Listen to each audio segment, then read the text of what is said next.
wondrous creator, painter of the heavens, crafter of the earth and sea.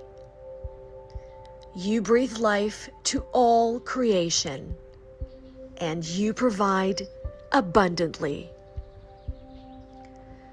To us you entrusted the earth, made us stewards of your land. But we tainted the waters, polluted the air, razed the forests, and poisoned the land. Still, you forgive and gave the chance to mend our ways, gave us power to reshape the future, to plan each sustainable place. So once again, we ask for guidance. Grant us courage to defend what is true. Grant us wisdom to choose what is right. Help us grow as environmental planners so we can change the world with clear foresight. Amen.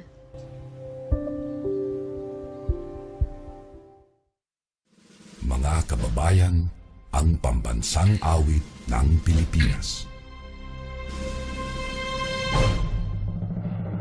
Kayang magiliw, telas ng sinangalan, alam ng puso, sa titik mo'y buhay. Lupang hinirang, tuyag ka ng magiting, sa manlulupin, di ka pasisingil, sa nagatang tutok sa simoy at sa langit mong bangaw, ay hinagang tulad, awit sa paglayang minamahal, ang isang ng matawad mo'y tagumpay na naghihingi, ang bituin at araw niya kailan pa may di magtitingin. Lupa ng araw ng walang pagsinta, buhay langit sa piling mo. Ang hinigaya ng pagkay mag-aami, ang mamatay ng dahil sa'yo.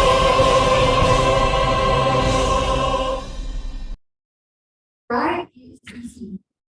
Again, welcome. We would like to welcome you all to MetroHackathon 2.0. This is in partnership with the Cebu Leads Foundation Incorporated, Ayala Land Incorporated, the IMF, the UN Habitat, or the UN Settlement, the United Nations Human Settlements Program, and also this is in celebration of the World Metropolitan Day. Some of you might already be acquainted of what the Metro Hackathon 2.0 is all about, as we've already discussed Metro Hackathon 1.0. But some of you might also be curious as to how Metro Hackathon is such a Gen Z term. What kind of mixture of word is that? So to be well acquainted and to be more enlightened as to what we will be doing today, or as to the things that we will be discussing today, I would like to call on the presence of the former president and vice president of the Philippine Institute of Environmental Planners and the current head of Planning, Innovation, and Design of Ayala Land Estates, architect and environmental planner Ms. Mia Kimpo, for her welcome remarks. A round of applause, please.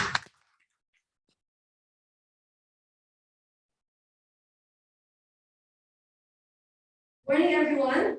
Morning. Greetings on World Metropolitan Day, World Cities Day, World Habitat Day, and Urban October, all the way from Cebu City, Philippines.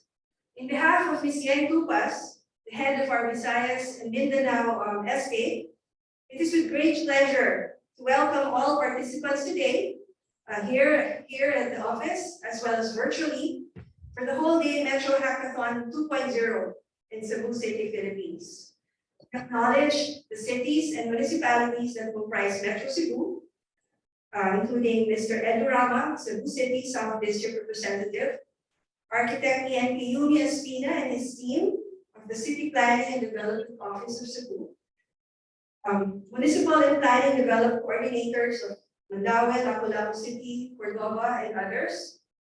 And I also welcome all our speakers from all over the Philippines, Philippines and from all over the world. This is the second hackathon for Cebu, organized by the International Metropolitan Fellowship, together with the Cebu Leads Foundation, who is spearheading the metropolitan movement in Cebu. The Philippines, as well as together with the IMF and UN Habitat. If you may recall, in the first hackathon, Metro Cebu's unique advantage emerged, and this was as a creative hub. The theme for today's hackathon is to generate a continued collaboration towards this end.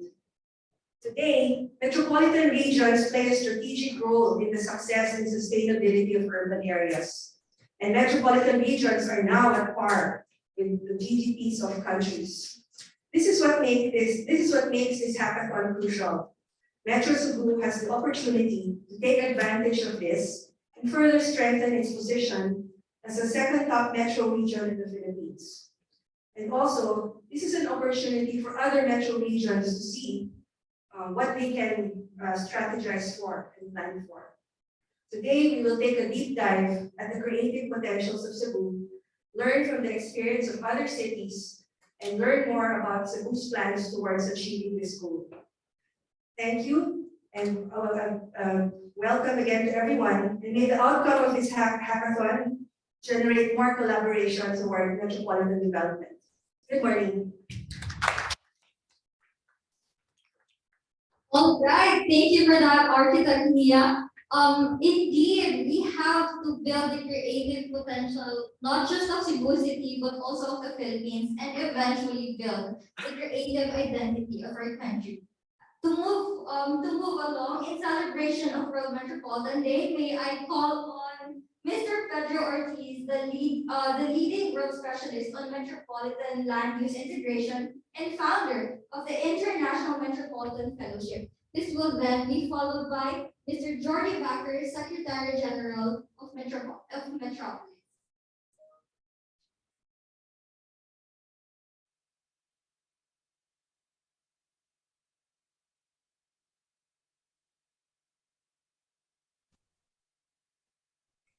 Dear metropolitan professionals, lovers, nerds, whoever wants to know more about metropolises.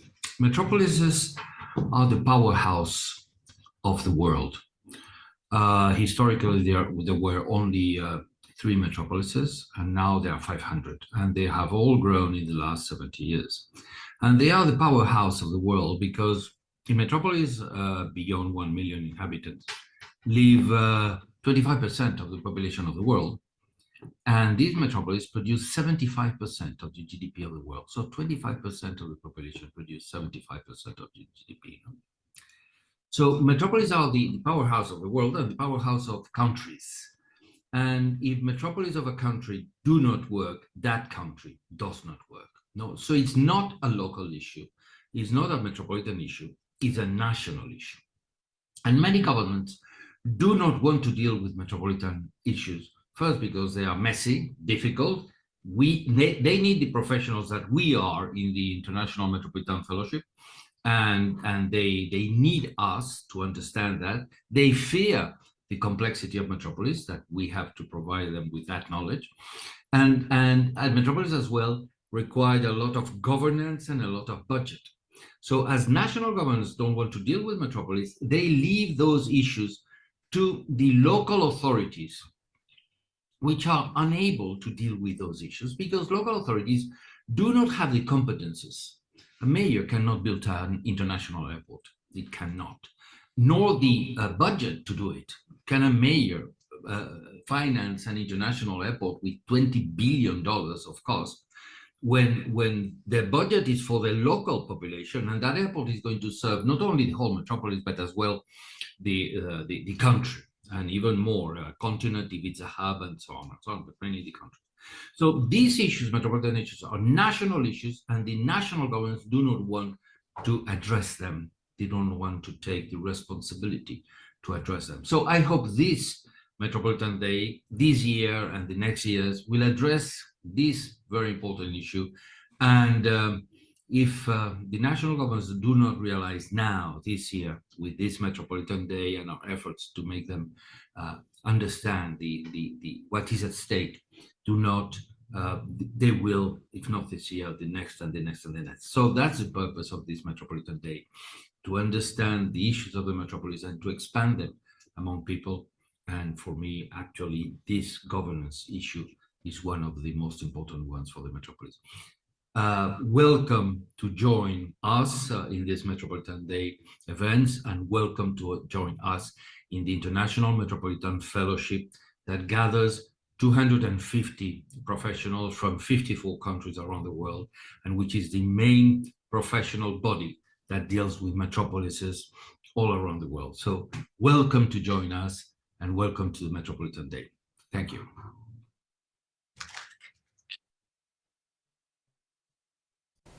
Hi, I'm Jordi Baquer, Secretary General of Metropolis, the global network of major cities and metropolitan areas.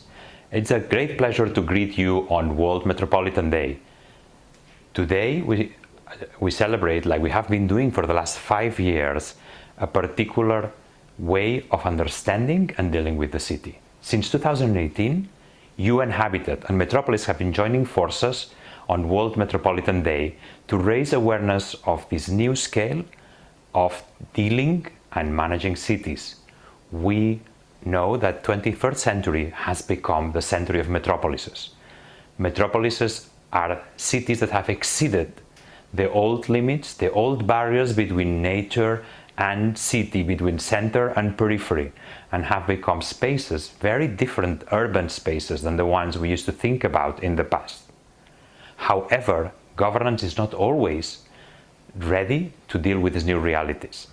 As we rethink how we govern our cities on World Metropolitan Day, we will be thinking about these lives lived by citizens who are no longer confined in the narrow limits of what we used to call the city, whose care activities, whose work, whose leisure activities bring them into different parts of this metropolitan whole.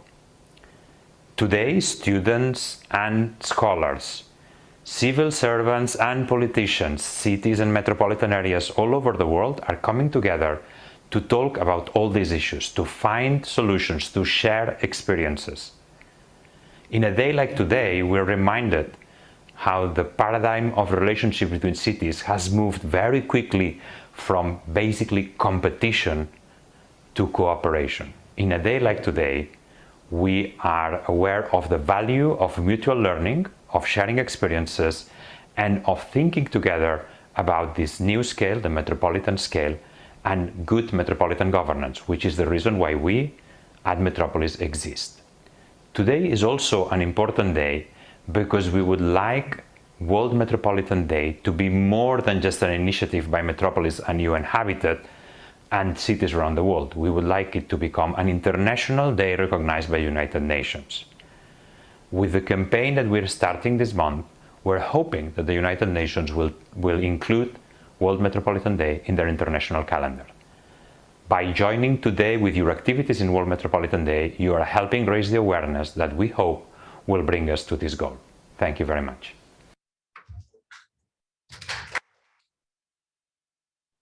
Thank you for those wonderful messages, Sir Pedro and Mr. Jordi Backer. And of course, let us now set to our hackathon proper and to set the context and contextual background as to what we'll truly be doing today. May I call on, of course, the ever-brilliant architect and environmental planner, Mr. Mark Roland de Castro, urban planner of Ayala Land, lead of the IMF Austronesia chapter, former global president of the International Metropolitan Fellowship, and a 20-year practicing environmental planner. Architect Mark, you may now take the floor.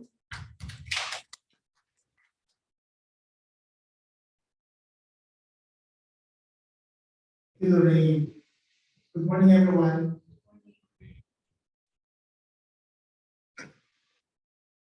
So thank you so much for taking this time. So I'd like to greet everyone first a happy World Metropolitan Day 2022. Maybe we can give them a round of applause and also a very brilliant morning, both virtually and here, join us physically. So finally, I'm glad to be able to do this hybrid. Before when we were doing the hackathon, the first hackathon, it was purely virtual. But we'd like to now explore doing this virtually so that we can have more impact in discussion. So just like to have a quick setting the context before we dive into the Metro Hackathon proper in a bit. So just very quick, I'll just show 4 parts. What is a Metro Hackathon? Some of you already mentioned it's quite millennial, that term. We actually originated it by trying to determine how we can make a faster way of collaboration. And of course, we know hack is usually used in the tech industry. And next, the essence of a Metro vision. So we'd like to highlight from the IMF, we believe that the global vision is different from a local vision, national vision. So I'll dive into that later. And I'll also show the results of the hackathon 1, which we are diving from. This is our jump off point. So we had a lot of conclusions. Hopefully, some of it will be answered today and lead to the next steps. And then, of course, the Cebu Hackathon 2.0.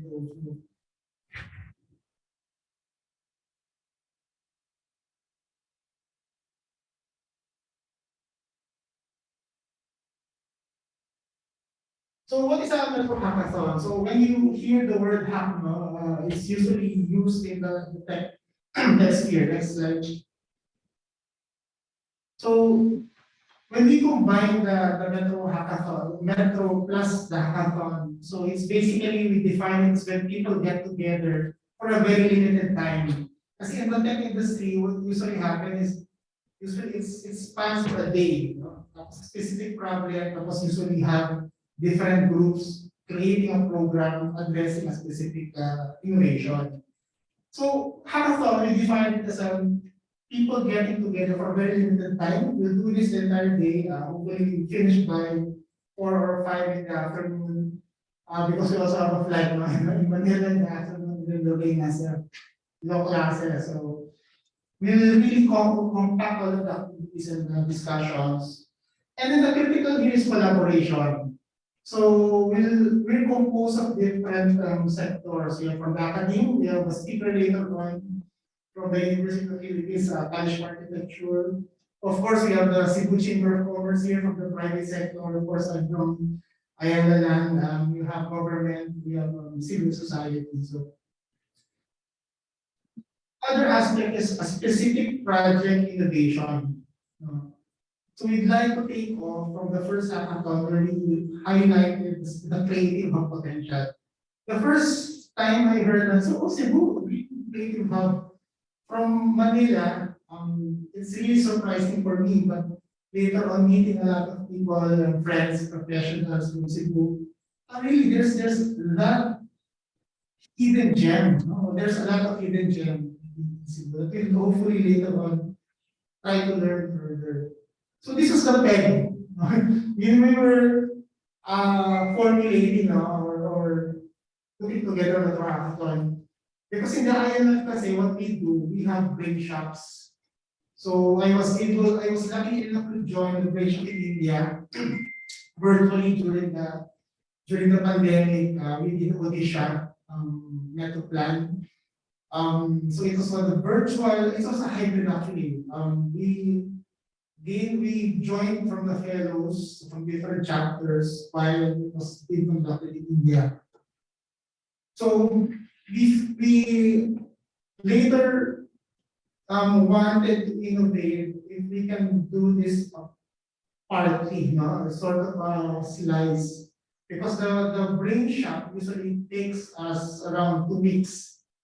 So the hackathon is part of that more broader brain shop. So we'll do this in a specific time today. And then as you can see, this is joined by different stakeholders. And again, as Lorraine mentioned earlier, we're celebrating the World Metropolitan Day, not just the World Metropolitan Day, but also the Urban October. I'm also part of your habitat, the Urban October until The end of October, we'll be having a lot of activities, also with the Department of Human Settlements and Development. So part of it also is World Cities Day, which will happen October 31, and the World Habitat Day, I think, yesterday was October 2. Happen. And of course, our partners, we have, of course, Ayala, I'm very happy and grateful to Ayala for sharing to us this office, physical space that we can do hybrid. Of course, the Cebu Leads Foundation, talaga, they've been on the ground, that's been helping us. And of course, our chapter, I'm currently the IMF Austronesia chapter, composed of Southeast Asia. So we have fellows from Indonesia, Jakarta. So a lot of our members are actually from the Philippines. Of course, the PIEP, grateful to have planners online. Hope you're able to enjoy the hackathon, and of course our group, the Plan Innovation Design, headed by so this is a Metro Vision. So very quickly, I just wanted to highlight the global vision is different from the local national vision. So the question is, what is the role of the metropolis to the world? So it's really answering the role of a bigger context. So just to cite specific examples, so these are some of the projects of IMF. So in Madrid, this was actually the first project of Peter Ortiz, the founder.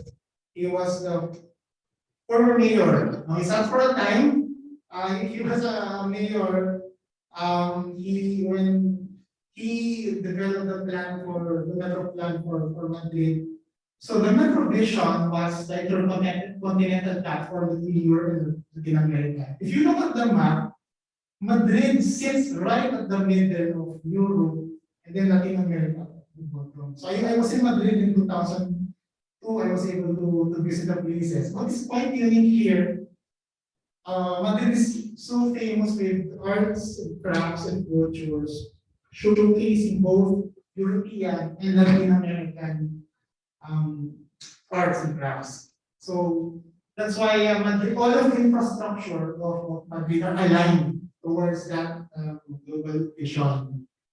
And in Mumbai, I was also partly part of the brain shop.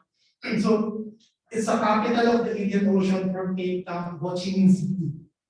So as you can see, it's not just within India, but it also involves the role of Mumbai, even extending all the way to Asia, which is Vietnam. And then you have Bucaramanga from Venezuela. So it's the umbilical cord. What's the umbilical cord? When a baby is born, it's connected to still connected to the mother.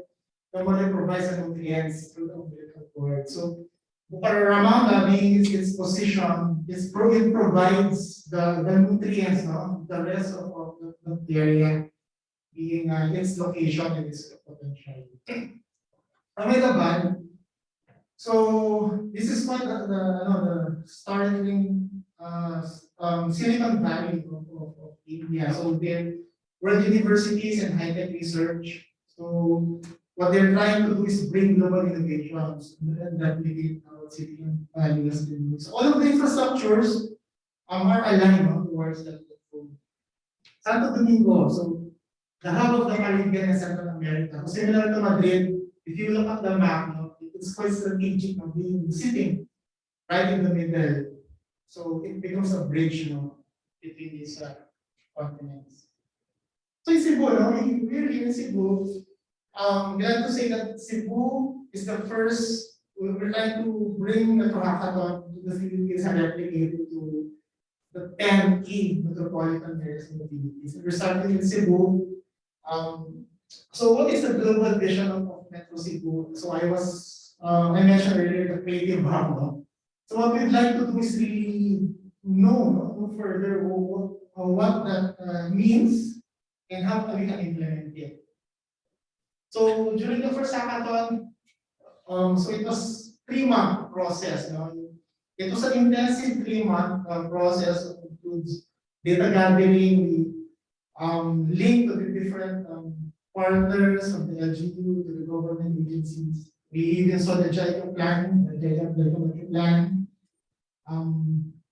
We had some experts like Sir Omar and Sir Yumi, who's sitting here, and all the Chamber of Commerce, was also part of the discussion. So all of this converge into the creative hub of Cebu. So we'd like to take off from that. So these are some of the findings we had during the first Metro Hackathon. The first was, of course, Cebu being designated as creative of design. So later, Mr. Butch Karunay, who is from UNESCO and supposed to be joining us today, but is, I think, flew to Europe yesterday. We share the history or the journey of Cebu, being a creative and then Stefan Gudu, who was had a grant from the British Council we shared, was on the ground implementation framework. Hopefully we can know further how we can make the creative city design a reality. So big growth. So there was one comment during the first hackathon, because most of the industries, the creative industries here in Cebu is more of export based, export oriented. So that's why a lot of the furnitures are in warehouses. It's the creative identity seems to be still not showing, not very visible. From my outside perspective, there was a comment from Pedro Ortiz. Maybe if there's a way to link it, for example, to Singapore, the demand from Singapore, the need for the creative hub, and then maybe a partnership. So that's something that we can explore later. From Jaipur, we have a fellow from Jaipur, Chimay Dandekar, will also be joining us. Will be sharing to us the Pink City of Jaipur. And this was very testing. For me, I believe that institutional and governance capacity is key in making things implementable. So the dynamics of a metropolitan area in Cebu, the key is who will be leading. So the dynamics is you have Cebu is a highly urbanized city, so it has a different governance, while the rest of the provinces and the municipalities also has a separate form of governance. So the key is how do we institutionalize? So this afternoon will be joined by Congressman Edu Rama from the Southern District, who will be sharing to us the bill, the draft Metro bill of Metro Cebu. And also Neil Menhares was also environmental planner, joining us also this afternoon. He'll be sharing us the directive from MERNA. What are the specific steps to make metropolitan reality? And this is the green loop, one of the babies of Sir Yumi. I think he was sharing to me the story of this back in the University of San Carlos. The former mayor then, Sir Mike Rama, saw this and was very inspired while Sir Yumi was still a professor. And now he's the head of the City Planning and Development Office of Cebu. Maybe there's an opportunity to make this a reality. Actually, from our team or planning team, we tried it out yesterday. Of course, there are some issues and challenges. We're also joined by architect and environmental planner, Balitan, or transport expert from Piala. So hopefully we can have that discussion on how is this viable, what are the alternatives, and how can we enable, more importantly, the creative. Because I bring this back to the creative part. We always go back to the global vision. So there are some areas here that are sprouting, and of course scattered. That's the term that I might take away now. It's quite scattered right now, and maybe through that infrastructure, we can consolidate. We can make it clear and organized. So yeah, hopefully that's something we can take on. Okay, so now I bring back to the second Metro. So we are here. So Lorraine will be hosting So we'll have 3 sessions. The first session this morning, we'll have a creative hub. So we'll have a series of speakers, as I mentioned earlier, Sir Butch, Steph, Kyle from UP, and then of course ENT Maylen will also be joining us from Baguio, because there are 2 cities in the Philippines which are designated by UNESCO, as Baguio and Cebu. So we had a discussion if there's an opportunity for collaboration. And then Chinmay, that we are from India, will also be joining us from Jaipur. He will be sharing us the global case study. And then in the afternoon, we'll have the Green Loop discussion. Sir Yumi will be presenting. And then a startup tech innovation is also going to join us, Digital Blue Fold, who is generating simulation with an AI-powered tool that can enable us to understand the metropolitan complexities. And then, of course, ENT Roma from Cebu, also joining us to represent PIEP, the Cebu chapter president, and also, I think she's also working with the SUD, no, if I'm not mistaken. So it's good. Of course, our own transport specialist, Sir Buddy Tan, will also be joining the panel this afternoon. And then lastly, we have the governance aspect. At the end of the day, how do we make this a reality? So Congressman Edo Rama will present the draft metro plan as mentioned earlier. Sir Alan Joseph, unfortunately, will not be able to join us because of the PDC in Manila. Ellie Sabina has been very active now. He's joining us in a bit now. And of course, Minion Harris will be presenting the mega directive of the Metropolitan. So that's it. That's a bit of one. So I hope that keeps everything in order. Without further ado, I bring the mic to the ring, and may we have a fruitful World Metropolitan Distribution. Salamat po. Thank you.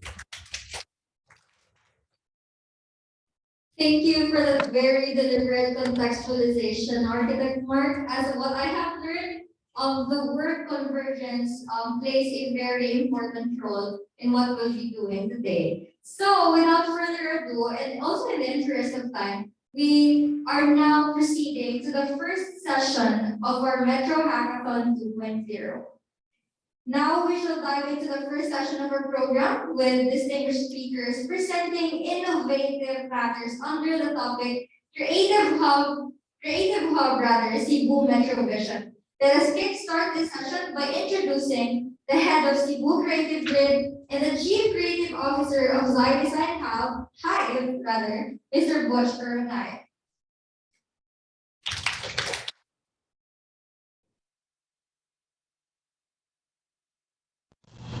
Hi everyone, distinguished guests, esteemed colleagues, ladies and gentlemen, Mayan Buntag. First, I would like to thank the International Metropolitan Fellowship for organizing version 2 of the Cebu Metro Hackathon and wish you all the best as we celebrate World Metropolitan Day 2022. My name is Butch and I wear a few different hats, some of which are as focal point of Cebu's UNESCO Creative City of Design designation, as well as chair of the External Affairs Committee of the Cebu City Tourism Commission. Apologies, I'm unable to join you physically today as I am currently somewhere over the Middle East en route to 3 conferences in Europe. Our discussion today will be divided into 4 parts and will delve in and will zero in on Cebu's creative ecosystem, from background info to COVID effects and response, last year's initiatives, as well as 2022 post-COVID and ODET plans. To give everyone a quick background on Cebu's creative journey, I would like to mention that Cebu's UNESCO designation did not happen overnight and was in fact the result of an 11-year progression which began in 2008 when the city was first identified as a creative hub by the British Council. In October 2019, Cebu joined an elite group of just over 300 cities worldwide that span 7 creative fields, all of whom have identified and prioritized creativity as a means for sustainable and meaningful urban development. They're consistent with the UN's Sustainable Development Goals. This designation was also very timely because 2 days after it was announced, a delegation from the Philippines embarked on a study tour to Singapore and Bandung, Indonesia, both of whom are also UNESCO Cities of Design. Upon our return, we got to work very quickly, met with then Mayor Labella, mounted our first multidisciplinary show, and assisted in the branding of the Cebu Integrated Bus Service. A week before the first round of lockdowns, the British Council, together with the UK's Plymouth College of Art, held the Making Futures Conference in Cebu, which brought participants from over 20 countries around the world to discuss how crafting communities can reinvent their roles in the context of global challenges. Little did we know then that perhaps the greatest global challenge to confront this generation was just about to explode in all of our collective faces. COVID-19 definitely put a stop to the breakneck speed at which we had been operating at since the designation 5 months prior. Cebu became one of the early epicenters of COVID cases in the country, and the entire province was placed on multiple hard lockdowns. Coincidentally, I had started a consultancy with the UN Department of Economic and Social Affairs 2 weeks before the first lockdowns, so it quickly pivoted its scope to COVID impacts and analysis. At the outset of the pandemic, it quickly became clear that a methodical, data-driven approach was necessary to be able to quantify, assess, and track COVID-19 impacts and to introduce relevant and meaningful interventions. As in the rest of the world, COVID-19 was devastating for Cebu's economy, causing major disruptions, upending plans, and wiping out years of continuous growth. Every aspect of the creative value chain was also severely impacted, from supply all the way to fulfillment.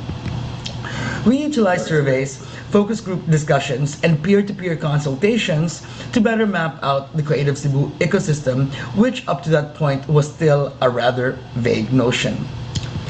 Long and export-oriented manufacturing center, it is not surprising that functional design is the largest creative subsector in Cebu. Furniture and furnishings is the main specialization in this field, followed by objects, apparel, and fashion accessories. Architecture, advertising, and graphics make up the bulk of creative services, the second largest subsector in Cebu's design landscape.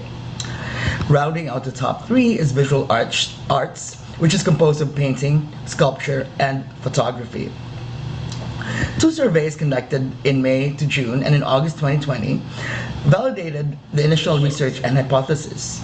Almost all creative MSMEs lost revenue at the beginning, hardly got any government assistance, and very few had any business continuity plans.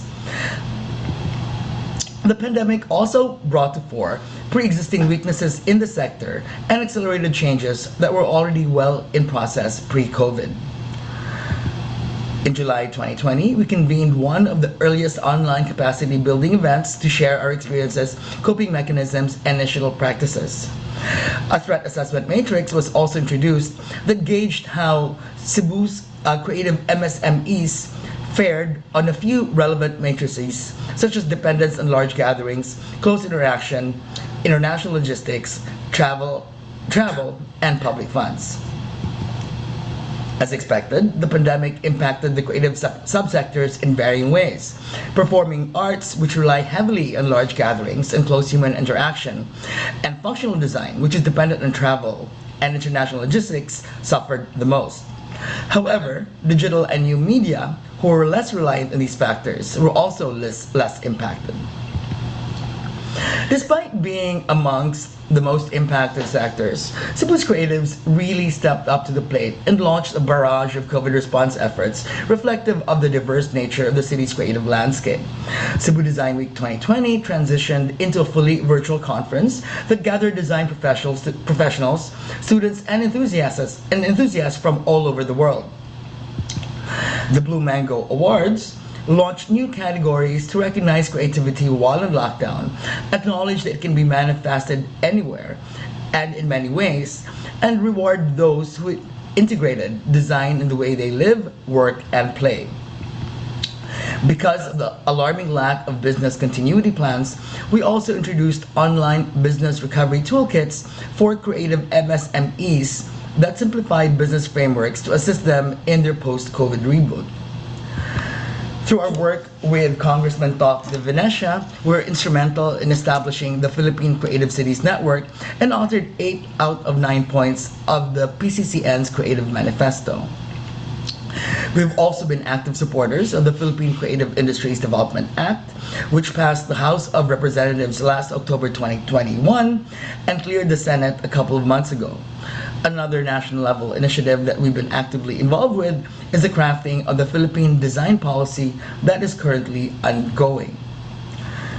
As a takeoff from the Blue Mango Awards, we worked with the Ramon Aboitiz Foundation last year on the Shots of Hope Street Art Initiative, which was part of a broader RAFI program to reduce vaccine hesitancy and brand bias in Cebu. For Cebu Design Week 2021, the first Visayas Art Fair was launched. This event, which had to get pushed back a few times due to restrictions and faced many challenges, ended up being immensely successful, attracting over 4,000 in-person visitors to view over 1,000 artworks by more than 400 artists.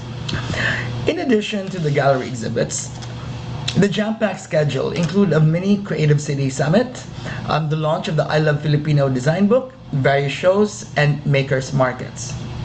There are also art classes and demos, multiple special settings, and numerous performances. Just as Cebu's creative community was getting off our collective highs, then another tragedy hit in the form of Typhoon Odette. While not the worst affected province in the country, Cebu still experienced massive shortages and suffered major infrastructure losses, including the venue for last year's Cebu Design Week.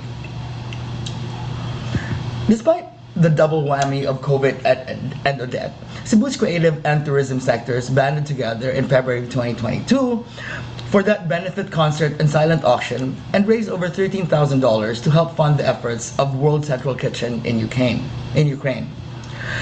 Late last month, we participated in the first ever gathering of Southeast Asian cities of design, namely Bangkok, Bandung, Cebu, Hanoi, and Singapore, to explore possibilities for future collabs to leverage our respective designations and possibly establishing a Southeast Asian brand. These are just some of the examples that kept us busy the last couple of years in an attempt to maintain our sanity and turn crisis into opportunity, while constantly reassessing, refining, and realigning. I'm happy to announce that after much deliberation, our original bid components from 2019 are still valid, and that by using Cebu's tech, talent, tolerance, and tenacity, we aim to improve the city's creative infrastructure in both the built and human dimensions. By doing so, we hope to increase investment, tourism, and the city's creative goods and services to help realize holistic sustainability in the environmental, social, and economic spheres. We do, however, acknowledge that resources are severely constrained due to the pandemic and typhoon reconstruction. So we first need our quick wins to get those low-hanging fruits, realize proofs of concepts, before we move on to the force multipliers that ultimately lead to long-term institutionalization. So now that COVID seems less of a concern, Cebu is mostly recovered from the ravages of Typhoon Odette. I would like to think that Cebu is poised for another Cebu. So what do we have planned, at least from our end, for the next few months? Creative and cultural tourism will become a priority focus for the Cebu City Tourism Commission, so it becomes a greater source of revenue for the city and the various tourism stakeholders. It is in this regard that we're also going to be aligning much closer with the Cebu Historical Affairs Commission, the soon-to-be open National Museum of Cebu, and other stakeholders such as the Ramon Aboitiz Foundation. As I mentioned earlier, I'm currently en route to Europe to participate in a few conferences, the first of which is that UNESCO Cities of Design Sub-Network meeting in Lithuania that I hope will yield new possibilities for Cebu. At the end of this month, a delegation from Cebu, representing a broad cross-section of creative disciplines and government, will be visiting Dundee in Scotland to kick off a 3-year collaborative set of projects supported by the British Council to leverage both cities' UNESCO designation. In early November, we'll also be joining the World Design Policy Conference in Valencia, Spain, as part of the official Philippine delegation as we continue to refine and tweak the national design policy of the Philippines. This year's Cebu Design Week will have a new main feature in November 24 to 27 to supplement the very successful Visayas Art Fair. We're calling it Bodega, and it will be a showcase of the world-class Cebuano design, primarily in the product making category. Placemaking will, however, be featured prominently during Cebu Design Week with the expansion of the Blue Mango Awards in cooperation with the United Architects of the Philippines, District C1, which encompasses Bohol, Cebu, and Dumaguete, along with the Philippine Institute for Interior Designers. We also want to improve and maximize the Design Cebu Gateway, which was launched during the Visayas Art Fair last year, but unfortunately achieved full functionality 2 days before Typhoon Odette. This portal is meant to engage, enable, and empower, and once fully realized, will have many social media functions and is open to all creatives for Cebu and beyond. Designed to be a converging point, repository of resources, and an enabling platform, the DGC is an integral component of a suite of initiatives that should help realize many proofs of concept that will translate into substantial force multipliers for Cebu's creative ecosystem. We also hope to further electrify the Creative Cebu grid, which includes local and national government, the academe, civic society, and the private sector, and is meant to continuously map resources, bridge gaps, and align initiatives so redundancies are reduced and synergies achieved. All these initiatives will hopefully dispel the fake news that creativity is non-essential, when in fact it is critical for Cebu to thrive and remain consequential in an increasingly hyper-competitive planet. Ultimately, by respecting our past, embracing our present, and inspiring the future, and with the SDGs firmly in mind, we want to engage and enable Cebu's creative sectors to help build a city that excites and a Cebu that delights, that is not just livable, but lovable. It is with that thought that I would like to end today's talk, but the conversations will continue undoubtedly. Please reach out to me on any of these platforms so we can continue to connect, create, and cultivate. Daghang salamat, everyone. Bye. Hi, everyone. For that presentation, it was very resilient. It was very well versed. I was so amazed as to how Mr. Bush applied the relevance of creativity despite the occurrence of the typhoons and the COVID-19 pandemic. This then will be followed by a presentation of the ever vibrant Miss Stephanie Goodgood, wherein she will be talking about Cebu Maker Spaces.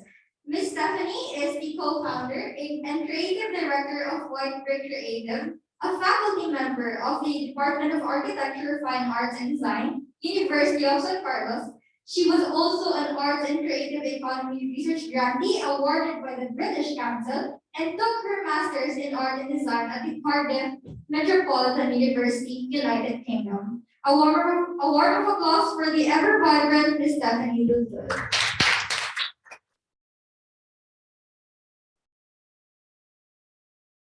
I think I don't need to introduce myself further. Thank you so much, Lorraine. Okay, next, sir.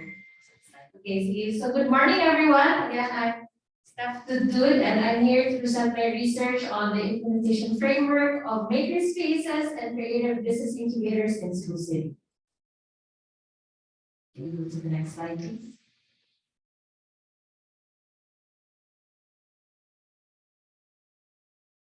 Cebu's rich history made it into the creative city it is today. As a major exporter of furniture and fashion accessories in the Philippines, and with other creative disciplines continuously flourishing, it is apparent that there is really a thriving creative industry.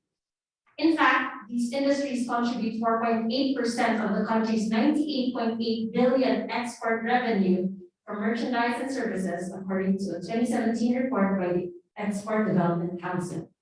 However, if Cebu City wants to continuously position itself as a city of design and develop its creative industries, there should be more spaces where creativity and collaboration are cultivated. Next slide, please. So we already know how the pandemic has affected different industries and especially MSMEs, with many being forced to shut down.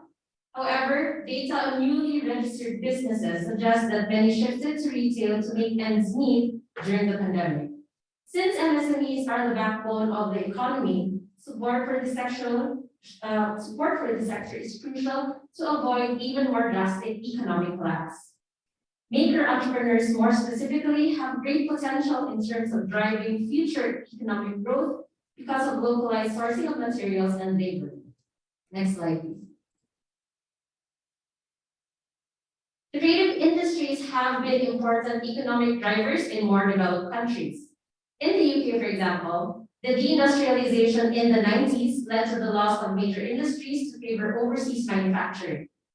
The UK then pioneered the exploration of the creative economy as a possible way to support communities, focusing more on urban regeneration rather than economic development. Fast forward to 30 years later, the shift proved to be a success as the creative industry sector has grown 5 times faster than the national economy in 2018. It has also contributed more than £111 billion to the UK economy, or an equivalent of £13 million a day. The Philippines can take on a similar route as it establishes an economic recovery plan post-pandemic. Cebu City is home to many world-class creatives, artists, and artisans. At the same time, Cebuanos have historically been traders and entrepreneurs brought about by strategic inclusion. This unique combination of entrepreneurship and creativity can help Cebu become the prime creative hub that can help boost the local economy and help achieve the goal of being ASEAN's top creative economy by 2030. Despite these, some of the limitations to becoming creative entrepreneurs are the steep startup costs, lack of safety nets, and access to markets.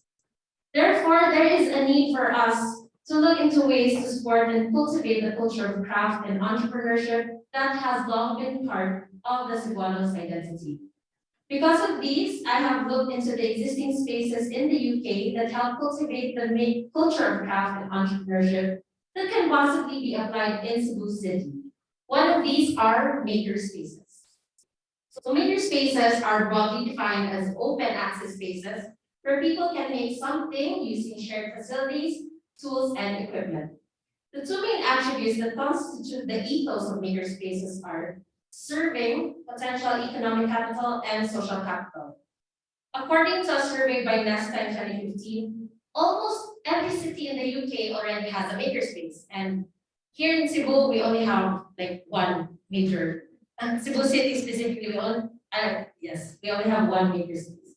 So although they operate differently, these different makerspaces, they all have a shared belief in the importance of engaging actively with technology, of working with your hands, and the desire to share knowledge with others. The maker movement makes it possible for innovators to turn their ideas into reality without the associated financial obstacles.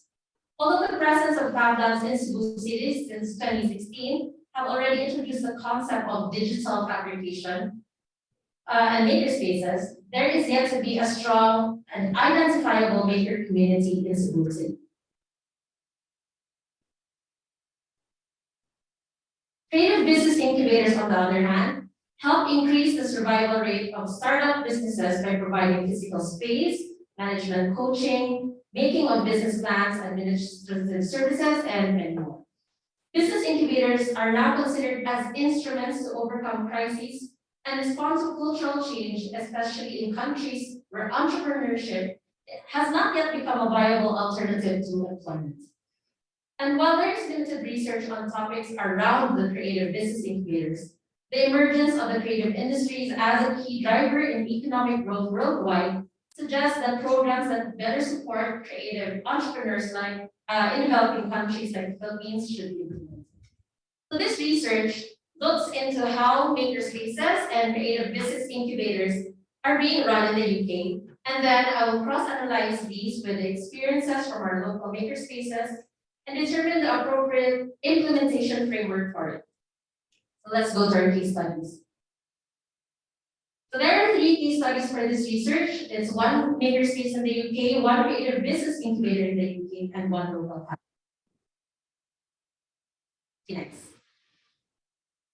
So our first case study is Makerversity. This is a co-making space based in London that focuses on helping creative businesses and professional makers in the UK. So they have shared facilities as well as flexible working spaces for members. Yeah, Makerversity is located at Somerset House.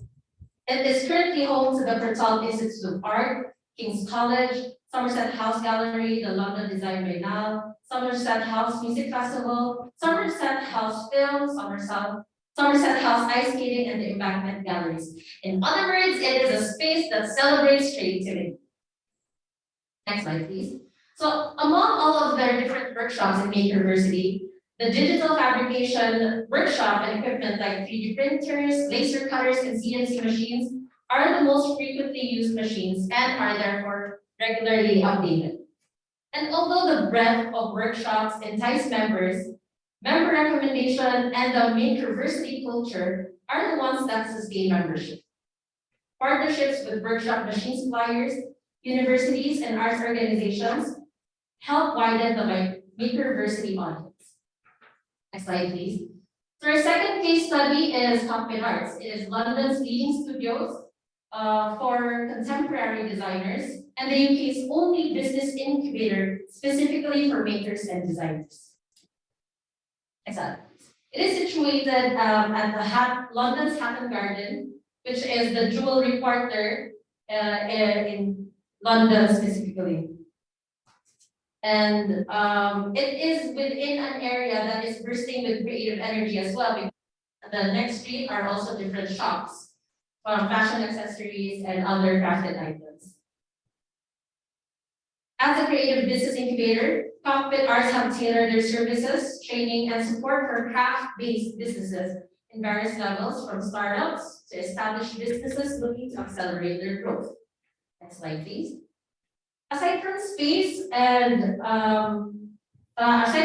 rental and support for and support services, much of the subsidies being provided for Cockpit are financed by various private, local, and government organizations. In selecting makers to join Cockpit, the 3 key criteria are outstanding craft skill, an original creative vision, and an appetite and determination to develop business practice. And finally, the third case study is a makerspace in Cebu City, Fab Lab UP Cebu. It is the first Fab Lab in Cebu and the second one in the Visayas region. It was established in June 2016 and is hosted by the University of the Philippines Cebu campus in partnership with DTI Center. Fab Lab UP Cebu adopts a pay-per-service scheme, which charges the amount of time spent with a particular machine. According to Alcudia, manager of Fab Lab UP Cebu, 60% of their market are students, while 40% are a mix of entrepreneurs, hobbyists, and other types of users. One of the major challenges faced is procurement, especially that UP is a state-run institution and are therefore, a lot of red tape around procurement. It was also a challenge starting out with the market still unfamiliar with the concept of makerspace. Fab Lab was often mistaken as a make shop or a printing shop, where one would go to have something made, including materials and service fees. And although this has already changed recently because of their various efforts to teach users the culture of making, there is yet to be a strong and identifiable maker community. The increasing number of users wanting to use the facilities of Fab Lab also suggests the potential in creating more makerspaces. Next slide. So these 3 case studies were cross-analyzed to determine the commonalities and differences and how these would help create a concept fit for the Cebuano creative. Location and culture have been identified as the major factors in the success of a makerspace and a creative business incubator. All three case studies are located in areas where creativity is already cultivated and celebrated. Makerversity at Somerset House, Cockpit Arts at Hatton Garden, and FabLab UP Cebu at the College of Communication Arts and Design. More than access to facilities, it is the culture within the community of these institutions that sustains membership. Having an environment where makers can experiment, share knowledge, and freely make are what creatives need to thrive. Events that encourage these interactions and collaborations are common among the three institutions. We can infer that culture is a top priority when it comes to makerspace and business incubator sustainability. Equipment and digital fabrication workshops are the most frequently used equipment for both makerspaces. This may help indicate that makers want access to machines that are difficult or expensive to acquire. Makerversity, Cockpit Arts, and FabLab UP Cebu sustain themselves financially through different means. But what is common among them, though, is that all of them use multiple income channels. While the concept of a makerspace might be new to Cebuanos, a co-working space isn't. Combining this co-making space with studio spaces and creative business incubation similar to Cockpit Arts will create a holistic space where creatives at any point in their careers can grow. In conclusion, there's a huge potential for more makerspaces in Cebu. Determining the right location is important. If the makerspace is not housed in a university, it should be in a place where creativity is already being cultivated or celebrated, similar to Somerset House in London. Creating a pioneer, creating a pioneer community is also crucial in starting a makerspace. Equipment and digital fabrication workshops are the most frequently used equipment. However, these equipments are very expensive to procure. A makerspace founder may try three options to deal with this reality. One is to secure external funding or sponsorship to shoulder the steep cost of purchasing basic digital fabrication equipment. For example, one laser printer is like 400,000. Sometimes it can reach $1 million depending on the size.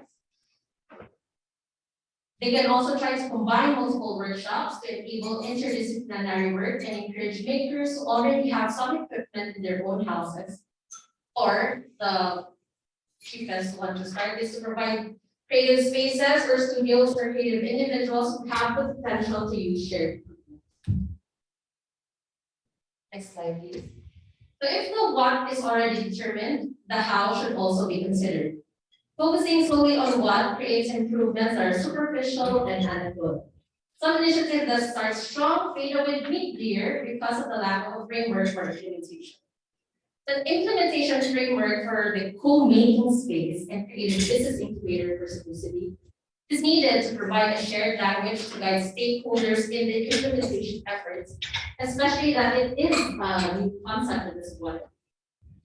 This effective implementation framework by Wicks, Chang, and Taylor Raymond from the George W. Bush Institute is selected as the base implementation framework on the basis of its purpose of initiating change from practice to policy, its multi-level approach to effective implementation, its in-depth analysis of stakeholders' needs, and the orientation towards the education sector. So this implementation framework is then contextualized to cater to the pioneers and leaders of the Cebuano creative community in opening up co-making spaces and creative business incubators. Like this.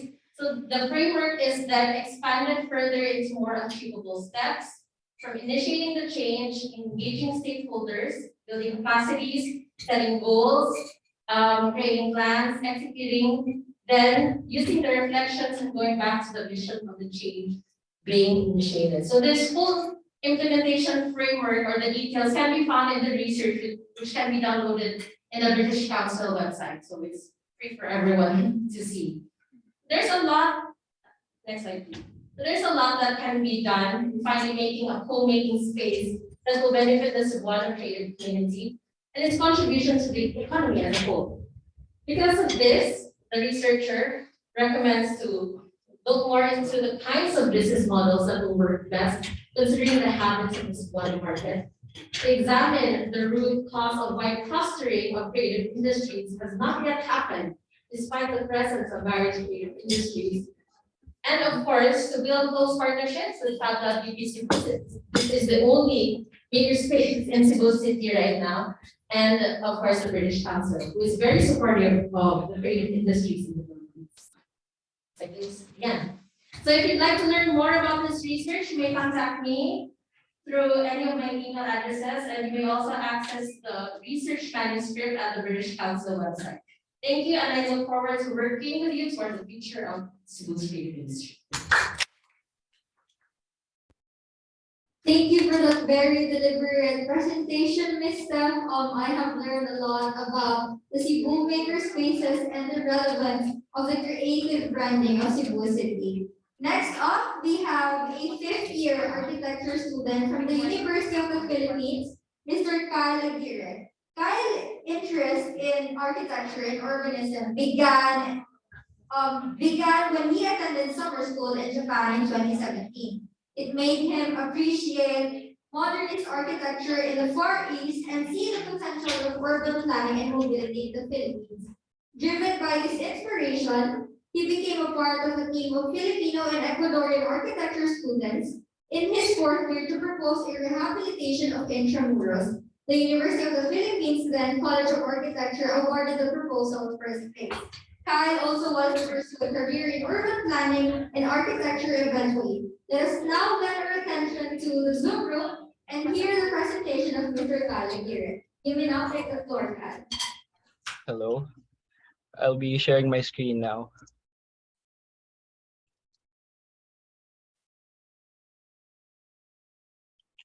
Okay. I hope everyone can see my presentation in full screen. All right. Hi, good morning. I'll be talking about my mini thesis last academic year. The title is Making a Smart City, an adaptive reuse of the Maritama ruins as a metropolitan creative center located in Cebu City. So to give some background, the theme of our batch's mini thesis last year was metropolitan architecture. We were expected to come up with architectural solutions to problems that span the scale of metropolitan regions of the Philippines. The goal was really to account for the city and the greater region in designing, even if it's just for one structure. My advisor for this one is architect Kelvin de Chavez, who's a fellow of the IMF.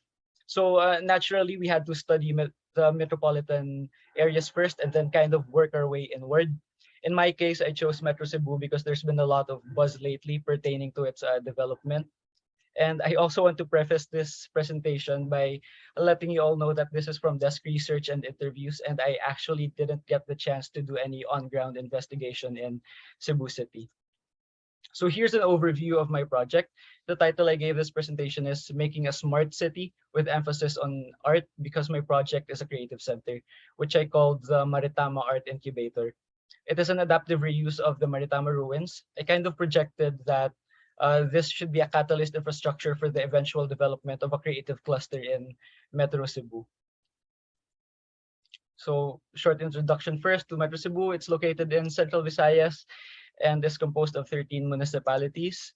Here are the 13 municipalities, and we can see that they're all on the east side of the island, and the urban sprawl is elongated along a north-south axis. All the territories are coastal, and my task after locking in on Metro Cebu was to identify which municipality has a problem that I can think of an interesting architectural solution to. And to do that, I had to profile each municipality first and to understand how they can relate to one another, how this metropolis sustains itself. This is a diagram I made of each municipality's population and important industries. I got these data from each municipality's website and from the MetroHackathon last year, actually, because several groups already profiled the economy of the different municipalities. So from the population alone, we can see that Metro Cebu is monocentric along the Cebu City, Mandaue, Lapu-Lapu area. And even the image of Metro Cebu at night can corroborate this inference. This is what the island looks like at night. I got this image off of Google Earth, and this is the area with the brightest and most widespread city lights. And it's still in the same region, the Cebu City, Mandaue, Lapu-Lapu area. It's clear that most developments are really concentrated here. And then from that data I gathered, I created this metro matrix so I can see how the municipalities talk to each other. I identified the agricultural, commercial, and industrial centers. So the trend is similar in a lot of other regions in the Philippines. We see this central group of cities that become a home to a lot of businesses and industrial buildings, while the peripheries are kind of reserved for agricultural use, like in Danao, Karkar, and Cordova. And then here's the ideal metro matrix I developed from that. But know that for the most part, I actually just adopted the existing roadmap study by JICA and the MCDCB for this already. So Metro Cebu should be decentralized. It should have multiple growth centers along its spine, and there should also be a railway connecting all the municipalities. So at this point, I know that I had to decide which municipality to work on already. And Cebu City kind of emerged as the obvious choice because planners wanted to turn it into a smart city, a work growth center, and that will mean expanding the city's capacity for knowledge-based industries, something that creative hubs can help with. And I was just starting to learn about creative hubs at that time. It also helps that in 2019, Cebu City was hailed as a creative city of design by UNESCO because of the vibrant design industry there. So one of the ways that we can nurture this being a creative city of Cebu is to promote knowledge-based industries in urban planning. In other countries, they established innovation clusters to nurture this. So innovation clusters are groups of establishments, sometimes master planned, dedicated to knowledge-based industries. Many times, these are where startups locate their headquarters, their offices. So some examples are One North in Singapore, but this one is master planned, while Dumbo in New York and Arabian Ranta in Helsinki, these are both districts that kind of just spontaneously developed into innovation clusters and then were eventually nurtured by the local government.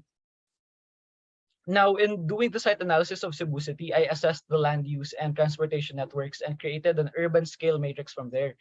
I also adopted heavily the existing metro matrix already done by Pedro Ortiz for this in their plan for Metro Cebu. I identified the urban center, and it's composed of 2 central business districts and the historic nucleus of the city.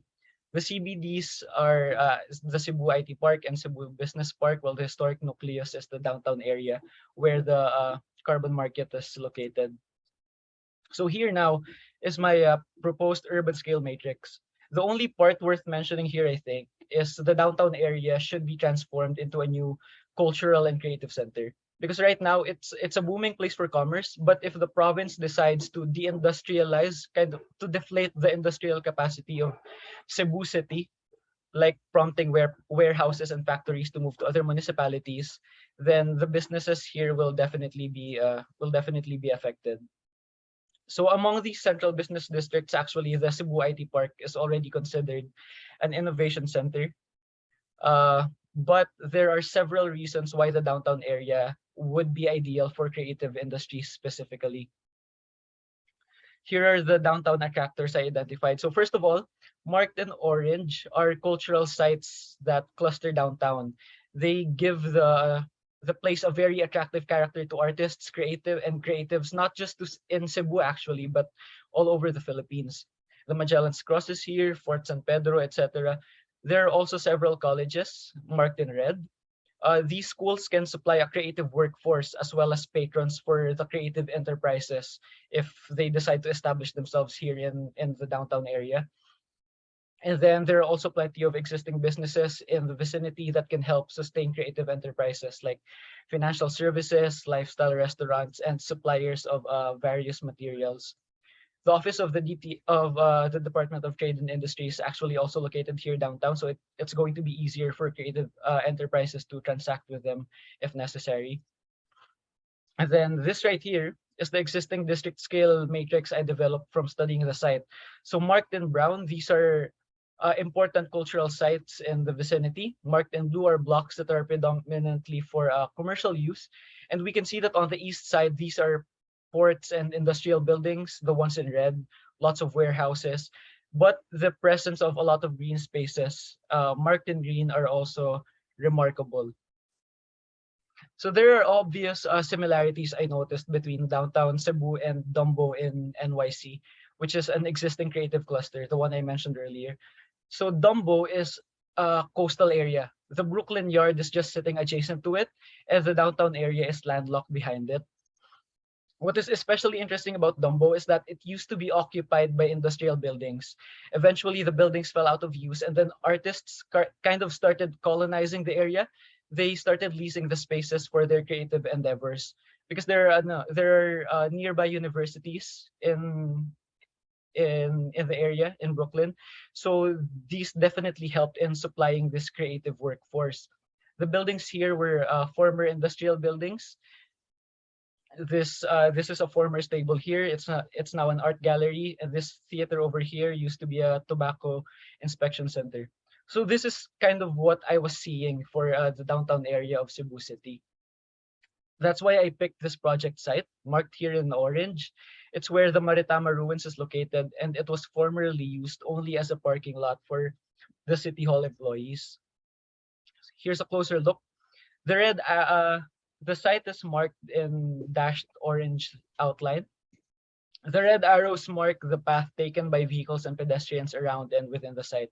We can see that there are exits here within the site to the Cebu South Coastal Road, and it's also very accessible by jeepney. There are 3 jeepney stops nearby, and marked in orange are important landmarks.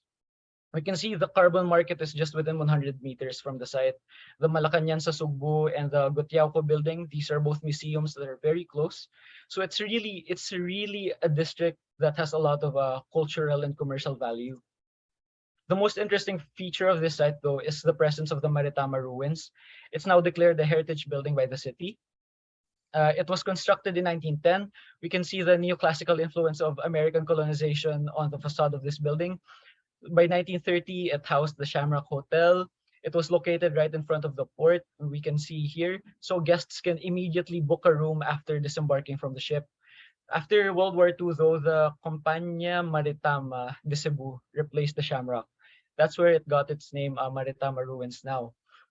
After the company filed for bankruptcy, the building was abandoned and sustained a lot of structural damages throughout the years until finally in 2013, the city declared it off limits. I interviewed some young Cebuanos about their own perception as well as how they perceive how others must feel about the ruins to kind of pinpoint the characteristics of the building. So I got 4 characteristics from them. First, they said it feels monumental, it feels exclusive, standoffish, and industrial. And then I just added intimate with location because upon studying the history, I saw that it's deeply intertwined with the ports of the city. So I tried to bridge these characteristics with the new contemporary sensibilities of Cebuano artists that will soon colonize the space. That's how I came up with a portal as a design concept. This is the site development plan, and here are the key spaces on the ground floor of my building. Right in the center is a space for collaborative art, and we'll see it's not exactly enclosed. This is because this is where the portal is. Then there's the creative market for local artisans to sell their craft, hopefully inviting some who sell their products in the carbon market. Then there are exhibit spaces for the general public and a co-working space for students and professionals. You'll see I got rid of the roads that divide the site into 3 parts because I wanted to pedestrianize it for safety reasons and for continuity. So instead of completely cutting off ties between the public spaces, by building an elongated structure, the space right here connects the new public park and the sea to the senior citizens park and Gotiauco. This is what the building looks like from the main street. This is the port I was talking about. The elevation is here below. I used orange extensively as an accent color because I think it's a very energetic and disruptive color. And then this is the rear elevation. You can still see the orange on the public patio here. We can also see that I tried to mimic the rhythm of the facade of the Maritama Ruins. But for the most part, I conceal the building with a perforated screen to kind of highlight the old Maritama. So this is how I zoned the development. I put exhibition spaces mostly inside the Maritama Ruins, but the area under the gateway is also, of course, the main exhibition space. Then we have education spaces in green at the top floor, and finally the spaces for production, which are mostly artist studios and maker spaces in blue. Okay, I'll now show a 40-second walkthrough clip of my development. Please hold.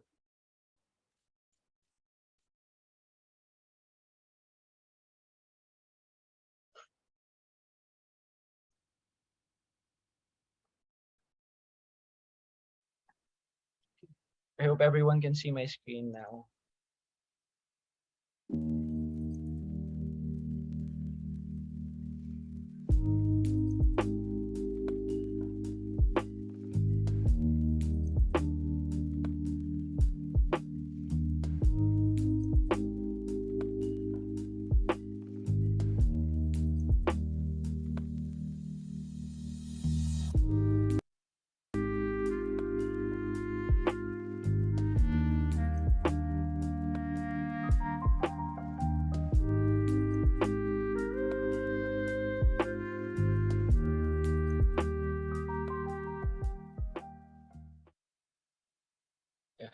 That was it for the Maritamo Art Incubator.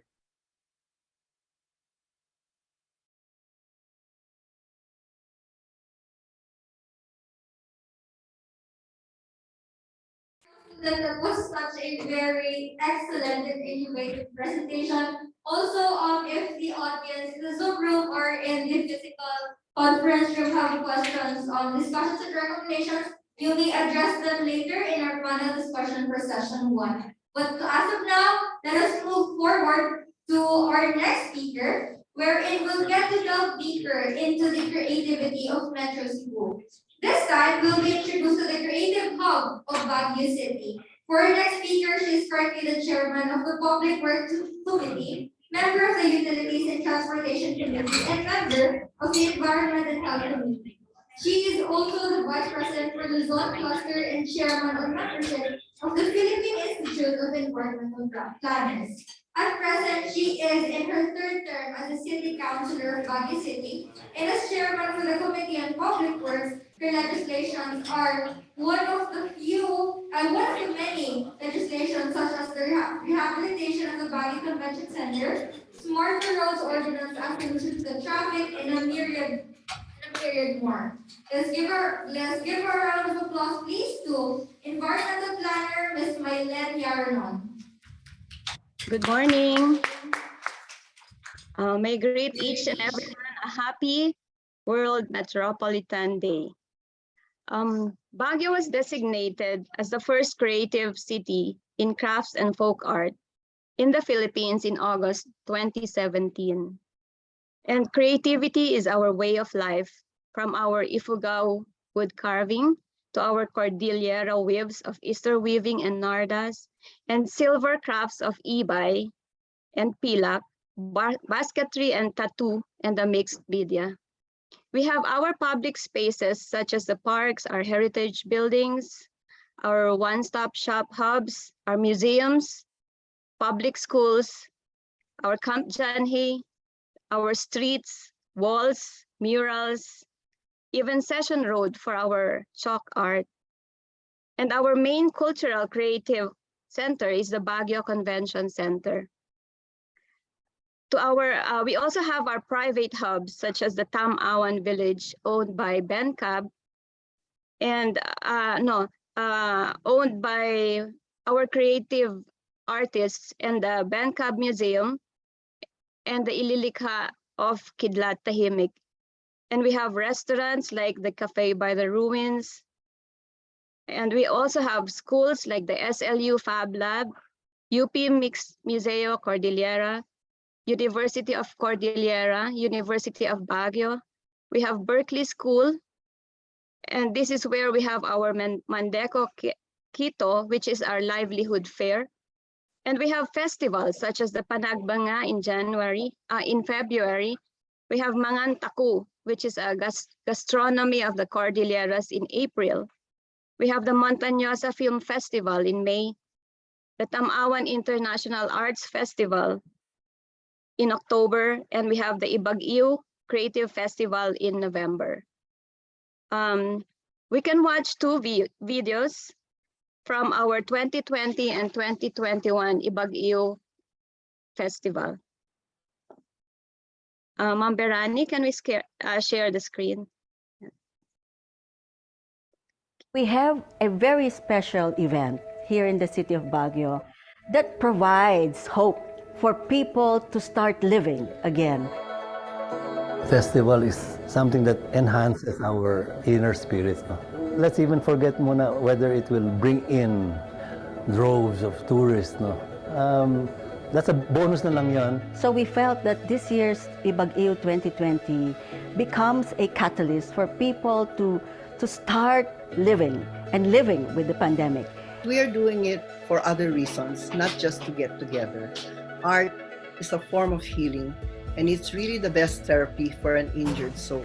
So here in Baguio, we have looked for other ways in which to deal with this enemy, which is unseen. I think for the Baguio people, just to know that, may nangyayari. The end purpose is, let's sugod mga kapatid, buhay pang Baguio, sugod. Because of the need to deconcentrate gathering of people, we designed it in such a way that we have several centers. We have Benka Museum, we have Ililikha, and several other hubs. No? So people will have an opportunity to visit these places in small groups. Everyone is invited to celebrate with us and have a look at some murals, some paintings, and carvings, weaving. So there's plenty to see. Although many of us will not be able to participate in person, we encourage you to follow us through the live streaming, through Facebook and YouTube. Join us to celebrate our artists and artisans in a month-long celebration of Ibag-iyo 2020 Baguio Creative Festival. We invite you to breathe in art, breathe in nature, breathe in culture, the Ibag-iyo way. Proud, unfazed by today's challenges, and sturdy as we continue to live through Baguio's legendary attractions. Working as one, healing as one, rising as one, in harmony with the finest in the arts, crafts, and other creations that are truly Ibag-iyo.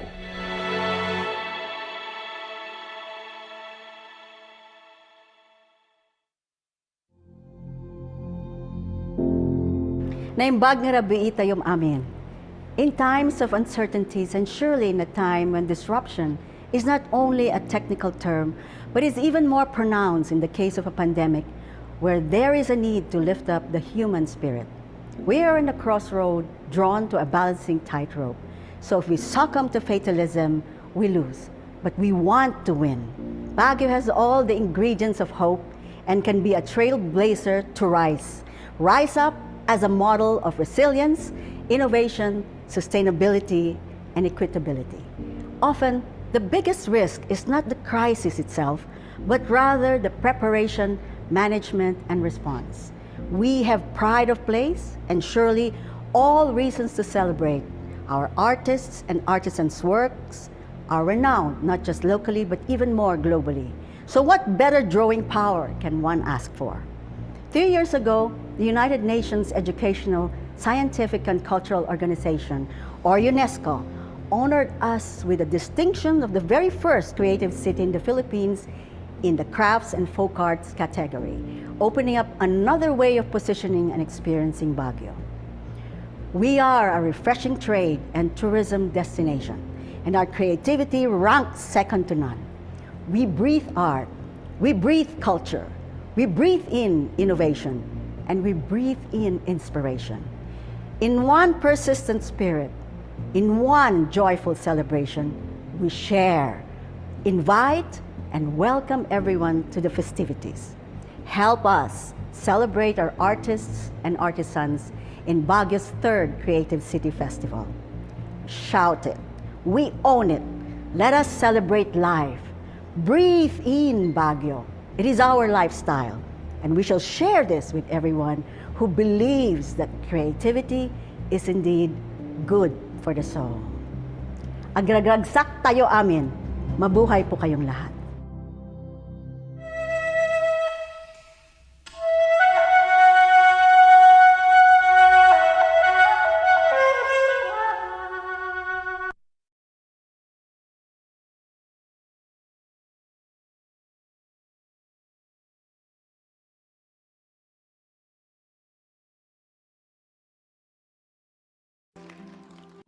On behalf of the people of Baguio, please accept our best wishes for Ibagyo 2021.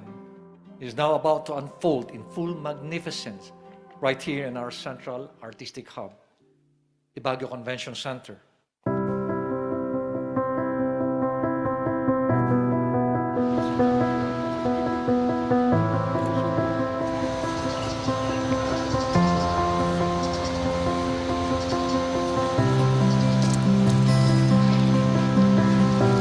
I am honored to welcome all of you to another proud edition of our local artists, showcasing our cultural heritage and our individuality and expressiveness in the hallowed field of the arts. Tonight, we celebrate more than just creativity. We celebrate our people.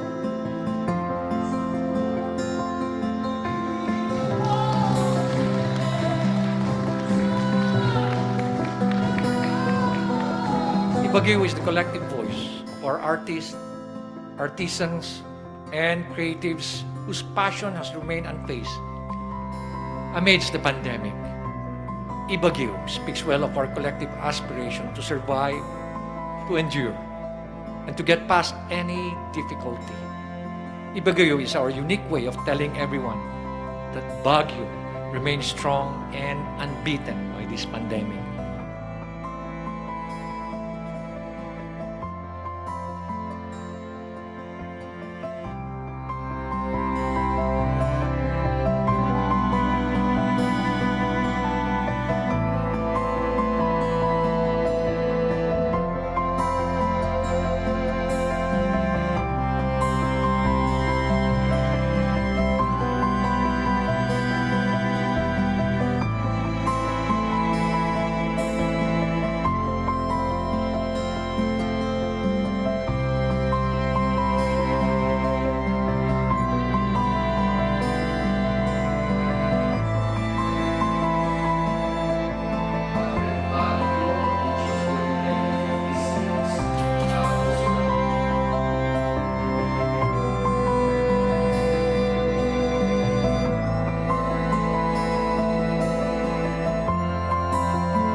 Have the most utmost confidence and trust in our artists that they will come up with a festival worthy of international commendation.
of excitement. No? Everyone was delighted and happy how we were able to again conduct a lot of activities from different places, different creative hubs, in spite of the challenges of the pandemic. I think artists themselves and of course the people of Baguio have become really very resilient, and definitely we'll always find ways to pursue whatever we have set to do here in Baguio City. And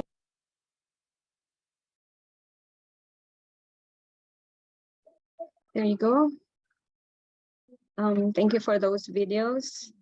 And recently in August of this year, we had the RA Republic Act 11932 creating the BLIST Metropolitan Authority, which is the Baguio, La Trinidad, Itogon, Sablan, Tuba, and Tublay, establishing Baguio and the Benguet as a gateway to the Cordillera. We are also developing our comprehensive land use plan together with the BLIST community, developing crafts and folk art in parallel with other creative fields of film, gastronomy, music, and design and mixed media. Every year, we have a new creative hub developing, such as the Dominican Hill, the Stone Kingdom, and the Baguio Botanical Garden. We look to move forward by collaborating with UCCN designated cities, such as Cebu, cities in Asia and the world. You can find us on our website. I'll share my screen.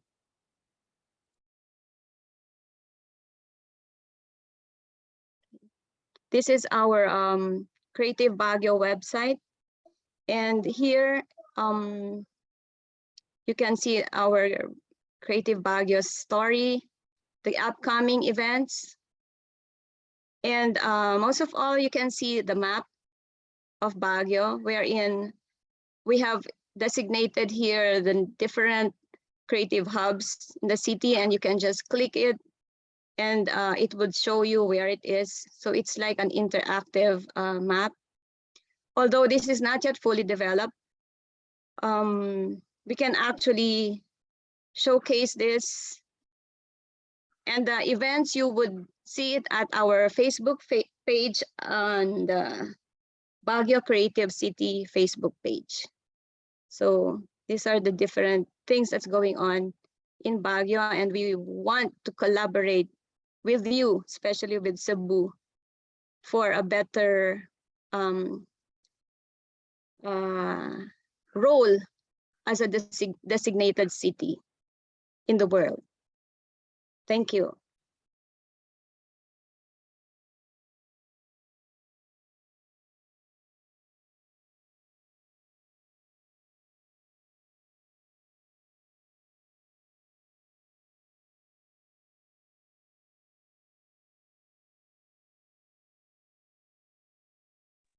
For panel discussion. Previously or earlier, we were enlightened by a Baguio creativity, and now we will be going international. Our next speaker is currently the head of urbanization and democracy at Patrica Foundation. He is a political scientist and public policy scholar at Indian School of Public Policy. He is a freelance author and political analyst at Patrica. And Mr. Jim Mai is one of India's first policy YouTuber, simplifying complex policy issues for everyone to understand. He also holds a master's degree in political science and bachelor's degree in civil engineering. All the way from India, let us all welcome Mr. Jim Mai Nandikor. Hello, thank you everyone. I hope I am visible and I'm audible. Shall I just share my presentation? Checking. Yeah. Is it visible? Yes, sir. All right. So I'm Chinmay Dandekar. I head the urbanization and democracy verticals at Patrika Foundation.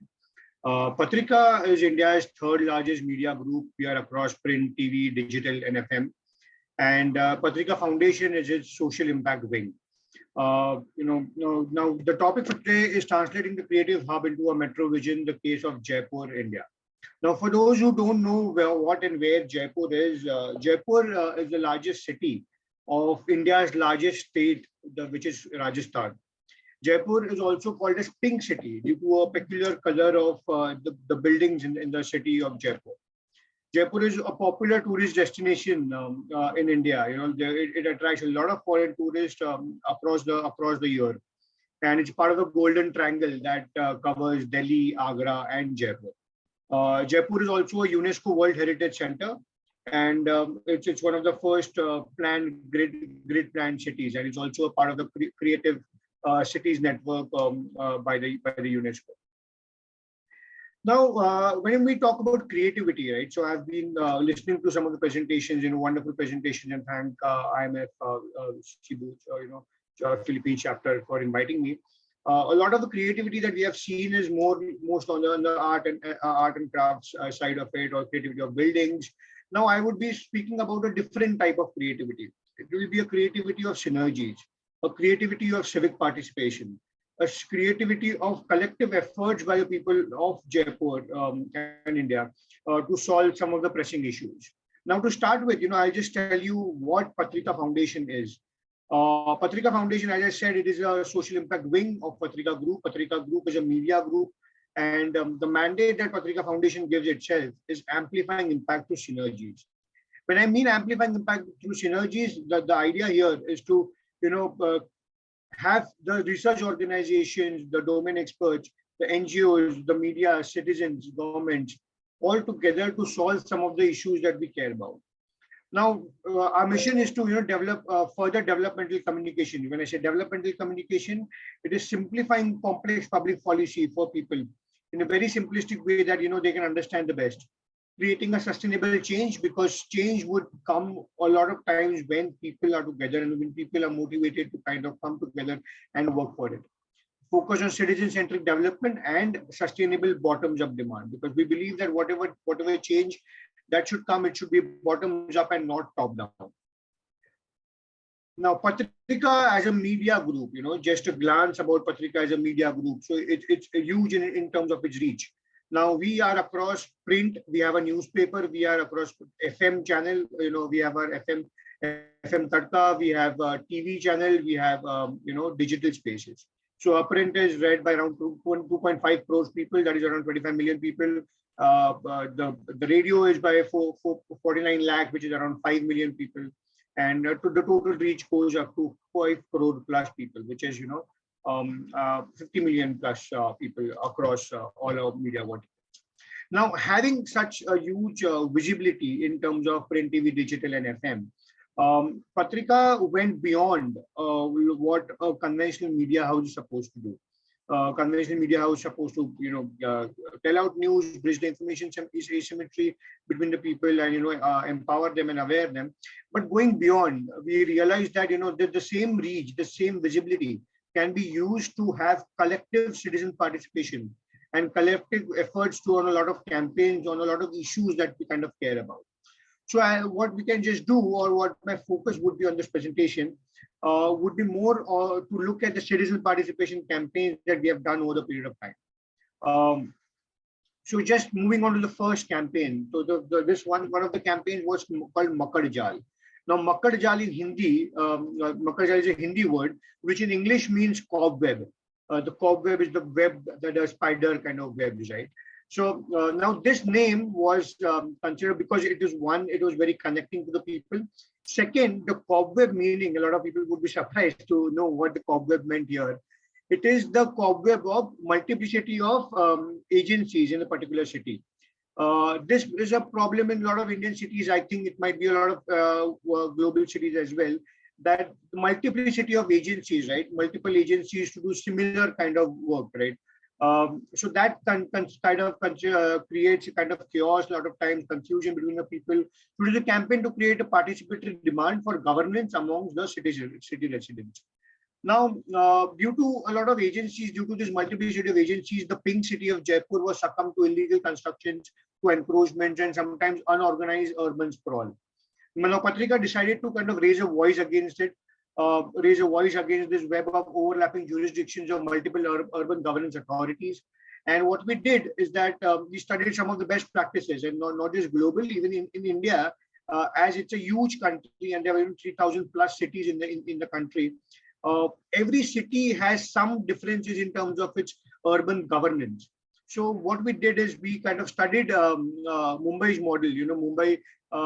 So a lot of different cities in India. There are different a lot of parastatals who give different functions. Like for example, Delhi, the water is given by Delhi Jal Board, but Mumbai, it's the Municipal Corporation of Mumbai, which is the biggest in the country, and it kind of gives a lot of services together. So we studied that model. We mobilized citizens in Jaipur. We got them together, and we made a citizen charter. A citizen charter having all the issues listed. Okay, this is what we want. This is what we have. We have studied it deeply. We have talked to people. We have consulted a lot of stakeholders. And this is what we should be going ahead with, and kind of gave to the government. So this again brought attention on the issue of multiplicity of civic agencies in a city. The next campaign is called Haryalu Rajasthan. Rajasthan is the name of the state, and Haryalu means greening. Now this campaign focused on plantation. It focused on afforestation. Now this started in 2002, and it started in the state of Rajasthan, but now has been spread across 8 states of the country, namely Madhya Pradesh, Chhattisgarh, Delhi, West Bengal, Karnataka, Tamil Nadu, Gujarat, and Maharashtra. Now, how this was done. Now, I'll just give you a brief idea about the geography of Rajasthan as well. Now, Rajasthan is in the desert region of India. If you see Western Rajasthan towards Pakistan, it is more of a desert region, right? So there is a huge water scarcity, and the rainfall is very small. Now we came up, but due to the topicality of Indian monsoons, we came up with a campaign called Haryalu Rajasthan. When people were mobilized, they were motivated that you guys need to come together. We need to collectively work on plantations, and you need to plant trees. And people came forward and they took oath that okay, we will not just plant trees, but we'll also take ownership of these trees going forward. Now, so in 15 years, this campaign has been going on. We are across 9 states. We have planted around 58,000 trees. We have 58,000 planting sites, and we have planted more than 25 lakh trees. So I think the numbers speaks in itself as to how huge this campaign has been. And more importantly, again, what I want to reiterate is the citizen participation angle into it. Voluntary labor contributed by people, planting trees and owning up these trees. It's what is very important. Our next campaign is also on similar lines. As I said, the region is a desert region. There's a scarcity of water.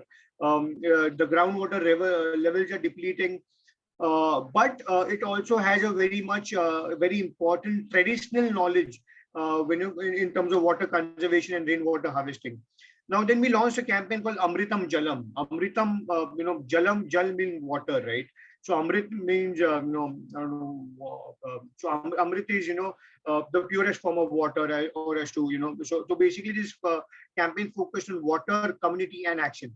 Now, there's a collaborative efforts by citizens, civic society organizations, voluntary organizations coming forward, corporates, and also public sector agents.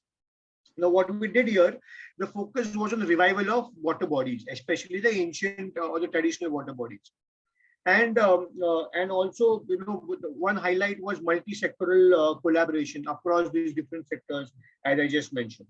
Again, the highlight of this campaign is voluntary contribution of labor, and not just the technical expertise was kind of pulled together, but also the traditional knowledge of water conservation was pulled together. And the new generation, the youth was kind of mobilized and made aware as to how do we kind of use this traditional knowledge and some of the recent or the latest technical expertise in terms of to conserve water to a large extent. Now, this is not just a mobilization, but also educative campaign, right? So, being a media house, we are always into this, educating people, awareing and empowering them. Now, if we just talk about numbers, right? The sheer numbers, the sheer magnanimity of this campaign was huge. Around 7,700 water bodies were restored with the efforts of around 12 lakh plus volunteers who contributed more than 47 lakh person hours in terms of their volunteer action. And we also got a National Water Award in 2010 for this campaign. So this was again a huge campaign. So I'm just trying to tell you as to how some of our pressing issues, be it afforestation, planting more trees to kind of tackle climate change, or reviving the water bodies to solve the water issue, can be tackled through a lot of citizen participation, through motivating people, to kind of encouraging them to come together and collectively work towards this issue, and how different organizations can come together to work on this together. Now, I'll not go into the details of this campaign. This was a campaign on public education.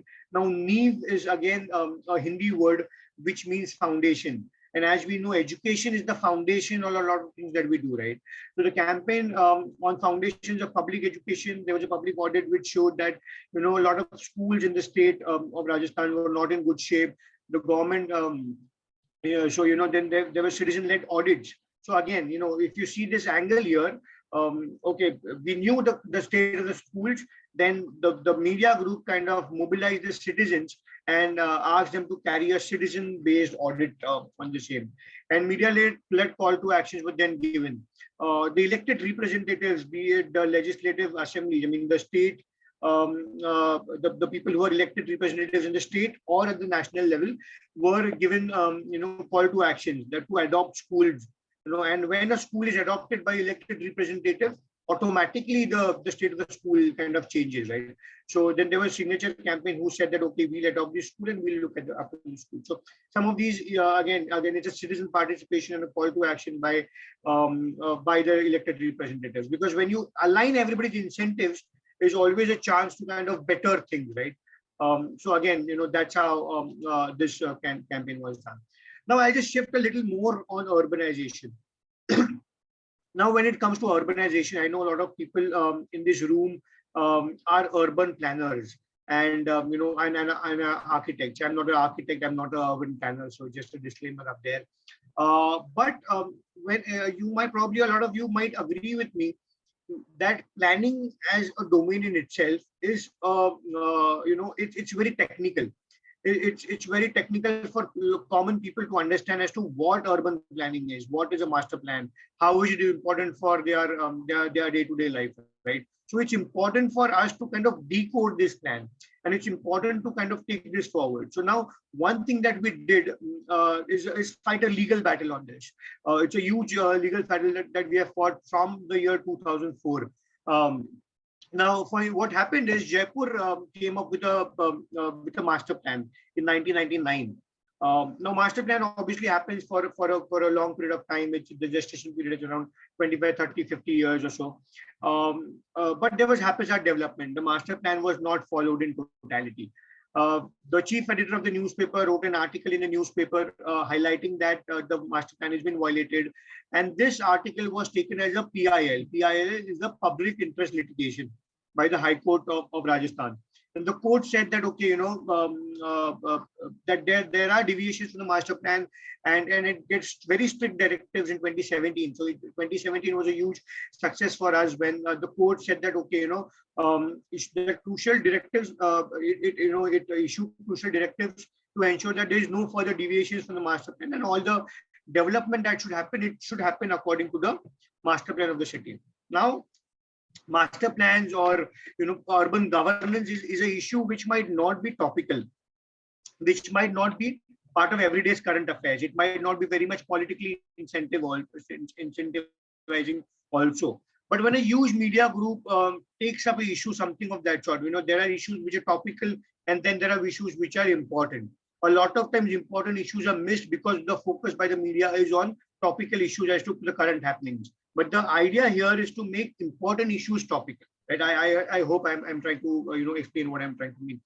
So then this campaign, this case was very important in this, so this how media-led advocacy and how a legal battle help us to win a case at the local, the state level, and now this case has been fought at the national level in the Supreme Court of India. Now, if this case, if you are able to crack this case in the Supreme Court of India, now this would have an effect on the master plans across India, right? Which would be a very big, win on our part. So this is a legal battle that we have fought, and then this is a campaign that I've just started, a few months back, which is called Urban Urja. Now, urja meaning in Hindi is electricity or energy. Now, what we have done is urja. We have created urja. I mean, urja is something that everyone in India understands, being a Hindi word. But we have created urja abbreviation in English.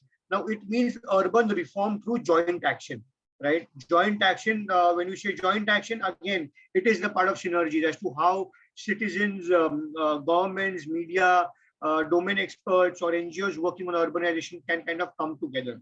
Because it's very important to understand that India, being a very rapidly developing country, is urbanizing very rapidly.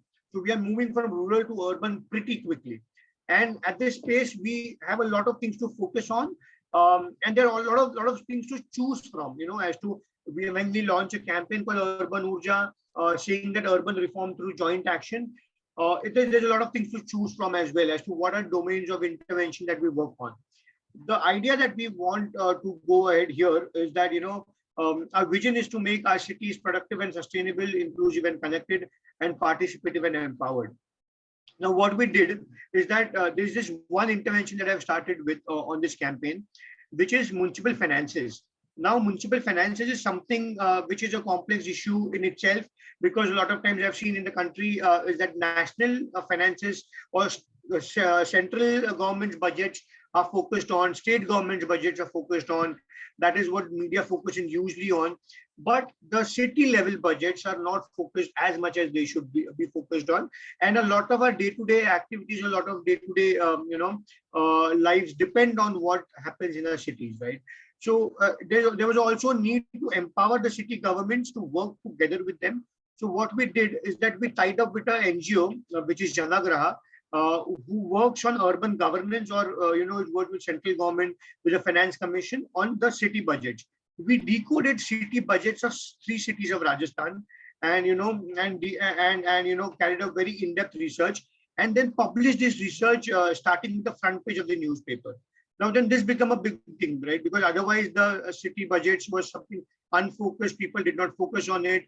Suddenly it became a talk of the town, that okay, this is how this much money is unspent. This is where this is the variance between the expenditure and the revenues. These are our own revenues, sources of own revenue are less, right? So one way of doing this was citizen awareness through a newspaper, through a TV channel. And the second was stakeholder consultation. That you can also see on the screen. We met the municipal commissioners. So municipal commissioner is basically the bureaucratic chief in a city. In India, unlike in a lot of European countries or maybe Southeast Asia or US, the mayor is not a very powerful entity. It's instead, the chief ministers and prime minister are very powerful, who are elected. But mayor, although being elected, is not directly elected. More than the mayor is the municipal commissioner, who is the bureaucratic entity, is more powerful. So then that is what kind of we did, right? So public awareness, stakeholder participation, citizen participation. Public awareness, stakeholder consultations, and citizen participation are the 3 legs of this campaign. And that's how kind of we, want to build up an urban urja going forward across different interventions. So we have started with municipal finances. We'll be taking up different other interventions as we go along. Now, having spoken a lot about the campaigns, the citizen participation, as to what Patrika has done, how we have kind of, taken people together, I thought that it is probably a good idea to also, kind of briefly take you through the planning of Jaipur, because again, Jaipur is UNESCO World Heritage Site for its planning.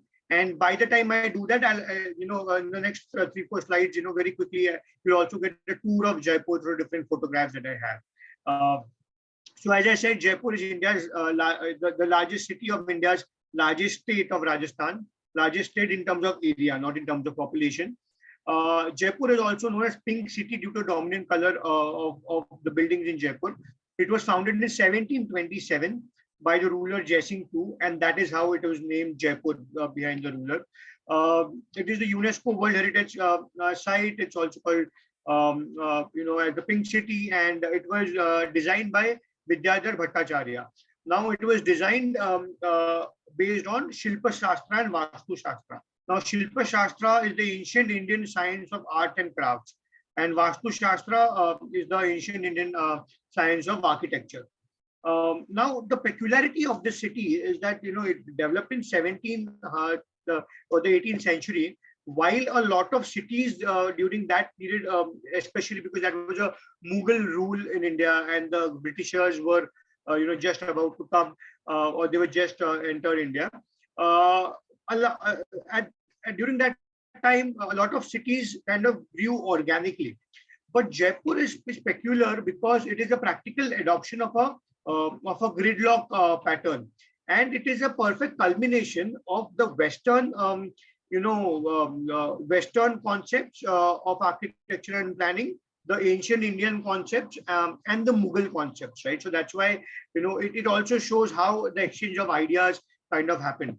Now, if you see, the geography of Jaipur was a little difficult because there were hills on all the three sides, and then there was, how do we kind of build this city? So then there was hills, all these three sides that you see are the hills. There was a temple in the middle, and then there was an axis that was kind of considered the east-west axis, north 15 degrees northeast, and the perpendicular line which connected through this kind of temple, right? So that is what happened in the 17th or the 18th century. And parallel to this perpendicular axis were other perpendicular lines drawn.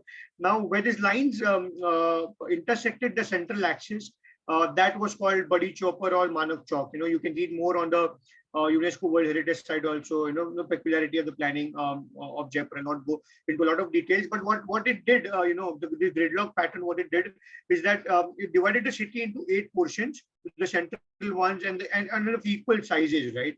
So this is how it kind of became. You can see, and mind you, again, just to reiterate, this was all in 1750s, right? So it was much earlier of a times in terms of planning. Now, this is how it was developed in terms of equal cities or equal sizes, of 8 sections in the cities, and wherever and you can see the streets also very perpendicular and very so it was not very common at that point of time. Now, having planned in this way, the main streets were then the main was marked for people of different caste, rank, and financial status. The main streets then gradually became the more important, or the important commercial angles or the commercial hubs. In terms of the architect of the crafts of it, and also the water systems. If you see, the water systems were very unique of having underground canals during those days. Right, so that's how the different the architecture was different. So all this, what you're seeing, the photographs are of Jaipur itself, right? So and very strict building bylaws were were actually enforced during that time in terms of the height of the building and the ground floor and how to maintain uniformity. Yeah. And now currently, it's equal parts of the number of gates that the city has.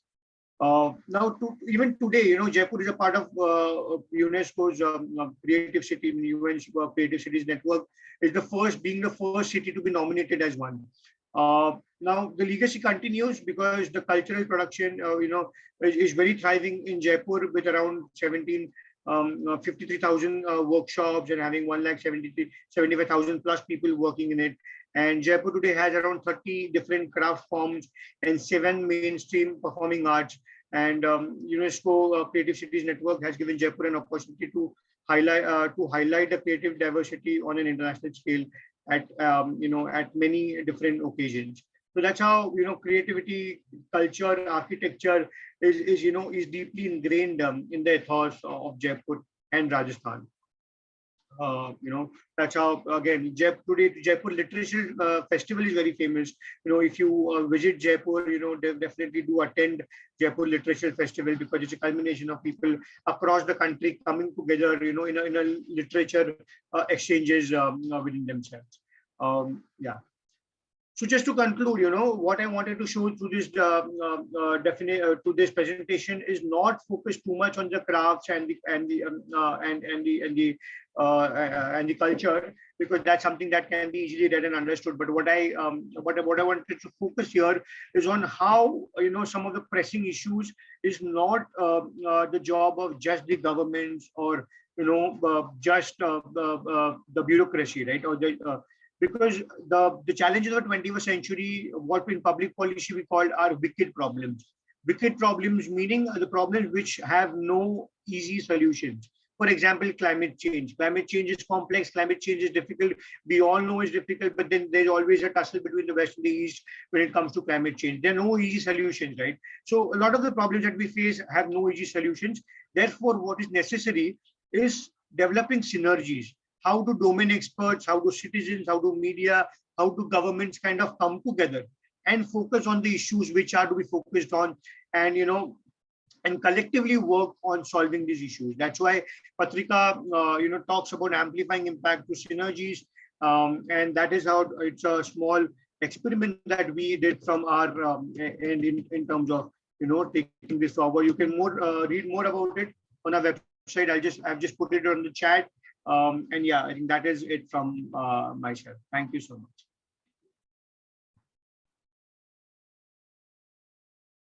Right, thank you for that, Mr. Chinmay. At this juncture, we will now be taking a 5-minute coffee break as we will wrap up the first session of Metro Hackathon 2.0. The coffee break will then be followed by a panel discussion, which will be moderated by the program coordinator of Cebu Leads Foundation, Mr. Elizar Sabina. I encourage everyone to take a break, and then we will be proceeding to the panel discussion in a few minutes.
Hindi naman kayo din sa may ano.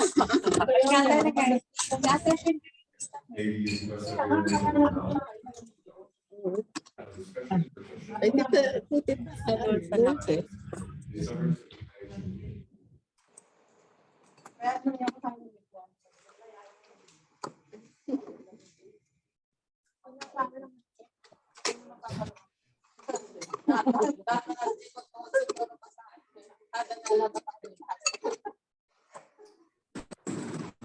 hindi ba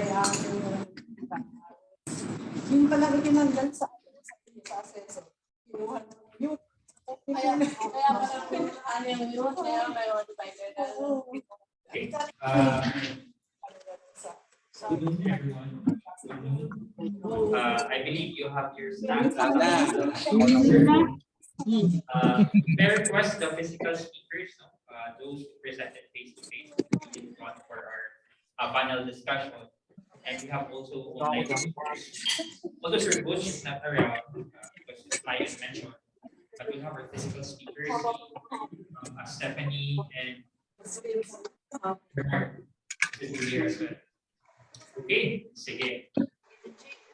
So we'll start our discussion with this thought. because along the way during the discussion, if you went through the discussions of first part, all about the creative hub. You have an example from Cebu.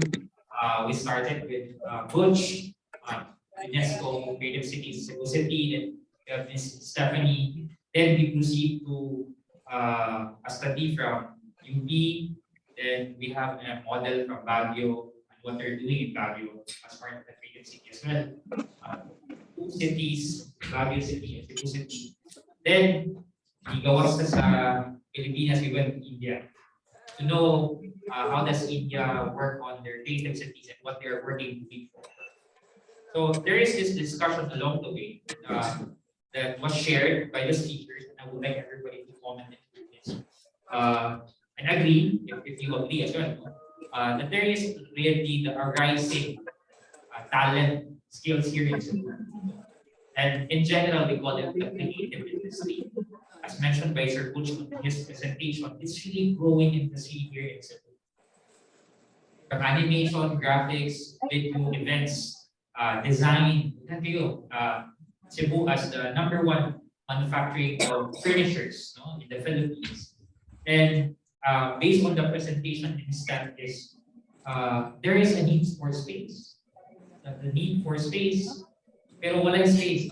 So that's the problem. And this is a chance because aside from our online audience, which is mostly members of the IEP, we have also here the physical audience representative from the chamber. We have also representative from government, and we have also representative from the CSO, like Cebu Leads Cebu Foundation. We have also NGAs, national government agencies. We have DTI here to Hope. We have Tishun at the same time, the APC chapter. We have also Ayala.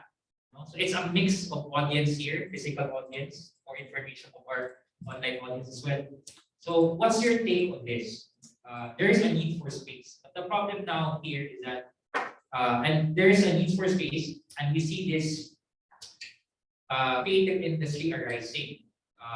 The sector is arising, contributing already to the city's gross domestic product, to the not just the city but region level. In fact, if you look at in terms of regional gross domestic product here in Region 7, 70% is contributed by Cebu. Entire Region 7, 70% of our GDP in Region 7 is from Cebu. And if you look at in terms of productivity, it's 60% productivity of the whole island of Cebu came from Metro Cebu. So, what's your take on this about the need for space? Everybody can comment, even the online audience, even our speaker can comment about this. Online, physical audience, and our speaker can comment. I think the audience. So, yeah, maybe Sir Mark. Yeah, no, thank you for that comment. That was very evident. Pero I'd like to pass the mic to Stephanie. When we had a discussion yesterday with Stephanie during this event, one of the things that we were able to highlight is the need for space. And right now, I'm impressed with Steph and their group that they're able to set up their studio. But I'm curious to know how do we sort of scale it up? How do we replicate the steps studio and other initiatives? Maybe instead, you can share a bit of your story. Yeah. Actually, we've attended several mga talks or consultations also, and a lot of times the bottom line really is, there is a need for space for the creatives to create, especially collaborate and all these things. A lot of the places before, the hubs, I would call them the creative hubs before, have now closed down because they've been bought out by real estate developers. Like, Ayala is a real estate developer, and they know that it's really attractive to get property in the city because they can maximize profit. But at the same time, a lot of these developers don't realize that they are taking away not just that's not just a piece of land, but that is a space where people can freely express themselves or create. So a lot of these places have closed down in the past 10 years. And somehow we have been struggling to really find a place for us to create. And another problem is that since there are a lot of developments, I mean, Cebu has been growing economically. And at the same time, the rent of the spaces around Cebu City has also increased. So that is limiting startup businesses and design studios, whether it's for advertising or architecture, interior design, to open up shop within the city. And for us, visibility is equal to relevance. I mean, if we are a city of design, but people say, asa man na siya, we can't see it, it's not visible. And when it's not visible, how can investors put in their money and grow the industry if they cannot see it? So for us, visibility is really one of the things that we have to push forward. And for our design studio at White Brick, that is the direction that we're going, even if we're shelling out, or we will be shelling out so much money, but we know that that is the direction that we should be. We should be visible. We should create a space for people to converge and collaborate. So I hope that the different agencies here that are present today can also realize that they can help. Government especially can help, and the presentation of Kyle earlier has been a discussion also within San Carlos architecture, everything to revitalize that heritage area in Colon. And that is a really good space for, to drive creativity as well, because other cities have also been doing that, converting their buildings. But I know that the problem of Cebu is different also, as mentioned by Sir Yumi earlier, the Maritama building, they're gonna make research about that, what to do about that, but there is a dispute of ownership. So there can be mga issues, but that is, even if we want, there is maybe mga plans to do it, but there are a lot of issues surrounding it. So I hope we can, resolve a lot of those issues so we can move forward, not to the future. If I may, rebut. So maybe the value of what we're doing right now is in different stakeholders, different perspectives. Going back to the space and the concern of having space, I think from the private perspectives, you were speaking on behalf of my hat as Ayala. I think one factor to consider is if you're able to provide a space, of course you have number of areas. Maybe one consideration is the cost. Of course, from a real estate perspective, it's how do we make that, how do we optimize the land, how do we consider the visibility, the revenue. If I may just quickly share, when I was actually setting up our office before the pandemic, way back in 2012, we envisioned our office to be a co-working space, not just your typical cubicle space. So this was in Quezon City, so we were looking for an area that's, of course, price point we can be able to afford, but knowing also that our model is going to be co-working. So we were already factoring that portion of that office is going to be income generating through our consultancy, through our projects, but portion of that office is also going to be revenue generating through a shared office. And the idea was to have the coming in those shared offices to be complementary to the work that we're doing as different planners. So long story short, I go back to the concern, the cost, the cost factor. How do we, from your implementation framework step, is there a way to make this work, considering the perspective, of course, from the private, and of course, we know the value of creative hubs that can add value to the properties, especially. So that's number one. Number two, how do we maybe provide incentives? Maybe that's another angle. Is this government? Should this be government? Should this be Who is shouldering, right? And Bishop Cross mentioned there's a those two things, no? Maybe there's something in the implementation framework that we can include from a private perspective. So for the implementation framework, that is, yun pwede na siyang i-apply if there's actually a business model that can work for it. So we've been brainstorming also in our studio, like how can we make it work to make it sustainable, cost efficient. Of course, at the end of the day, you have to keep up the place, and it costs money to keep up a place like that. For example, a co-making space. That's why I was able to conceptualize that concept that it's like a co-working space, because in the Philippines, kasi, we are very familiar na with co-working spaces. Because especially in Cebu, sobrang dami na, because the freelance economy is so big, the gig economy is so big here, freelancers. So people are already familiar with that model of a shared working space.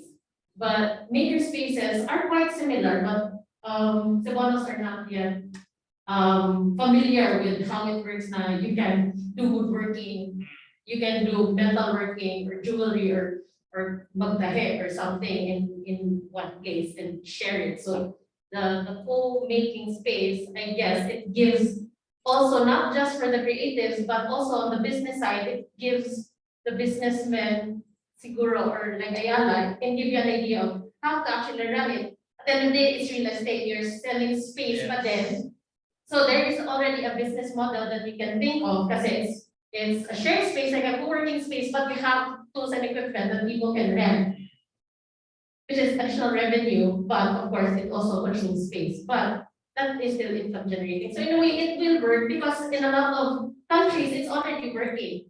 It's just positioning how to sell it, siguro, for the consumers, so that they will understand how they can maximize a space like that.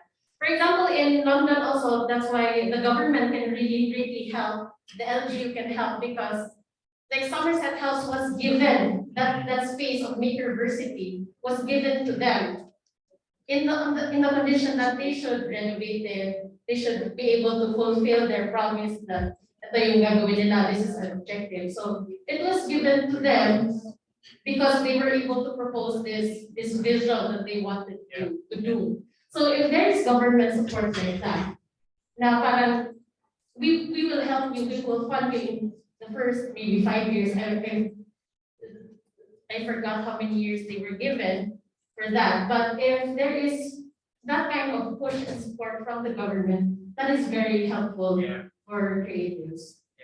Agree. And also to add, just to backtrack a bit, why? Because currently right now, this is always, especially on the outsourcing companies, the term hybrid work.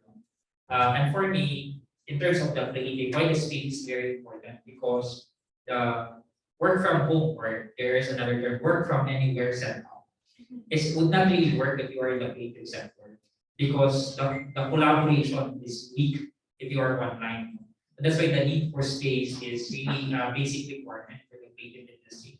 Just to share, I have this friend who is heading a team of animators here in Cebu. In fact, in this building in particular, they are an outsourced animators and tech scientists only in Cebu, in the Philippines. In the Philippines, they conduct this 600 animators and graphic artists here in Cebu. And their client is Texar, and now they're working with this team. Imagine. So, but we're using our talent to outsource. But if you think of it, that is talent. That's a skill. Aside from that, if you're familiar with Chai Ponishare, an artist, one artist, she's now in New York.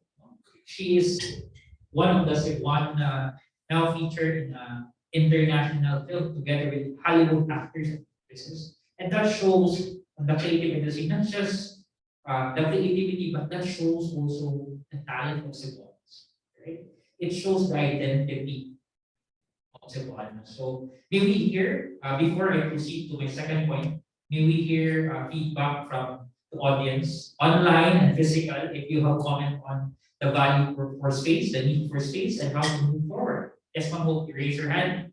After ni Ma'am Hope, would be Architect Yumi. How many mics do we have? We have 2. So labay-labay lang ang mic. Anyway, good noon, everyone. I would just like to share those last end of July towards August, we in DTI instead of we did focus group discussions with the different subsectors. Okay, hybrid because we took for the whole picture, but basically most of the participants. And one of the big issues that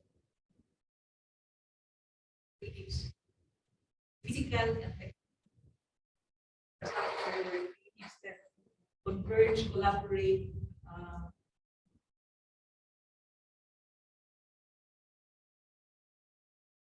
where they can converge, convene, celebrate, and consume creative output. We needed because that was a concern. Arts from the digital, from different players in the creative industry, because we know for a fact that Cebu, by every very talented, there are a lot of skill here in Cebu, and we have a lot in the geographic country. Yes. That's one thing. We have the space. We can let these people come out and because it's a place for the creatives. We will know them. Government that of us, or we can provide any assistance. We need to know who are they, who are you. Because, in fact, the concern is always they would not also want to be known because they're afraid of government. So there's a two-way thing. Going back to our issue, yeah, I agree that there's really a need for a space. And if I may continue with what Steph presented earlier, because we were part of the Fab Lab, we will soon have another Fab Lab in this TESDA. Because they have an existing innovation center. So we're putting up a facility. We're just waiting for the CNC router. In November or before the year ends, we will launch it. And this Fab Lab, as the always, it's open to the public. Same with the one in UP. It's not meaning that it's not exclusive to the UP students. It's open to the public. For them to be sustainable, you have to charge fees for the use of the equipment. The intent there is really to also capacitate the makers on how to use the equipment. So it's really important. It's not only the space. You need to have creatives to really be able to. Because I remember I had a chance to attend there. She's a voice artist. There's a need. There's a potential for voice artists. There's a need for a studio where they can do their craft. If we don't have that here in Cebu.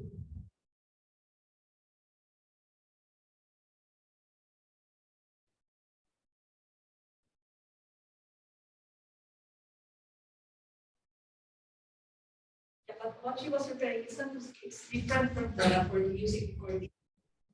For the so they're different. Its own the space has to be complemented with needed technological infra. Certainly. Yeah. Thank you, Ma'am. Architect Mimi. Thank you.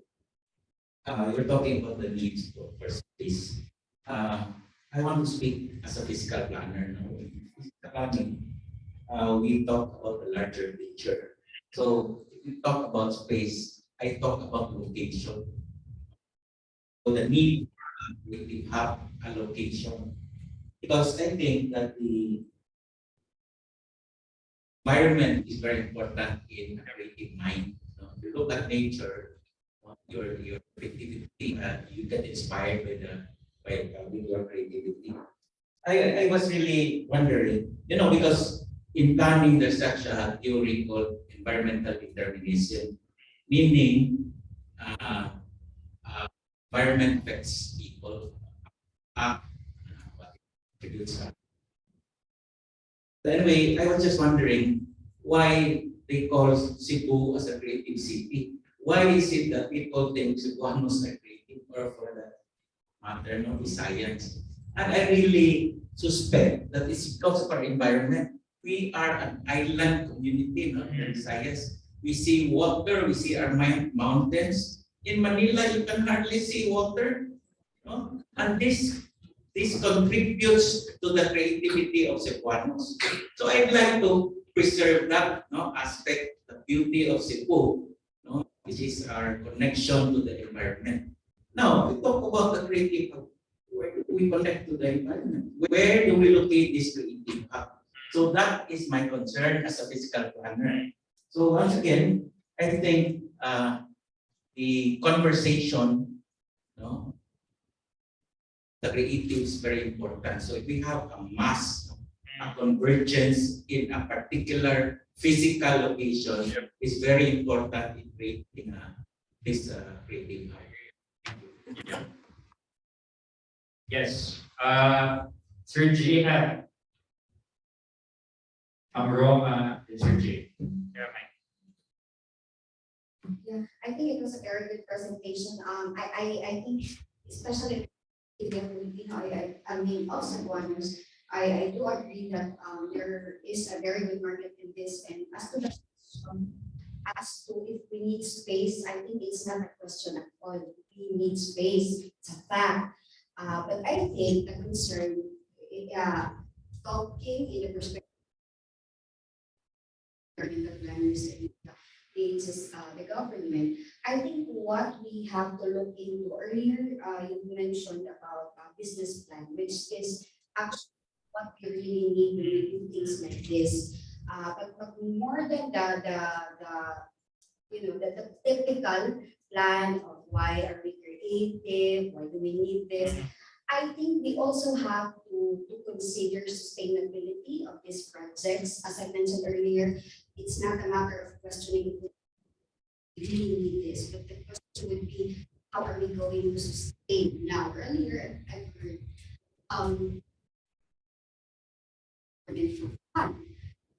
possibility. I am speaking government. I would rather not actually put the burden to them because whether you agree with me or not, it's a fact.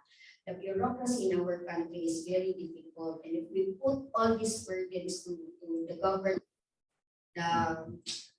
what do you call this?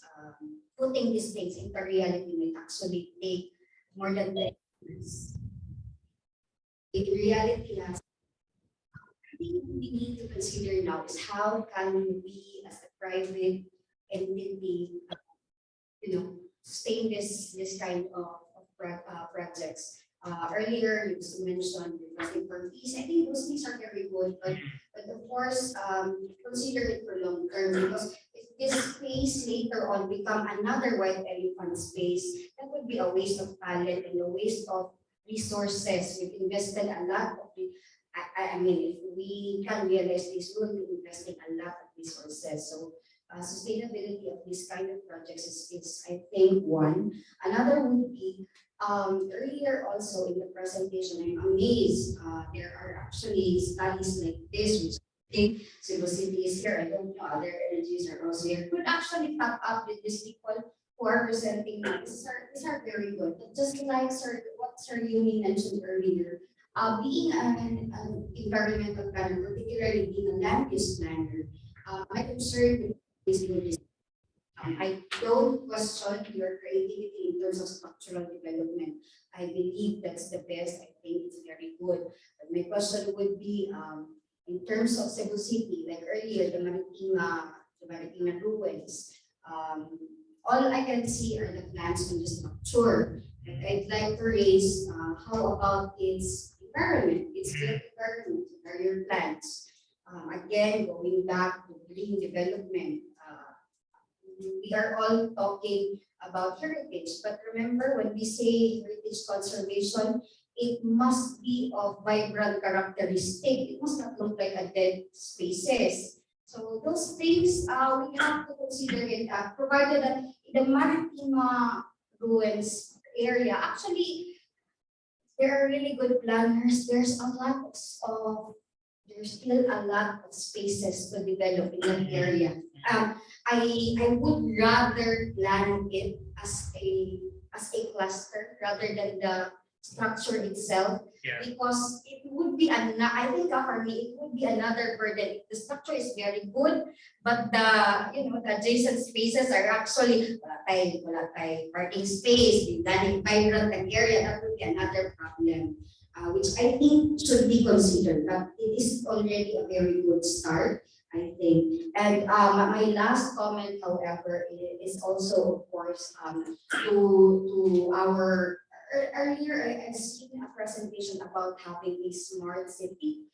I think that is actually a very good idea. We are all claiming to be smart, but in reality, we are not yet there. But I'm not saying it's impossible. We are smart by brain, but not by planning.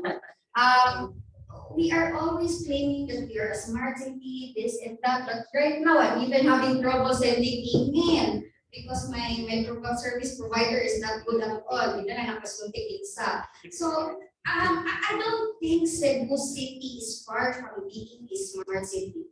I think we are indeed a potential smart hub. And if we could actually intensify, reinforce being a smart city, I think we could actually integrate having a good cultural space in a creative space. If you want to actually attract all walks of life, I think being smart hub would be a part for that. So, kana ako mga observation, but definitely all the presentations were actually good. I'm amazed there are actually studies like this. I haven't seen this in my long time sa government service. Thank you, Ma'am Roman. Sir Jay, you raised your hand. Yeah, we're talking about spaces, but that is back quickly to thank the organizers. Impressive. I've been to many different and quite impressed with what I have seen. Very good ideas. So which led me to question who is equal this, because particularly Baguio, yeah, and I'm quite I'm drawn to the lady and see Mayor Magalong and all of these creative techniques there. So Baguio is getting there because different factors that would drive innovation and change. Quite evident. You're talking about leadership. You're talking about process. You're talking about projects. You're talking about activities. These things don't come like whirlwind. I think there's I'd like to ask, who's leading this? The big picture part, as what Noma is saying. Like Yumi also mentioned about, let's talk about good planning or outstanding planning. Let's talk about the different factors of where to locate what. So that's my first question. Who is the driver? Second, I also would like to, because the ambition is, and I'd like to introduce this word, creating an ecosystem that supports ambition.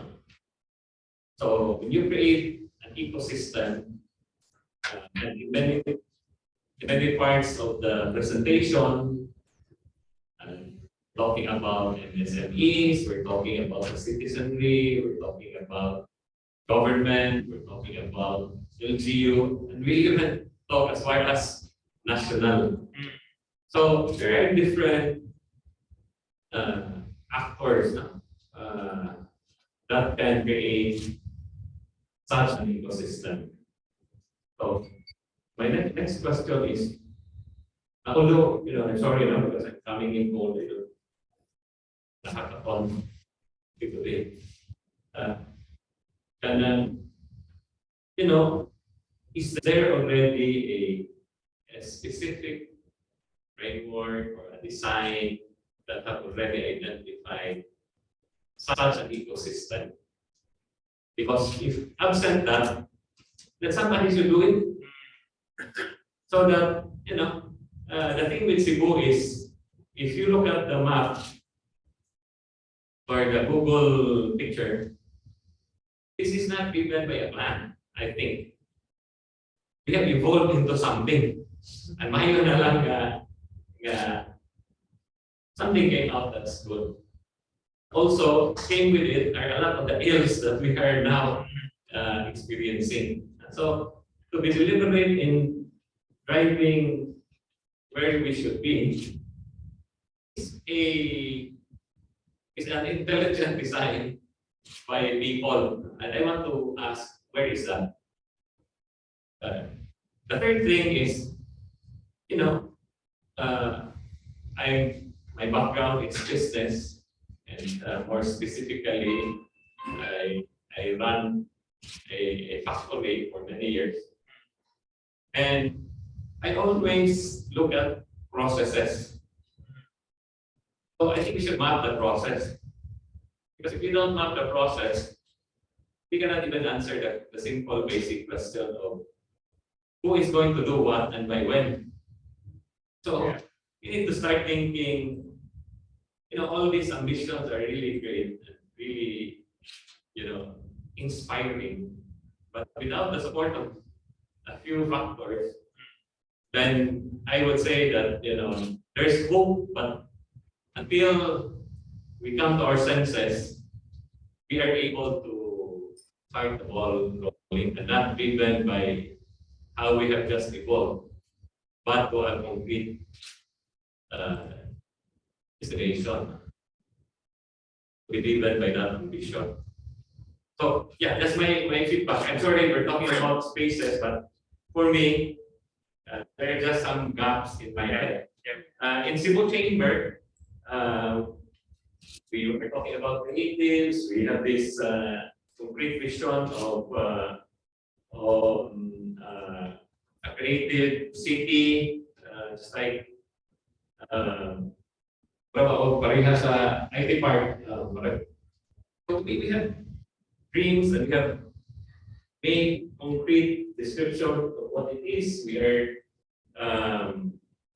having events that would lead to this. We have identified a champion, but you know, this is Cebu Chamber. We want to be a part of something bigger, and I'm happy to be here. I'll just jump off with what Sir said, because in reality, like here on ground, being in the creative industry, I can see it now. Of course, there's a lot of creatives, but since medyo dugay na, there has been murag isla-isla bitaw sa mga creative industry. Like, we are the furniture designers, we are the fashion, blah, blah, blah. So, that is an issue. That's one also of the recommendations I have, is if somebody can make also a research about that. And especially, one thing that can lead to that leadership thing is the clustering of these industries, because that is what is missing. We can't, actually that is the gap. We can't just make a creative hub, derecho, and then just expect people to come.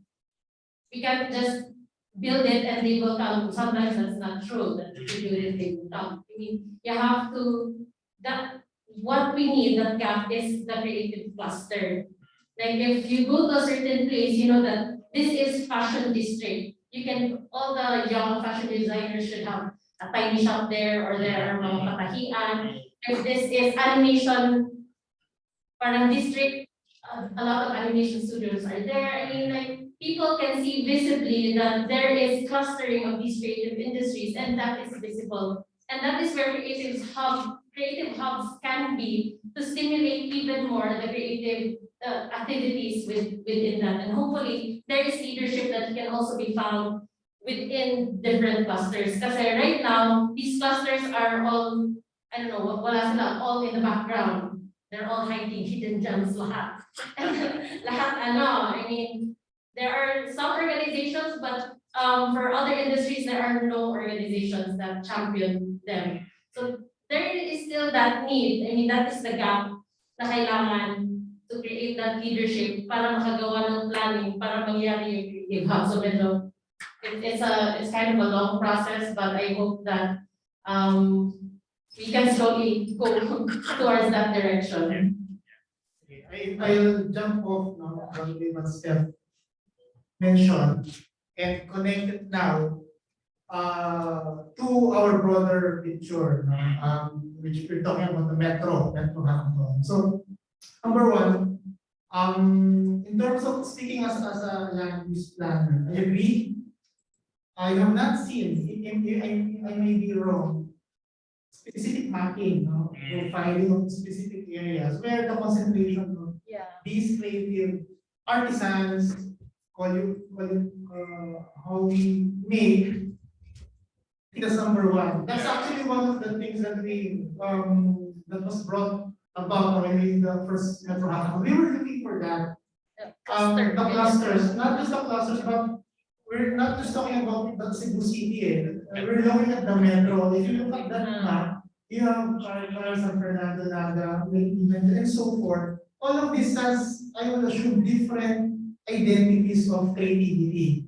Maybe some of it are concentrated on furniture. I may be wrong, I have not seen it.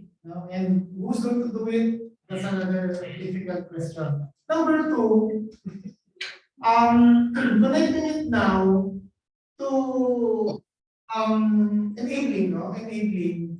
Once we have identified those clusters, now how do we now institutionalize? So that's where my planning hat is in. I'm glad that the city planning and development office is here, which is where they are updating the CLUP, the comprehensive land plan, and other cities as well. So this profiling of the clusters and identification, that later on, hopefully we have the mapping and developing those three districts. This will have to be institutionalized, not the plan. Now that will be adopted by the city, by a law, zoning ordinance, and so forth. So we're not yet there. That's quite far down the road. So that's why for today I go back to the reality. The purpose of the hack. You asked, sir, who curated the flow. It was actually Ellie and I working together with different people, friends, that was involved in the previous hackathon. So we conceptualized this in the hopes that at the end of the day, we'll have a clearer picture, because right now it's all gray, it's all cloudy. Coming from the pandemic, it's all blank. In terms of leadership and who's taking the lead, I fully agree. I always believe. One of my mentors mentioned, planning is like a flower. The petals, you have the physical, the social, those are the sectors. But the center of it, that's the governance, that's the institutional side. Without that, wala lilipad. The petals, there's no direction. So the flow is, after this morning, we lead now towards the green loop discussion, infrastructure side, because this morning we wanted to touch on the soft side, but we'd like to bring that now on the ground this afternoon after lunch, and we linked it to the green loop idea of Sayumi, because we felt that that can be a potential connecting the dots. That's the mapping, and that's the mapping portion. Now, yesterday we tried it by the green loop, and to be frank about it, sir, it's really difficult. It's partly if I was the one implementer, how do we make it happen? Even Sir Buddy agrees. Sir Buddy is even saying that it might not be a green loop, it might be creating those districts and having those districts is similar to what was done in Metro Manila. Na you have a business district and so forth. So that's what we'd like to do in the afternoon. Maybe in the afternoon, we may not be able to have an idea of the entire location, no, of the creatives. We've actually prepared these maps. We have the virtual map. We have a physical, we printed, Ellie printed a large map in front of you, and we'd like to see, where are these creatives located? Located. Maybe at the end of the second session, we'll have a big idea, no? Now, where are these cascading that you're mentioning? And I go back now to the leadership. That's the third session, the governance session, which is the third session, where Congressman Edu will be joining us, will be presenting about the draft Metro Cebu bill, because in order to institutionalize all of this, it has to really be incorporated into a legalized statutory document. At the end of the day, it's a plan, it's a metro plan, also I call it what we mean, but it has to be approved from local, provincial, different levels of the verticals. So yeah, I just wanted to capture, because time check, we're almost going to have lunch, but if there are other comments, yeah, feel free to comment. Yeah, I believe the question is really is foundational. That's very founded that we need to consider everything that we need to do, not just the creative, never planning. Who will lead this? That's very important. No? In relation also with our discussion today, I want to hear answer from maybe from Mamaline from Baguio. Mamaline, how did you do it in Baguio in terms of the need to space, and how did the government of City of Baguio provide assistance to this industry? Yes. Thank you for that. Actually, I heard the comments about Baguio. Yes, we have been very organized even from the start. The first thing that we did was we gathered the creatives and the artists, and we made sure that they work as one. We know very well that creative artists sometimes have different groups, but we said if you are as one and you will be the driving force, then the city government will give their full support. And there's a very good collaboration, because at first the artists, they never trusted the government. But we in the government now, we had to show that we are there to support them. And we have a very good collaboration now with the artists. The government, we provide the spaces, of course, the funding. We provide the festivals where they can have all this showcase of their creativity. And the artists are there also to provide all their talents and in all fields. And I heard that the business sector, actually, they are our sponsors, and they've been sponsoring our creatives. And once they sponsored them with all the festivals and all the artworks that they have, we attract the tourists. And when the tourists comes in, then that's when the business sector gets back their profit. So it's a circle of economy, and we have to maintain that. And if we break a tie there will be a problem. So we see to it that the government is always on top of it, but the key players are the creatives, the artists themselves. We have empowered them. That's the key of the success. When it comes to the smart city, we are already into that, but we still lack the technological aspect. And the space in Baguio, you know very well that we have all slopes, and most of the areas have already been occupied. And we cannot have a creative hub as you are planning in Cebu, that you have a big area. All we can do is have an adaptive reuse of our heritage spaces, maybe of our cinemas. And also, we thought of really expanding outside Baguio. That's why we have our congressman really was very on top of making the Bliss Metro development that's with the other adjacent municipalities around Baguio. And with that, we know that we can even expand and move forward. I hope I gave you a little background for Baguio. Thank you.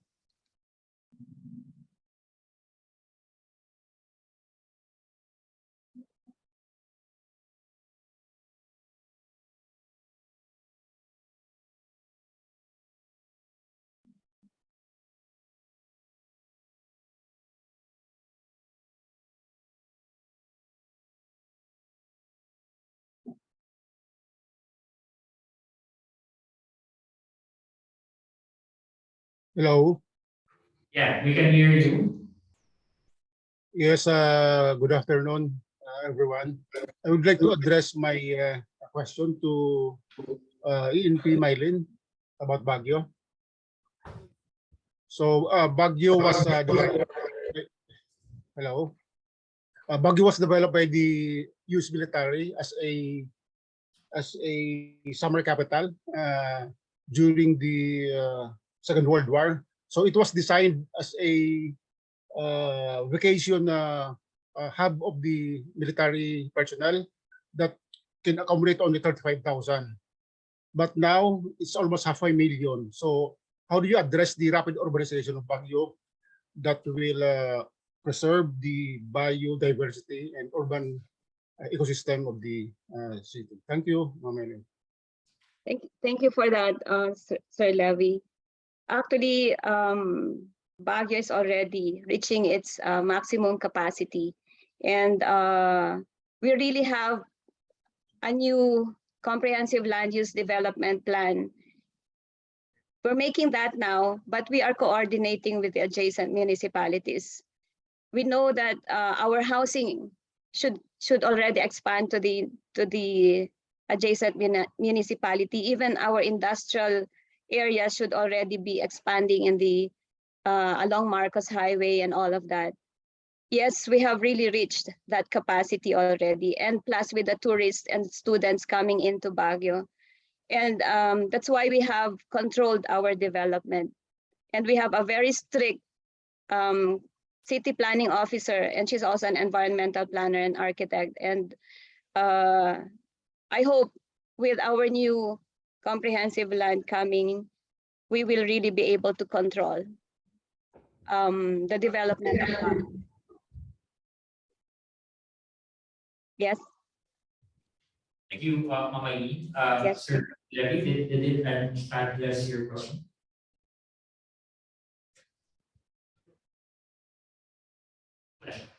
Yes, thank you, Ms. Maggie, for answering that question.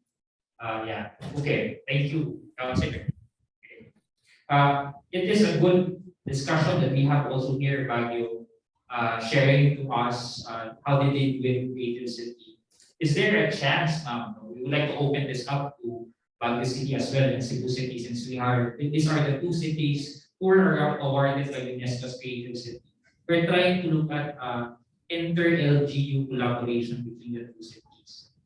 And if since the city planning of Cebu City is here and Cebu Chamber is here as well, and some of the creative industry of Cebu is here, is there a way that we can somehow, as part of the next steps, maybe that we can ask Baguio City as our big brother and how Cebu City creative industry?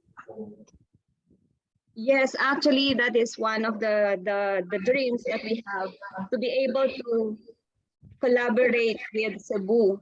We have crafts and folk art, and I hope that with your City of Design, we can collaborate using our products and your products.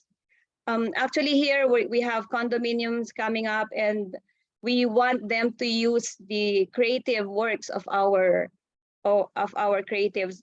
They've already shifted from just a mere wood carving and weaving to lamps and lights. It's a nice collaboration, and I know Cebu has one of the best designs, and I hope we can come up with this kind of collaboration to also improve our products And then we can do that also internationally. Great, great. Thank you, Ma'am Mylene. We'll contact you about this on the next steps moving forward. One thing that I also see during the discussion, like for Baguio, it's really the government leading here in Cebu, DTI and Cebu Chamber has initiative already identifying clustering, even consolidating a team. Kaya na naman sila clustering to the mga creative sector. Aside from the government leading, there are also opportunities where the business can come in. Diba? And how can the government support it? Really translate it through a policy or incentives. If a businessman coming in, providing space for creative hub, maybe incentives to come in. As mentioned by Ma'am Roma, don't depend on the government. And also, as I always know about Mayor Rama, he always engaged the private sector in terms of development. For example, we are here in one of the best venue. Soon pa lang na ako, making space, co-working space, diba? This is a good venue, and Ayala, I believe, can provide as well, diba? So it's not just the government. Ang walang is the government facilitated the entire process. And how can you support this business industry that is willing to support our creative sector? Because there are a lot of business interest in SM. I don't know, mga real estate, and we have the best real estate developer here in the Philippines. Diba? So that would be a potential opportunity that we could have. Okay, any more question? I believe there's none. Hello. Okay. Hello.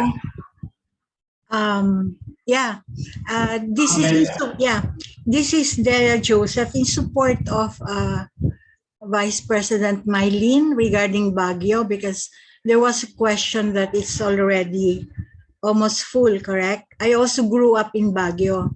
So I think that there is this Bliss project where they're going to transfer or maybe establish other urban centers in the outlying areas like La Trinidad, Itogon, Sablan, Tuba. Is that correct, Mylene? Yes, ma'am. Yeah, those are the it's just like Metro Cebu. This is Metro Baguio. It's called Bliss, and hopefully the city itself, because it's really full now. Every time I go there, you can see that the mountains are really full.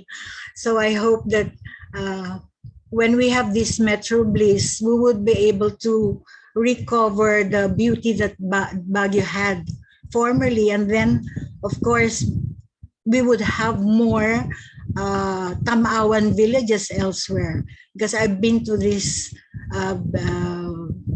creative hubs where Kidlat Tahimik has his art, and it's really beautiful. So I really hope that our local governments, the national and private sector, would support really these creative hubs, because otherwise it will be difficult for them to thrive. That's all. Thank you. Thank you. Thank you, Ma'am Delia. Do you have a comment for that, Ma'am Mylene?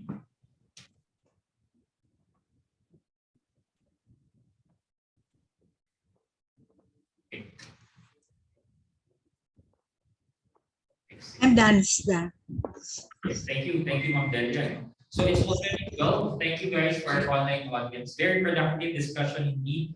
Excited for discussing the next steps at Daily Pack, because after lunch we will talk about the Green Loop, which will be presented by Architect Uni, and we invited also panelists. So that's why we will be more this afternoon.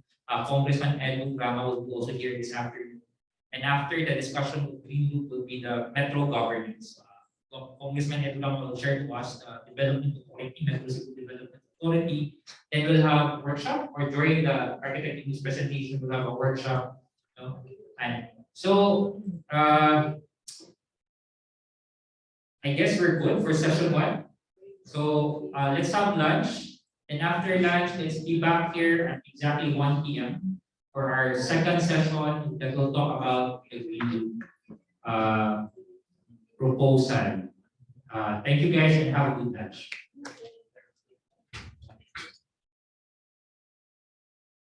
on the presence of architect, civil engineer, and environmental planner, Mr. Joseph Espina, to discuss the Green Look vision. Architect Espina has been engaged as a consultant of JOCA in the Metro Cebu Urban Transport Study. He is currently a member of the Mandawi City Multisectoral Governance Council in the Mandawi City Planning Consultant. He is also a member of the Philippine Institute of Environmental Planners and is currently the Chancellor of the PIE College of Fellows.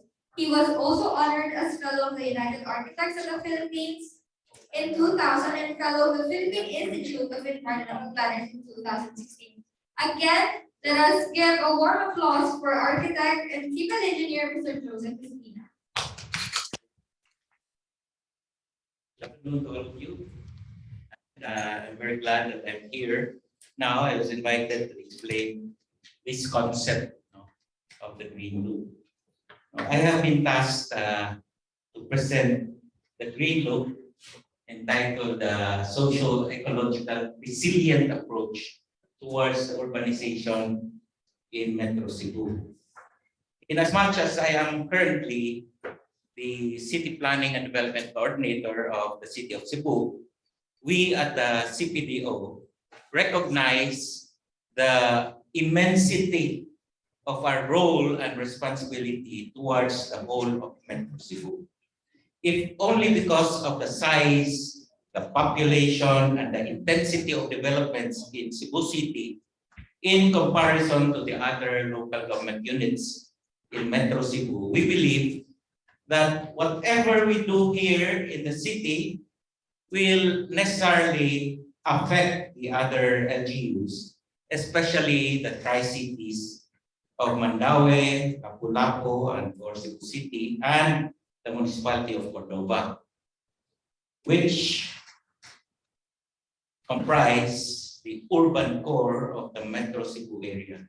Conversely, of course, the reverse is true, that whatever happens in our neighboring and adjacent LGUs will affect the city of Cebu.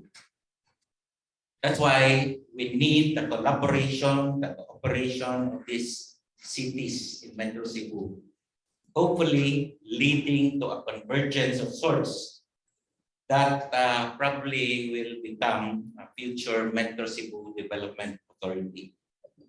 We are particularly concerned about commonalities in terms of issues like traffic, utilities like water, power, telcos, solid waste, sewage, and the like.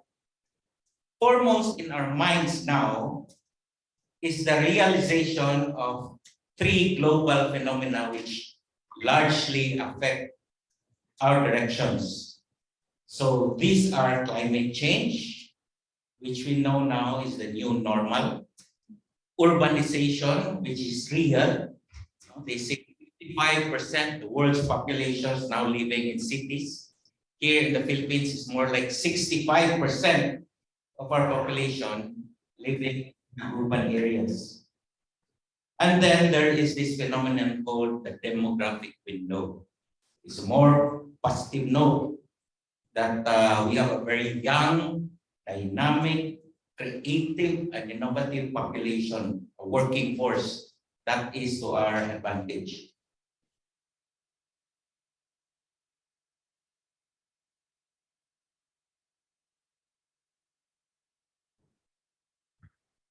Okay, next. Okay, for the benefit of those who are not familiar of Cebu, Metro Cebu, let me begin with an overview of the Metro Cebu situation. Here's a map of the province of Cebu, which is at the center of the Central Visayas region, which is also at the center of the whole country, Philippine archipelago. Cebu is an elongated island, 200 kilometers long from north to south, and then 50 kilometers at its girth where the city of Cebu is. Okay. Together with Balamban on the west and Toledo City. There are plans by the province of Cebu to relocate the capital to the west, in Balamban. And then I know that since I was a member of the Regional Land Use Committee, that there are plans for the province to have a future airport. No?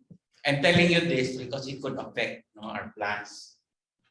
Future airport in the municipality of Medellin. This is the only flat area in the whole island of Cebu where an international airport, future airport could be located. And this is very strategic because it's in the center of the 5 major islands of the Visayas. So traveling by Roro or fast track is easier. But the problem, of course, is connecting to the city of Cebu. Now, that is very important because an LRT would be the solution. That's only 100 kilometers, probably about 30 minutes or an hour by fast train. And then there are plans, I was also talking to the Arlo that we need a large port. There is a new port being planned here in Consolacion, but that is a very small area. If you are talking about a port of international proportions, like an ASEAN port, talk about Cebu as an ASEAN creative city, we need those things, and as an international cargo terminal in the bay in Naga and in Manila. That was my proposal to the Arlo. But of course, location is important because it is also at the crossroads of the Central Nautical Highway here in the East Coast and the Western Nautical Highway here from Negros.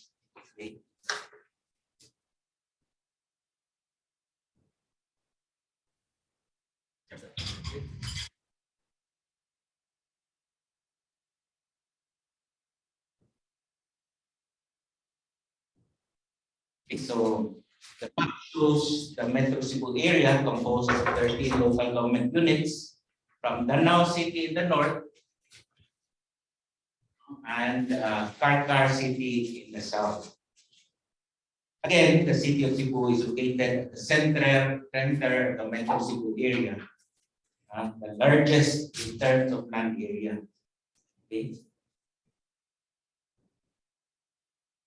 So this next map shows the city of Cebu with a total area of 315 square kilometers, including an upland area, which is a rural area composed of about 85% of the total area of the city, and the urban area composed of 15% of the total area. There are 80 barangays in the whole city, and so you can see here that most of the land area in Cebu City are watersheds. This is a watershed. There are 5 watersheds here in the Central Cebu protected landscape. These growth centers shall be connected.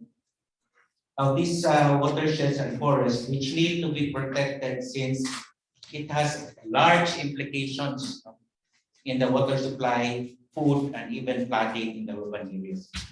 The next slide shows the proposed Metro Cebu land use strategy. This was already adopted by JICA.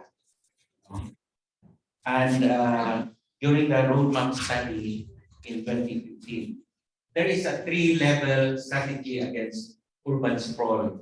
First strategy is to disperse growth centers. So we'll have concentrated dispersed concentrations in Danao City and in Karkar, the Naga area. The second strategy is to define a green belt, sort of a green corridor.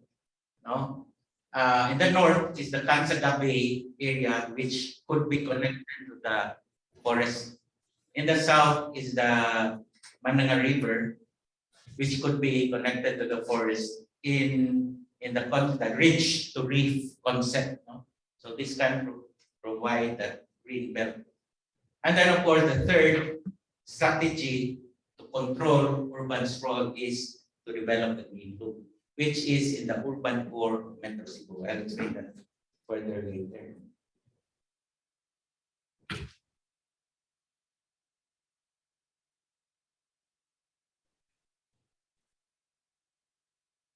So now we go to the city of Cebu. There are 5 development areas that we identified. According to our mayor, he was always talking to me about this, and I tried to consolidate his thoughts into a fiscal plan. So he's talking about the downtown area, composed of the downtown area, composed of the new CBD, which is the SRP, South Road Properties, and the old town, which is the Heritage Core in this area. And then we have the Midtown area.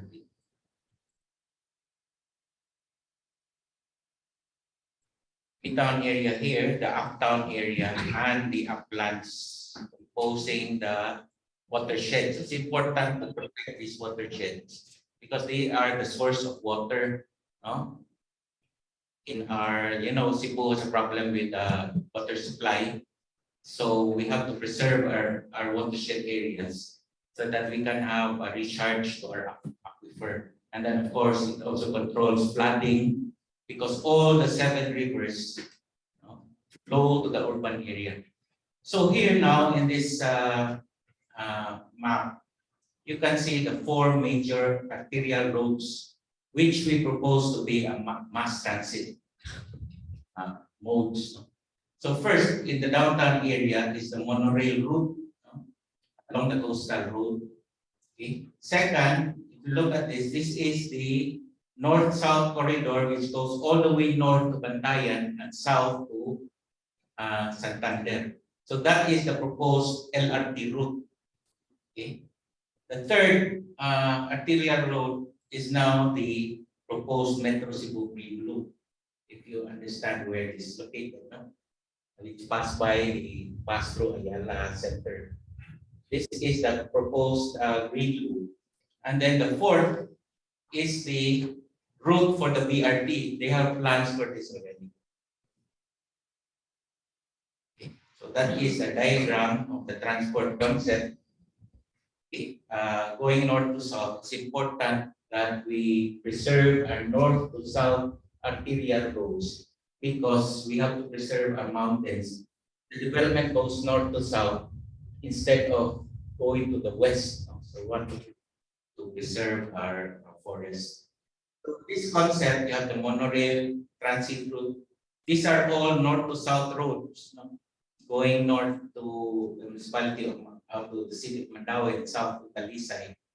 And then as a loop, if you will have a tram or electric bus route around the urban core of Metro Cebu, which is the Green Loop. And then, of course, in the future, probably cable car transit route to the mountains. Now, I was talking earlier to possible location in Yala Heights for a market of Bagsakan. That is for the future.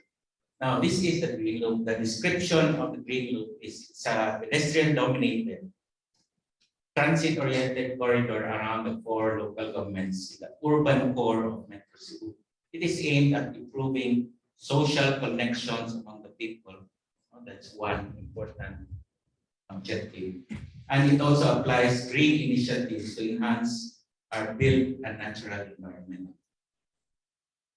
That is the diagram of the Green Loop.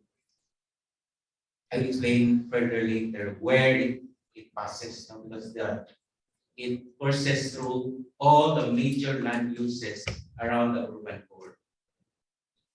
So these are the objectives of the Green Loop. First is to bring back legibility of the city by connecting the major land uses.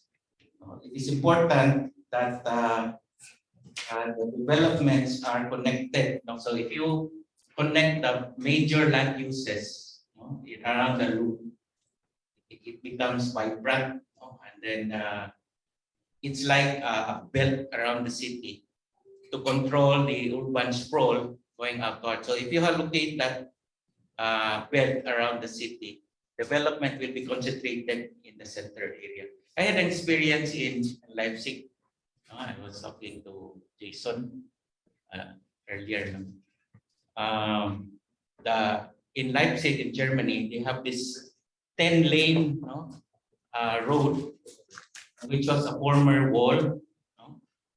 And then during the workshop, that we had a workshop, inside that ring road is a very vibrant historic district, very successful in terms of commercial activity.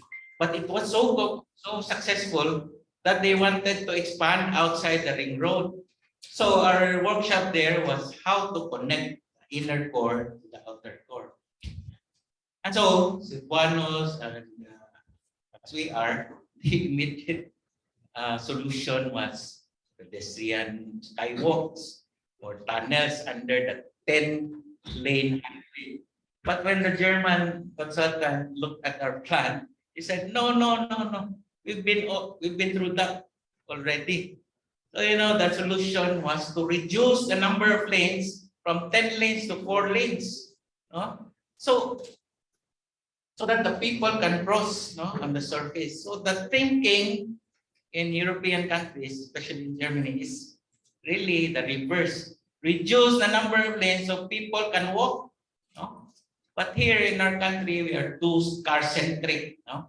So we prefer to have more lanes and skywalks. That's what is happening in Manila. The skywalks there. Second is to apply controlled densification and shift developments away from the forest. That's what I said. You have a plan there. Developments will be prevented from spreading towards the west, which is the watershed area. Third is to enhance social connections among the population. Now, this is important because people think that relationships cannot be nurtured. It has to have a place. That's why we talk about creative hubs. There has to be a place for conversation. You talk about creativity. The conversation among creatives is very important. So social connecting spaces can be accommodated in this loop. It could be in certain places, not all around the loop, but certain places where these conversations happen. And then to preserve the natural environment and apply green initiatives. There are many green initiatives along the green electric buses, one of them, clockwise and counterclockwise direction, bus stations of solar powered and water catchment areas, sewage systems, wide sidewalks, greens, and trees. And then along the loop, there are modes like in the Butuanon River, there's another mode there, which is linear parks. In fact, Mandaue City has already created an ordinance to declare a 50-meter strip along the Butuanon River as a no-build zone. We want to replicate that along Guadalupe River in Cebu City, because that could be the pedestrian route, but the ML Quezon, if you have been there, Mark, could be the transit route. So the pedestrian can be separated from transit route. Similarly, in Cebu City, the Guadalupe River is just beside Virama. Okay, so the Virama road can be the transit corridor. The Guadalupe River could be the linear park of pedestrians. So you can imagine electric tricycles flying there, bike lanes, and trees. Okay, and then to increase economic activity. So you can do all of this. Imagine the economic activity. It happens if the infrastructure is there. Okay. Resilience and sustainability. Resilience refers to adaptive capacity, meaning retaining organization, function, structure, feedback, and most importantly, identity. So we have been suffering from a lot of disasters. Recently, the Typhoon Odette devastated Cebu. We lost power, we lost our telco, internet, a lot of things damaged to Cebu. So we are not resilient because it took us, what, 2 months to recover our lines. So resilience actually means adaptive capacity, being able to recover from these disasters fast. And then sustainability is the capacity to change in order to maintain identity. With urbanization, we are losing that identity. Therefore, one strategy is the need for social ecological resilience, meaning maintaining social connections and preserving the environment. So that is the concept for the green loop. No? So that is the green loop. We presented this because this has been studied in the University of School of Architecture for since 2015. And if you look at this map, in 2015 we did not have this. This is the CC Lex. No? This Mactan Island, this is the city of Cebu, and now is here. So we didn't have this in 2015 when we conceptualized this green loop. But now we have this, except that the ramp going to Cebu City was changed, no? The route was changed towards the SRP road. No? But now the mayor wants to have the original alignment, no, towards Birama. So this is over the Guadalupe River towards the Birama, because the Birama road, if you notice, has a lot of feeders, no? Colon, Cipadilla, and Bacalso. This is Ni Rodriguez, no? And Veles, a lot of feeder roads. So if you are, for example, from Laco going to Mactan, would you rather come to Birama through Escario or go all the way to Mandaue to the first to second bit? It's easier here. So probably about a third or more of the traffic going to Mactan will be flying through the CCLEX. And we met with the CCLEX 2 or 3 days ago. They are very supportive. So they are going to spend another $1 billion just to have that ramp. It's just a short stretch from the, actually they have prepared already for that connection. Okay, so that is those are the major land uses. If you look at this, this is the cultural and historic district of Cebu. I was thinking that if this green loop passes through this could be another, we are planning for a historic loop here in the historic district, which can be connected to the green loop. The SRP is the new business district, which can also be connected to this loop. And all of this, the trade and financial district is now this area in the Ayala Business Park. Then we have this segment, which is the manufacturing hub in Mandaue. And then we have the transport hub, which is the airport. And the MEX is here. Here in Mactan, you have the tourist resorts, 5-star hotels. And these are even connections to the different islands towards Bohol. Very impressive here. And then in Cordova, you have ecotourism. In fact, it's happening now. No? A lot of private investors are doing a lot of things here on ecotourism, because these are the mangrove areas we have to preserve. Those are the segments. Segment 1 is the river area along Mango Avenue to Ayala Business Park. Segment 2, you notice, is the in Mandaue. Basically, these are warehouses with display. No? So that is wholesale. So as the land use changes, the treatment of the green loop also changes. It's different, no? Catering to different land uses where it passes. Segment 3, of course, as I mentioned before, will have 2 routes: one for the transport, the other one for the along the river for the pedestrian. Then it crosses the bridge.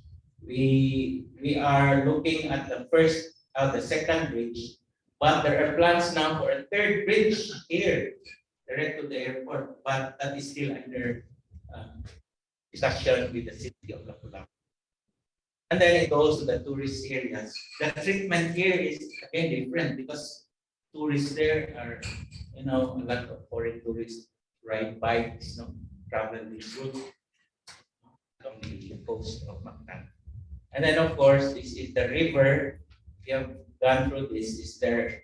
It is already existing, the Philippine River Highway, and then it connects to the CC Lake, up to Cebu. But there are plans now for another developer to connect the end of CC Lakes through the back of the airport. No, it's a shortcut. Okay, so the plans are being made to connect this to this area in I think that's the barangay Buaya here, and it's now closer. So upon my computations, about 70 to 73 kilometers now stretch, as long as the Ironman.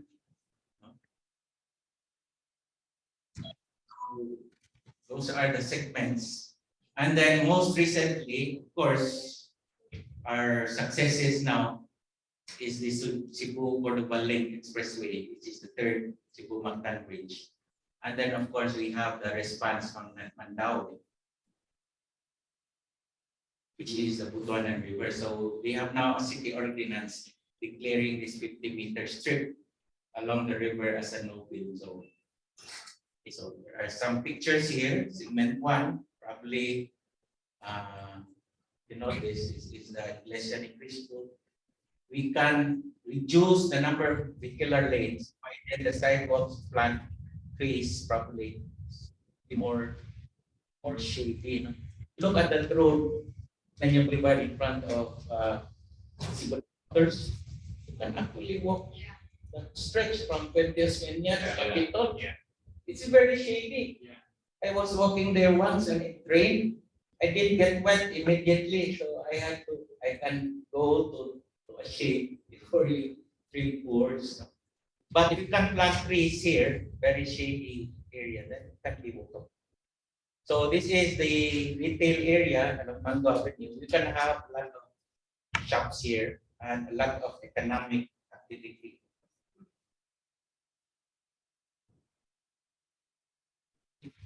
That is the connection. The Irama ramp is just here, and then it can be connected to the historic district. So we have plans now to pedestrianize the historic district. Discussing now with the Vice Mayor for the waterfront vision.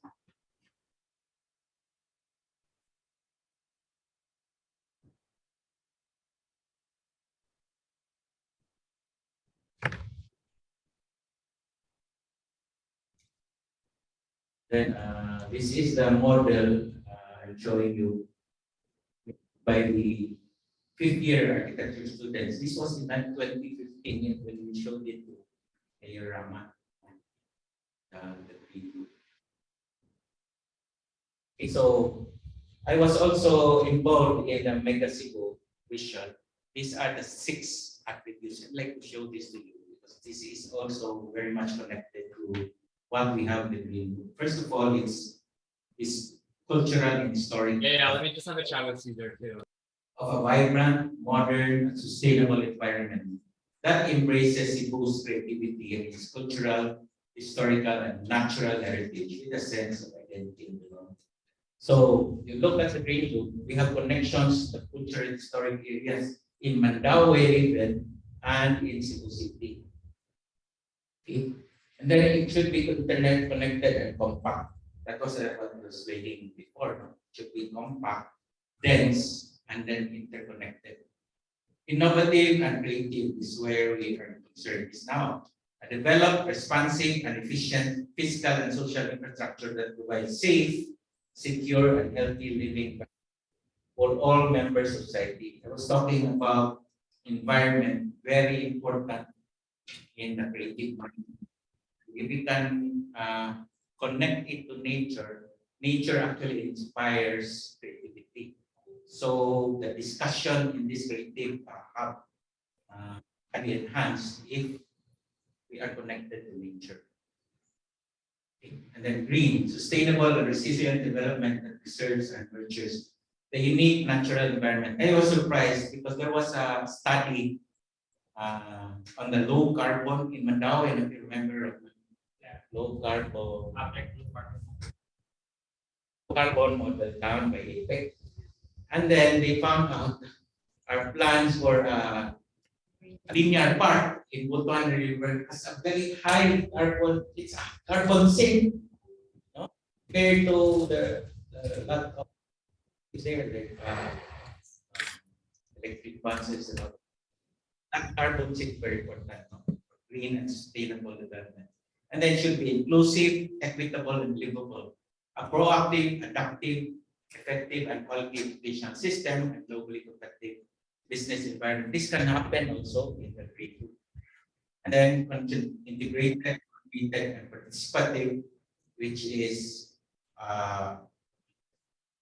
including the civil society organizations should be part of the plan. And that's just a picture of what we were doing way back in 2015, that's about 7 years ago. We look for a change, but it never happened. We continue this. I hope that now if people can understand what this is all about, probably the private sector can come in and support. Thank you.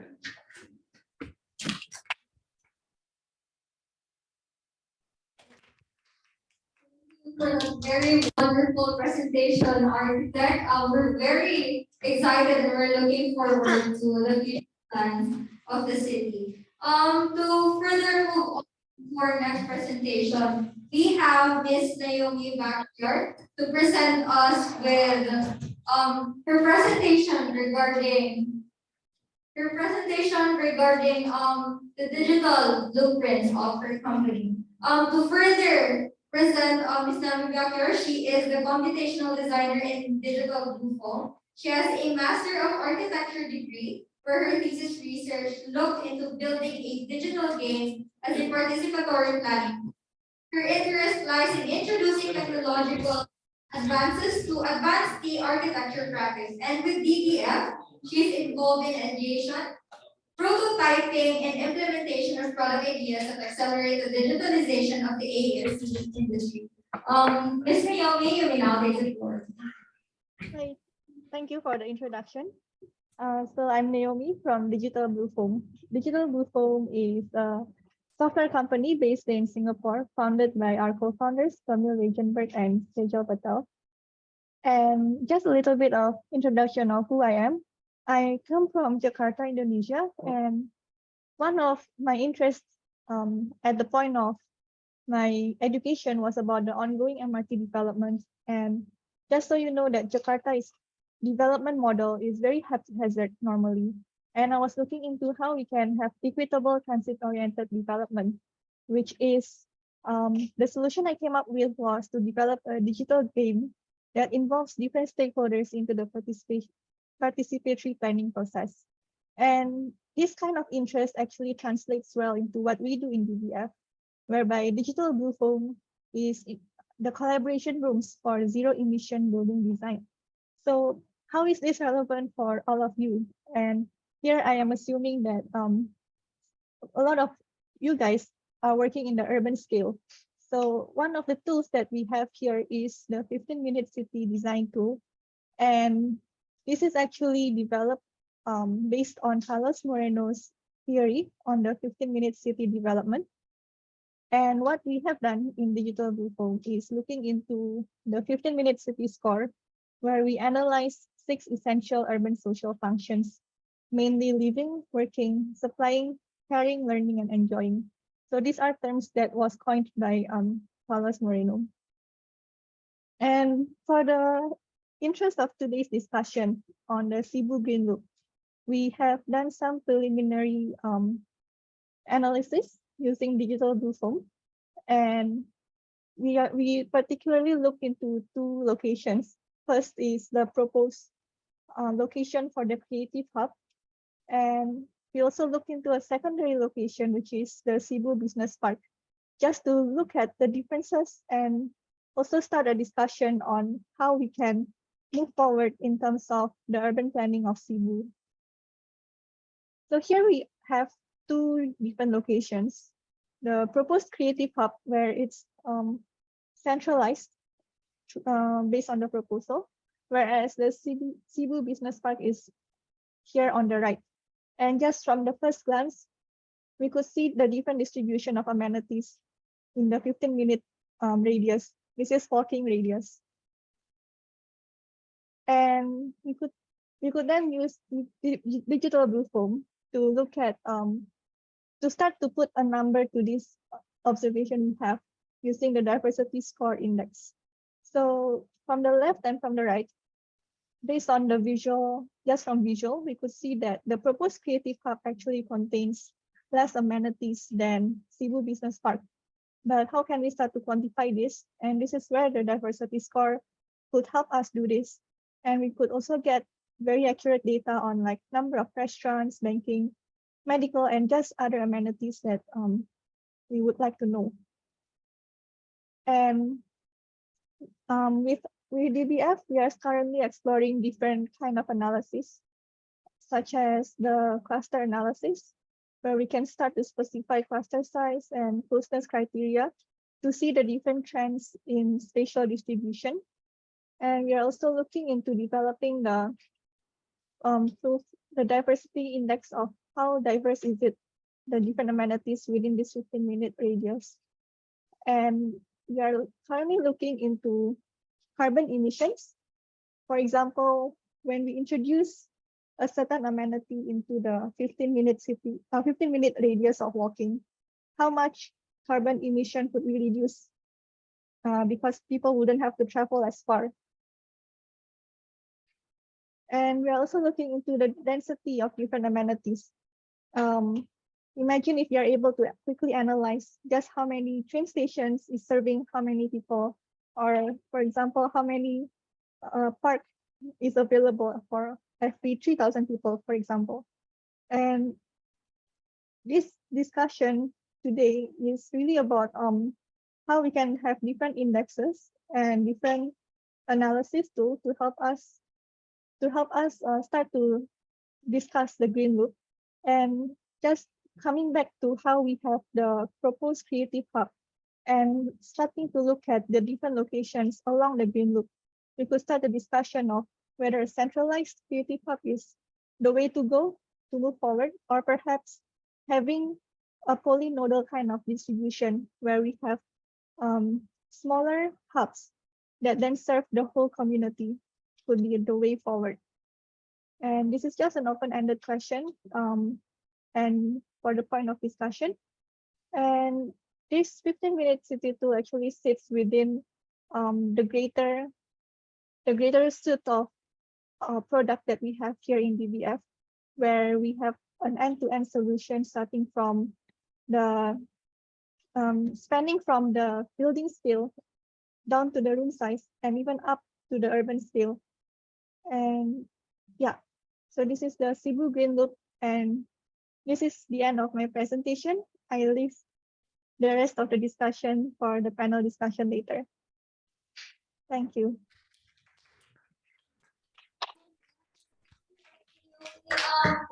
I'm sure the audience, the guest speakers are very much interested to know more about your presentation.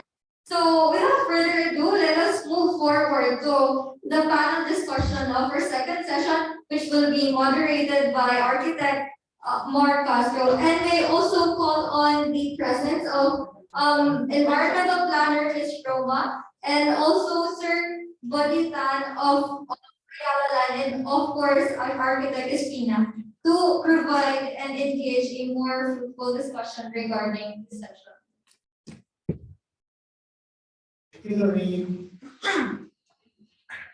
So we ask somebody if you're Roma. So thank you. So that was a very insightful presentation again. So me, I remember us over dinner when I was stranded in the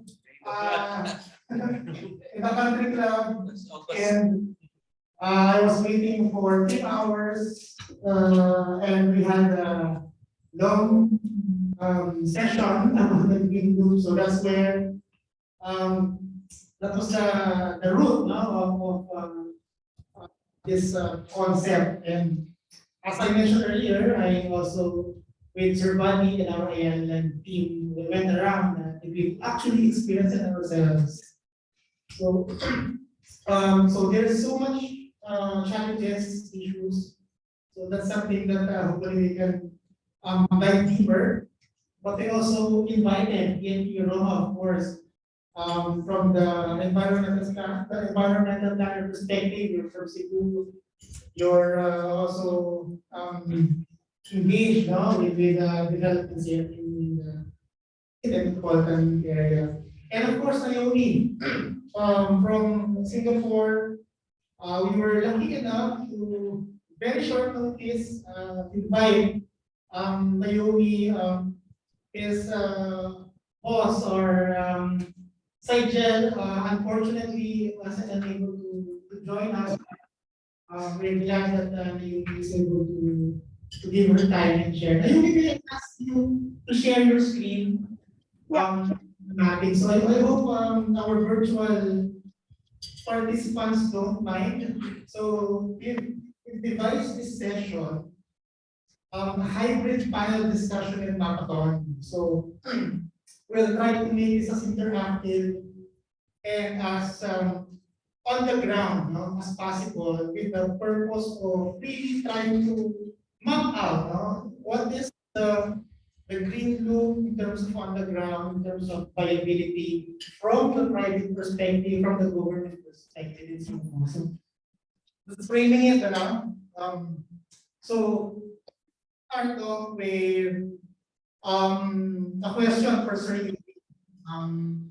What was the inspiration, the deep inspiration? Yeah, I know you started this in Taking University of San Carlos, and I'm quite curious, how did it begin? Or what was the root of you imagining the green loop? Because you mentioned earlier the CSLEX wasn't around yet before, even all of the different housing infrastructure was not around. So go back to the past first, really tell us a story of what inspired you to conceptualize the green loop.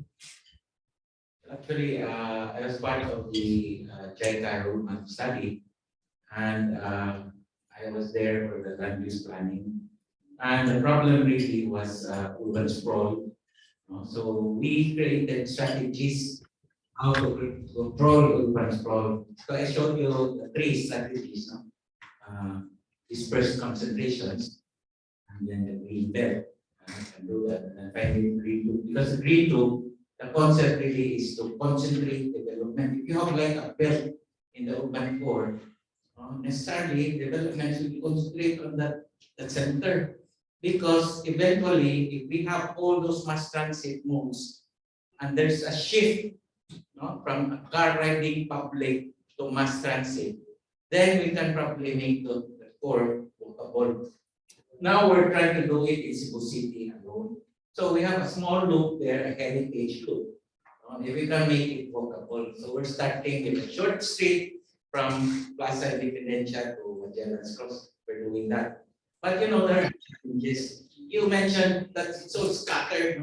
We cannot see the bigger picture if you just go there and look. But if you look at it from an overall point of view, all these major land uses should be connected by this green loop because it provides eligibility. It's like a node around the city. If you provide that, then you can understand the composition of the city. You know where the financial district is, you know where the historic district is. So it becomes legible and easy to navigate. Imagine it's a loop. Just one ride through an electric bus, twice or counterclockwise franchise, and you are there. Probably it will take you about 30 minutes if you solve all the traffic there. Thank you, Sir Yumi. I agree with you. When we're actually going around yesterday, of course, that's from a mass IQ. It's a different perspective. And when we go to a specific area, you're right, the identity is unclear. No? What district are we already? Are we the business financial? And then suddenly it becomes different. Lapu-lapu, it becomes tourism. No? So I think that's something we can relate to as urban planners from a land. I'd like now to shift to the from a private perspective, from a business perspective. We also have here market activity body Tan was been with Ayala Land and has been assisting the developers of it, or different states in Ayala. So for the longest time, it's also been working. 2019 when you were last year in Cebu, no? So before negotiating for the SRP. So it was actually his first time to be back here after the pandemic, and yesterday we also saw the SRP. So everybody was also quite happy with the development. So I'd like to ask Sir Buddy, from our perspective, from the side, what would your reaction be, or inputs or response in terms of land? Because a long-term vision, it really has merit. I mean, provided it's done consistently, over a good period of time, you know what you want, yeah, definitely the vision for it. It's doable. I mean, there are examples of this in many other parts of the world. For example, there are historic trails, tourist trails, and all those things in many other countries. So it's been done. Okay, the thing is, it does take a lot of commitment.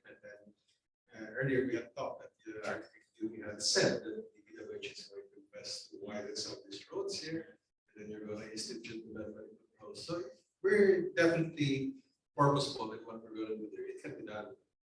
The thing I can contribute is the way it's to develop. And I'm speaking from experience. Specifically, I think the most interesting experience I've worked on is the branding or the development of Makati, or the reinvention of Makati versus Fort Bonifacio. What's unusual about that is you probably know Makati was developed by Ayala. And then just on the side of the group, it's not a side that's how we developed Fort Bonifacio. In a way, which is kind of strange, we developed our own competition. So it was quite an interesting situation for us at that time, the early 2000s, established business district called Makati. Then we created our own competition, which is Fort Bonifacio. So the challenge for us at that time was to brand these things differently. And after a lot of thought, a lot of brainstorming and everything, we went through what are the strengths of these two districts, brand them, market them, and implement them. And in the end, we decided because of the established nature of Makati, and it's proven that it delivers on its promises. We eventually came up with the name, make it happen, make it Makati. Why? Or Bonifacio, because it was not coming thing, it had to be brash, youthful, and daring. We called it the home of passionate minds. You can see the difference in approach that was taken between these two business districts, and it worked. The branding, the marketing especially is very important. Because you have to create an image to sell this idea so that they can invest in it.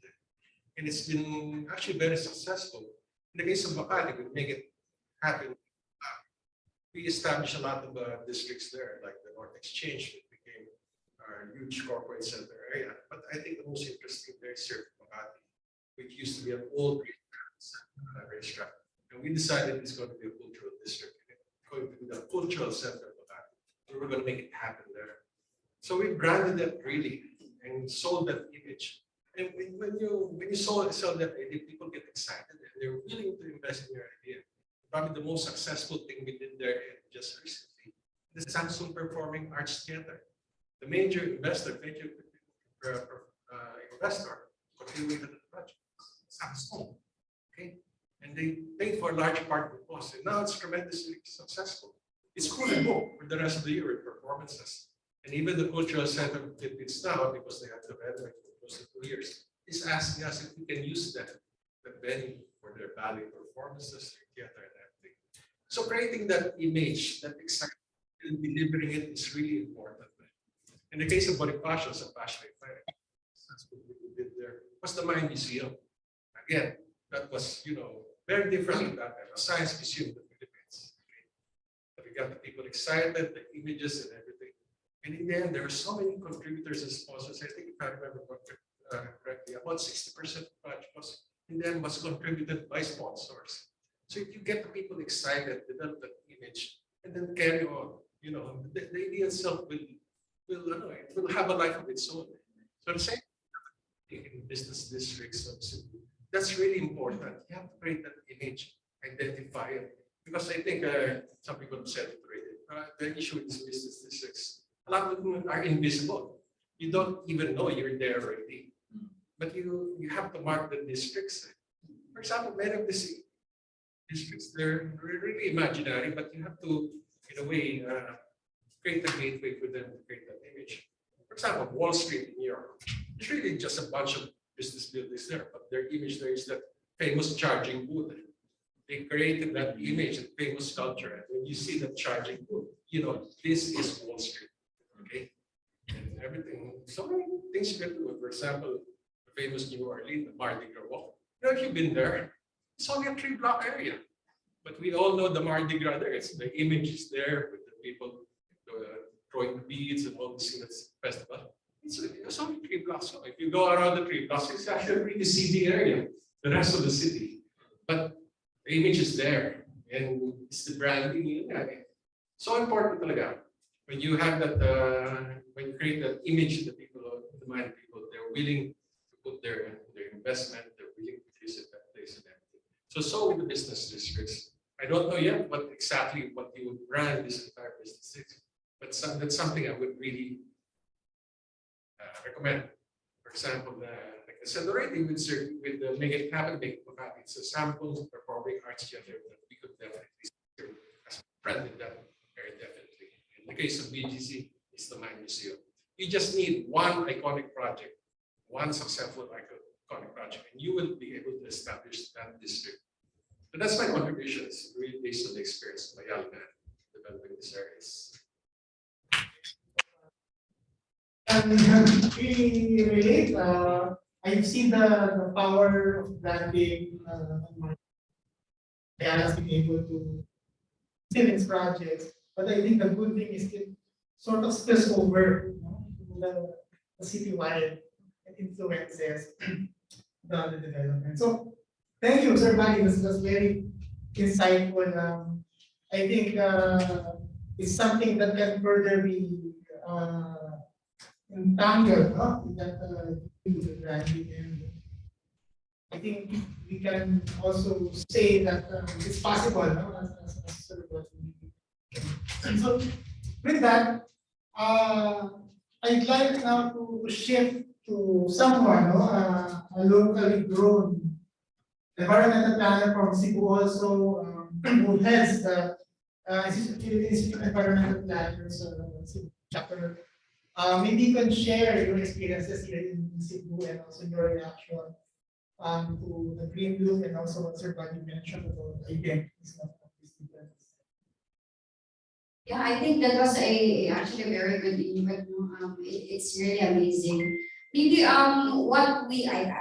think we're all familiar with the landscape of Cebu, and I've also been very supportive with Green Loop since ever since before I actually joined the environmental plan. It's a fact that there are a lot of challenges in implementing this plan in the city. But I guess what we really need is, tama yung sinabi ni Sir Bobby earlier, is the driving force that would actually, bring these people in what you really want to do. In the case of Cebu or the Green Loop or Cebu City itself, they are trying to package the city into a heritage city, a cultural heritage city. What's just, I think the hindrance now is the already existing structures that's in there. And of course, the culture of the people in Cebu. But I actually spoken, since I also belong to the Department of Human Services. handling the land use planning. I've actually spoken to a lot of LGUs, and you would be amazed that these people actually are starting also to change to shift their framework. So what we have to do now is tama yun, how we are going to package it. Let's say, for example, for me, hindi na, siguro I'm just looking at a wider perspective. Hindi din kasi ako hindi ako structural. I would admit, I am more into landscape and urban planning. I think in between those clusters, we have to put on something that would actually not disconnect the link. So let's say, for example, if these are heritage areas, along these areas, in between these areas, there should be accessory structures that would actually reinforce those main structures that we are trying to sell. So let's say, for example, along Colon area, we already know there are so many commercial areas there. But within these heritage areas, I think what we need to do is to make it a commercial area, but more into, I don't know, souvenir shops, coffee shops, that would actually bring people into a lane na hindi tayo para pagdating natin dito, saan ako pupunta? I'm so tired, where am I going? So mainit, ganyan. So the green loop actually is a very good start, and I'm so happy that it's, we've been talking earlier na hindi siya nawala sa yung, alam mo, there's a lot of concept, and then after that, you don't know what happened to those concepts or those plans. So I'm very glad that the green loop is still here. It might not be fully implemented, but I'm very glad that the mayors right now are still buying it, especially Cebu City, which is a major player for the green loop. And I think for Mandaue, I'm not sure, but I've spoken to Mayor Jonas. I think he is a very open-minded guy. So I don't see any hindrance for him not to accept this one. Mayor Ahong is also a very good guy. I think it's just a matter of how we are going to present all this and how they would actually, let's accept it. Everything should boil down to economic benefit. You know, whether we like it or not, it's always like that. But definitely, that's the reason why we need to make a plan that would actually conform to the economy of the area. In as much as we want the aesthetic to actually grow and to be this kind, to be the city, we also need to conform to the government of what is their development grasp. It might be a very difficult task for those who are not good, but I've seen a lot of good planners in Cebu. I'm a president for 2 years. Sir Yumi alone is a very good planner. There's Neil here and Anna and so many. So I don't see any reason why we cannot actually implement this plan and make it the BGC and the Makati of Cebu. So maybe this would be a good start for us to actually market our cultural heritage, but in such a way that it would become a vibrant cities or a vibrant metropolitan in the central Philippines. Thank you, Roman. That's also linking it now to the wider perspective, especially your work in the Department of Human Services and so the value of the horizontal and vertical integration. So I think, so you mean, as Sir Buddy mentioned, it's gaining a life of its own. No? It might be in the long run, but the purpose of this happen is to keep bringing light, no, to the concept. I think that's where the creative aspect of it comes in, no? As Sir Buddy mentioned, branding, marketing, the really creating that identity of the business. I'd like to dive into that further later because the purpose of this session is how we will be able to enable the creative hub through possibly the creative. But part that aside, I'd like to go to Naomi. Hi Naomi, are you still there? Can you hear me? Naomi, you can hear me? Hi, yes. Hi, Naomi. Yeah. So that was a very interesting presentation, and I heard some earlier from the audience. That was my first reaction also when I saw the technology. It's really interesting to see, no, the future of planning, especially the digital and the artificial intelligence. data. I'd like to ask you, Naomi, since your background in computer design, how do you see the value of enabling the plans, concepts of the cities of private through digital technology? So from Yeah, I think we see it in terms of accessibility of like accessibility to data, and as well as just making it easier for people to communicate their ideas as well. Because if we are looking at the traditional way of working for urban planning with GIS data, it is quite a difficult process. For example, using QGIS, it has quite a steep learning curve. Whereas with the advancement in technology, what we can do is to actually have lower learning curve and make informed decision be available for everyone. So, for example, in the topic of Creative Hub, using digital blue foam, it's super easy to just like look at what is available in the area.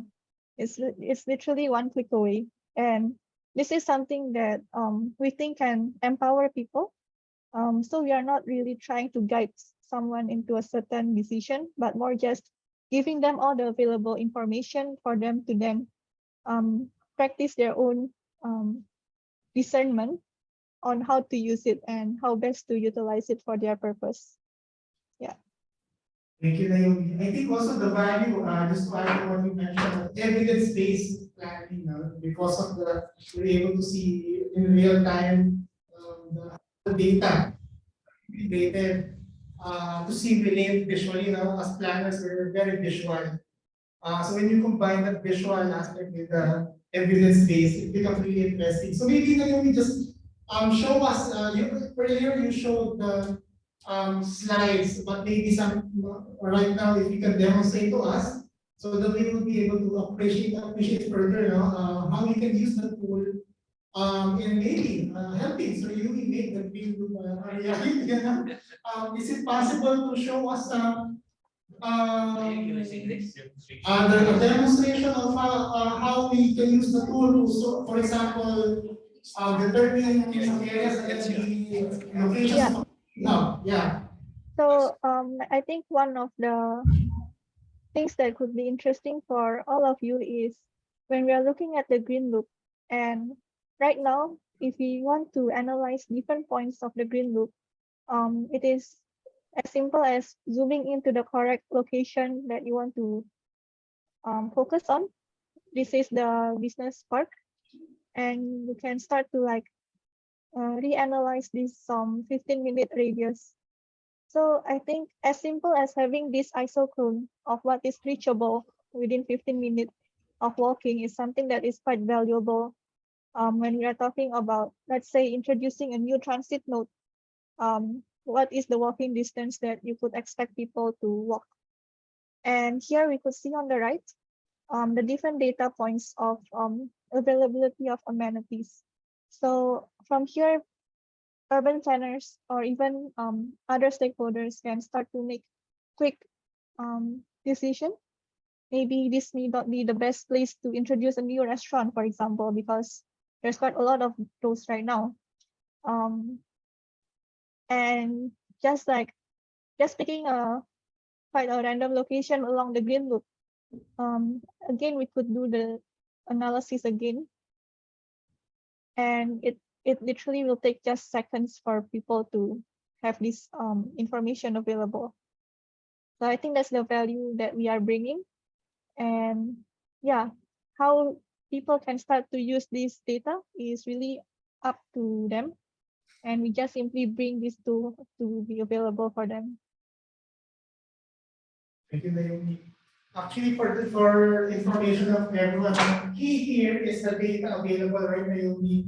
Yeah. The GeoJSON. If I'm describing that correct.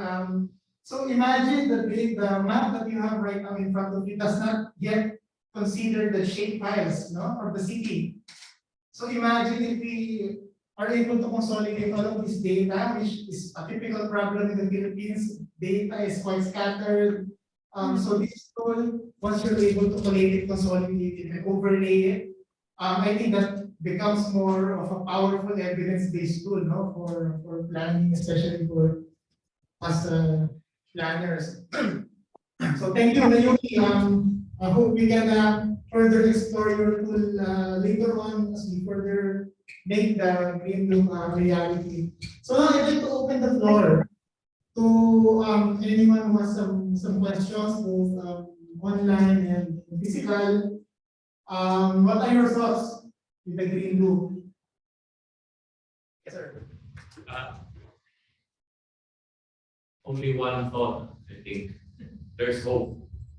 I hope it's here. Yeah, but I really appreciate the presentations. Because all done by. Yes. Yeah. I think that is really something that we need to work on. And I think all these concepts and the additional inputs that needs to be done should be integrated into something that is at least reduced to a presentation that is enough for the important stakeholders to be presented and to get buy-in. The first thing that we need to do is really, include all this. Otherwise, it's only us people here in this room that's talking about it. And we need a much wider audience, especially the important stakeholders, the government, the different LGUs, as well as the business sector. So, yeah, I really appreciate it and I'm happy to be here. Thank you so much, Sir Jay. Coming from the chamber, that's really hopeful, as you mentioned. And I think there's the next step actually is to involve our wider audience. So I think there's progress because when we did the MetroHackathon one, it was all virtual, and we were only I think 20, including Sir Yumi, all bouncing ideas internally. Now we have I think 50 participants online. We have this group sort of trying to incubate this idea so that when we're ready, that's the time we can share and involve the wider audience. But I'm very hopeful later on with our session 3 where we'll be discussing the governance aspect. There's something that can cover a lot more. Any more thoughts? I have a Yes. question. Yes. I have a question to Sir Yumi. I've been with them for a while. We've been in different bodies and different talks, and I fan of Yumi. So I'd like to ask, because in our presentation in the Waterfront Development Committee of Cebu City, we're also looking at the waterfront development and the use of the water, mode of transportation. The nodes, the identified nodes that you identified already in the city planning, and how does this connect with the envision green loop? Glad that you asked that question, James. I was thinking that I was also interested in what Buddy was saying, that he was talking about districts. Because in my mind, those major land uses are the districts that you were talking about. So it jives, no? But I really want to encourage private investors around the green loop. So we're talking about the waterfront district, a lot of things there, identified nodes that can be identified from the Mactan channel. So investors can come in there. That could be a particular waterfront district we're talking about. And we're talking about probably a financial district, Nayala, a creative hub district. So, but all of this, I know that it's an ambitious project, but this has to be connected. And the connection is this green loop. So I think about it, probably we'll start with the districts and then connect it later on with the green loop. But that plan should be there already because it should have a vision. You cannot just do these districts and then connect later on without any idea of what will happen in the future. Because, for example, there are plans for a skyway. What will happen to our green loop? If we do not know that that's supposed to be the green loop, so you do not place a second level skyway there. So we have to watch out what's happening around the green loop. That's why I think it is best that the private sector come in, and then Bali was talking about this, they can, because the private sector can not only do this much. The government can probably watch over what's developing in the green loop. But the vision is there. We all participate if we understand that this has all to be connected. But as connected, I think is a key aspect. So before I shift the discussion to the creative hub, Sir Levy, you're raising your hand. Do you have a comment from our virtual participants? Yes, Sir Mark. Philippine Institute of Environment. Yes, Sir Levy. Yes, Sir Mark. Good afternoon, everyone. I would like to raise my question to Ms. Naomi. And before that, I would like to commend Sir Yumi's plan. I think this was conceptualized decades ago, the green loop for Cebu, Lapu-Lapu, Mandawi, and we found out that this was conceptualized decades ago, and it seems that the idea seems to be as demanding as of today. So it's a plan that was conceived to address the future mobility of the three cities, the Mandawi, Lapu-Lapu, and Cebu City. So congrats, Sir Yumi. And I would like to ask Ms. Naomi regarding the digital blue form. So this is a new idea. And you mentioned a while ago that the technology supports the 15-minute city planning strategy, which places amenities and services within a 15-minute walk of residents, critical sustainability metrics. So it covers residential, offices, health, institutions, public facilities, commerce, markets, restaurants, transportation, utilities. So when you apply this to Cebu City and the neighboring city of Mandawi and Lapu-Lapu, so what you conceptualize is a mini districts to address the 15-minute city neighborhood. That within a 15-minute walk, all the amenities are available within the residence. Thank you, Ms. Naomi. Sorry, I didn't catch the question. You applied the digital blue. Yes.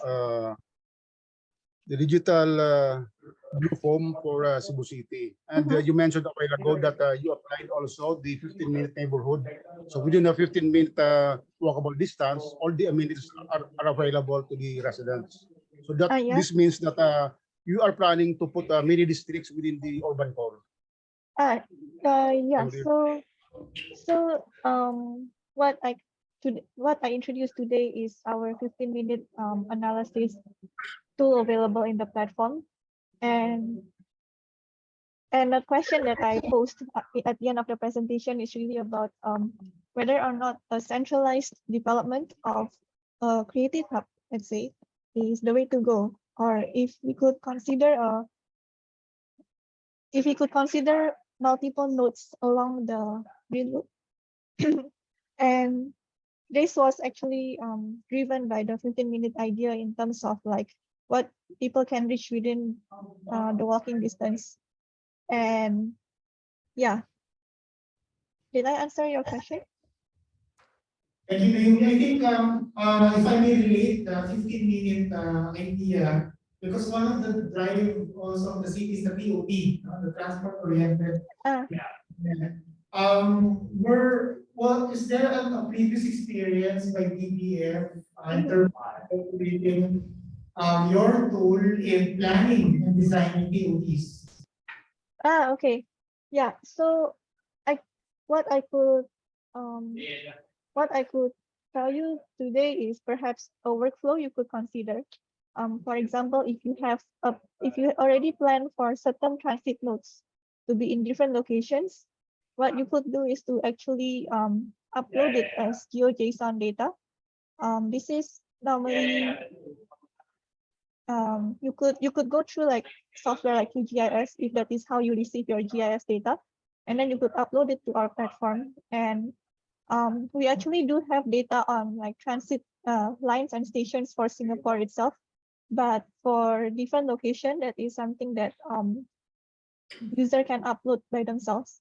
And if we have this GeoJSON data of the transit node, we could then use the 15-minute idea of like just placing this point right on the transit node that you have uploaded. So that is one way of working in terms of analyzing transit-oriented development. Yeah, and you could start to identify what kind of amenities might be missing around this transit node and what you can introduce to improve the quality of the neighborhood. So I think data, available data is key to be able to answer that question. So maybe number one is where are the TOTs that the city is planned, and number two, the shape files that will need, that the tool will need to be able to simulate the isochrone around those TOTs. So hopefully there's future collaboration. No? I think this is the right part of the hackathon. Really, the technology is an asset, especially for planners, and I think the advancement in the simulation is something that we can also tap into as we implement. Now, I'd like to shift the discussion because our objective now is since we determined the global vision, we agree, it's really creative hub. But from the creativity, we feel should not just concentrate within Cebu City or the 4 cities. We should look at the metro-wide, because the metro vision involves all of the cities and municipalities working as one. We be able to be powerful enough to address the need, from a global perspective. I think that's the so I'd like to go a bit higher, fly a bit higher and focus more on the metro wide. So on the left side of our screen, as you can see now, Steph and I during the break, we were discussing earlier now where are the locations, the specific locations of the creative hubs, because Naomi also mentioned, is our direction centralized or are we decentralizing it? I was also having a conversation with my Ayala colleagues in relation to Baguio. The creative hub of Baguio, I'm not from Baguio, so the reason, one of the impacts of the birth or the growth of the creative hub in Baguio is because of the environment. I don't know if that is from Baguio, but I can see a lot of creatives go there to unwind and be far away from the chaos of all, So, and then this, I would assume, has invited a lot of creative individuals and then harnessing that potential. So I bring this back to Cebu. My question I'd like to bring to the floor. Do you see the creative hub in Cebu centralized?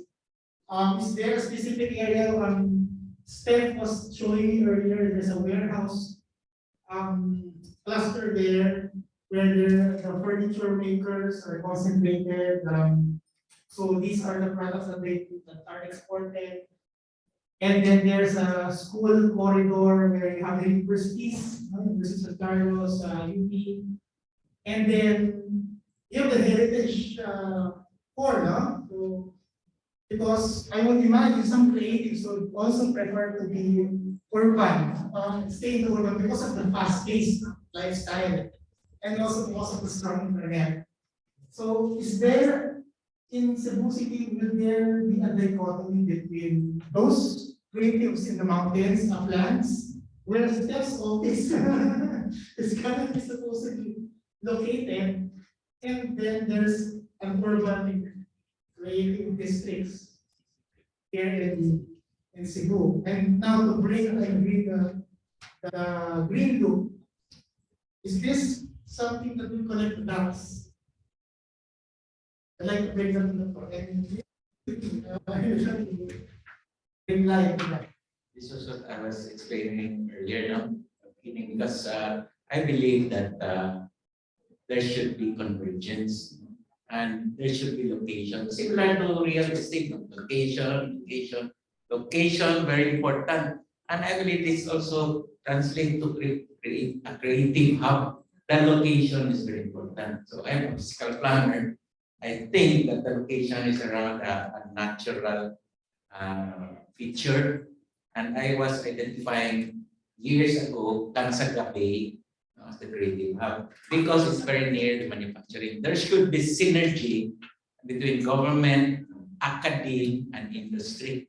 We talk about a creative hub. So the university is there, very near. The creatives are there, the industry is there, and then now you talk about government. Where is government? So government should come in, to create this location. But I do not think that everybody should be there. But the environment is there where they can converge. They don't have to live there. No, Steph can just stay in my house there in the mountains. Continue renting. But you can communicate by internet. But it's important to have a physical convergence where you can converse. No? Conversation is very important. Just like in a university, when we plan a university, that mall, that campus is the center of all the discussion. No? You cannot be in your office and then talk about these things alone. You have to go and then converse with people. That's why I said that green loop is social interaction and where the conversation happens, not only among the rich and the poor. The poor can learn from the rich can learn from the poor, and then we will get social connections. Even Pope Francis was talking about, in his encyclical Laudato Si, talking about people to nature connection, people to people connection. And that is where we should go, talking about socio-ecological resilience. Now, can apply that to the creative hub. I believe there should be a location. The people, the creatives can converge, and it should be a natural environment because nature inspires creativity.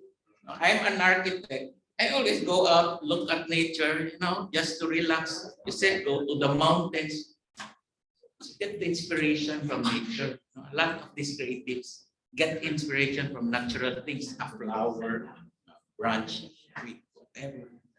So that's how I feel about this. Thank you, sir. The thought just suddenly came to me. I realized that the office that slash co-working that we were working on is located in Maguinhawa Street. If you're familiar with Maguinhawa Street, what's the brand name? It's called Eat Street. Eat Street. Because all of the restaurants, a lot of the restaurants, different diverse restaurants that are not big restaurants like McDonald's, or these are local restaurants that they put together in the entire state of Maguinhawa. I'm relating it to the convergence. A lot of local entrepreneurs, startups are actually locating Maguinhawa just like us because there are places to converge. The places of conversion, those restaurants, local restaurants that are there. There's this one restaurant, it's called Van Gogh. I don't know if you've heard of Van Gogh. Van Gogh is a simple restaurant.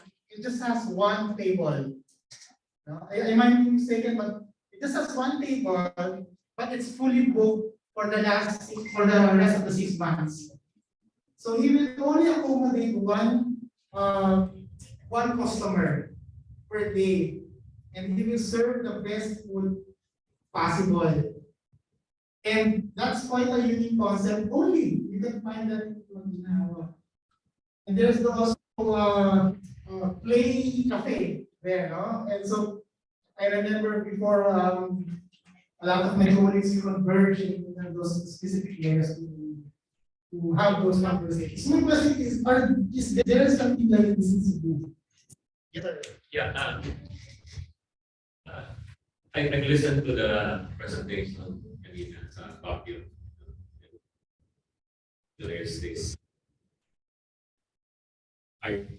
something, but now we're seeing to the scenes that they're trying to fund at Baguio.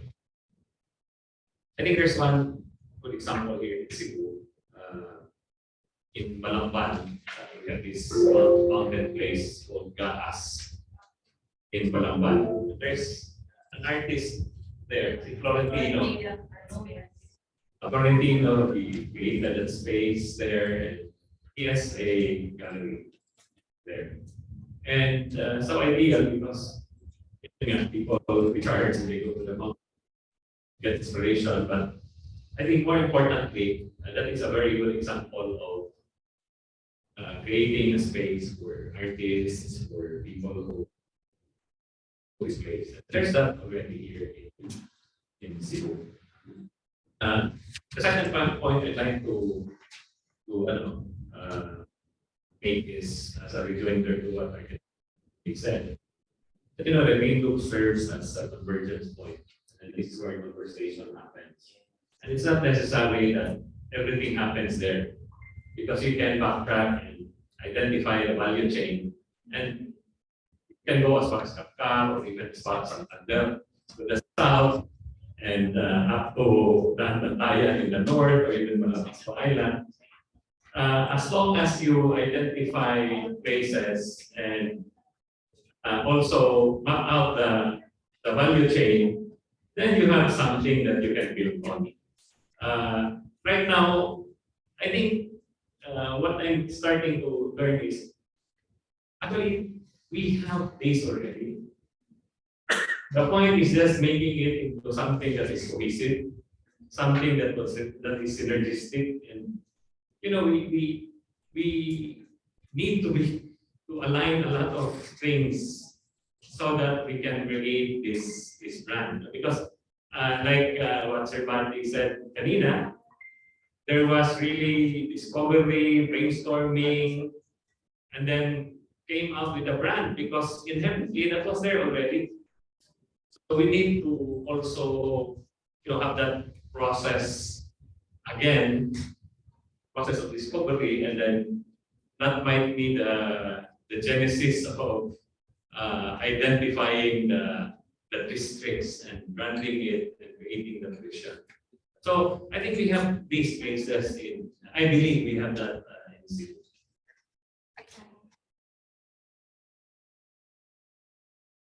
Let me just also add, I think earlier it was also shown, are we exclusive to this zones, in this loop only? How about the other Metro Cebu? I think on top of, again, this is the core areas of Metro Cebu, this is where the people are actually planning. It is also important to note that although we are only identifying the green loop, but the key there also is the road networks. Earlier, I think Sir Louis was able to present. I could actually remember, sir, our position paper with the plan overpass along this Bacalso up to the USC corridor, which we actually tried to stop because we want to preserve this area for the reason that it is actually a very good link to both the north and the south, and that if we put the planned overpass, it would actually disrupt the supposed to be smooth traffic along that corridor. So I think that is also one consideration that we have to think. Just what Sir Yumi mentioned earlier, it doesn't mean that we have identified this district as the creative area that we need to live there and do everything there. We can actually do it anywhere in Cebu. But the important thing is that when when clients, people want to see something, it will be very accessible. Even if you live in Daan Bantayan and you want to show something, it will be accessible for you to go to this district, this loop, and then show them whatever you have in mind. So that is actually one key areas. On top of that, on top of the human convergence, I think it is also very important that we converge our plans. I'm not sure if you're all aware, but in the Philippines, there are so many plans in the government. Really, there are so many plans. There's nothing we can do about that because these are all mandated by laws. So I think it is also very important that when we do things, we have to look into what are the plans that are already institutionalized in a certain place, like in Cebu. I know right now, I'm not sure Linda, but you are asking data from us, so I think they are already doing the RPFP, the Regional Physical Framework Plan, updating. If that's the case, I think this is a very good time to insert all these sub-plans because it starts from a national plan and then we don't have it, so we will start it now with a regional plan, and then NEDA is probably updating it now. After that, we go to the province. What is the development for us of the province? Where can we actually insert? I know the province also is updating. In fact, we've tried to submit it, but I have so many concerns, so give it back to them. So they are still updating their plan. And then, of course, go to the LGUs. I think it would be easier that way. It might be very tedious in terms of human capacity, but it would be better that way rather than go from the zero plan and then later on realize that there's actually an existing plan already. So why not get all these plans and then know where we can insert these plans, because these are actually very good plans, but these are not our base plan. Our base plan should always be the land use. So let's look what is the land use plan of Cebu and then insert all these things. Thank you so much, Rob. Yes, sir. I agree that it's really about land use. Just came to my mind. I'd like to ask Naomi, because I think the bottom line is really mobility of people to reach that convergence point. The technology that they presented is it's very interesting, and I'd like to ask you, can you interface with, like, say, for example, Google Maps or Waze, so that the data that you're going to input there, when you have traffic nodes, can become as realistic as it could be. And then, second, if that is possible or not, are there any? Do you have templates on the outputs that explain the actual value? Because there are many uses, I think, of the technology. One is the mobility of people. I'm kind of interested in how much would that cost for the city or for the user. Naomi, did you hear the question? About the interface, is it? The I couldn't catch everything. I think the question, well, there are two questions. Number one is the interface of the different data in Google. Of course, these are really open source, no? And number two, the cost of using your tool. Okay, yeah. So talking about interface of data, it is very simple actually. It's just about what data is available. So if all of you have open source data that you work with, then we can definitely connect to our system, because the infrastructure is there to connect to other things. It's just where the data is. So like because we are based in Singapore, so we already have data set for Singapore itself. So the same could be done for Philippines if you have data that you work with. And in terms of how easy it is to connect, it's easy. It's just, is the data available? And for the cost, I think that is something that you could drop me an email and I can send you more information. It'll be easier. Yeah. Input from Sigel. Yeah, I'm sure after this will happen. That's actually that we will need really to explore further. The plan is to bring the tool to the Philippines. So if the group of BBM has been going around different areas, so I think it's high time that we utilize digitalization. No? Yeah. I think in BBF, we are definitely interested to collaborate, and it will be very interesting to look at the use case here as well, because it's such an urban scale, and also because it is a real project that is like being conceived real time. So I think that is where our value can also come in, with the availability of data and the ease of use. So I will just leave my email in the chat in the Zoom link. As a follow-up question, does the BBF work with other government agencies in other countries, or what was the setup? Sorry, could you repeat? Has DBF worked with other government agencies in other countries? Okay.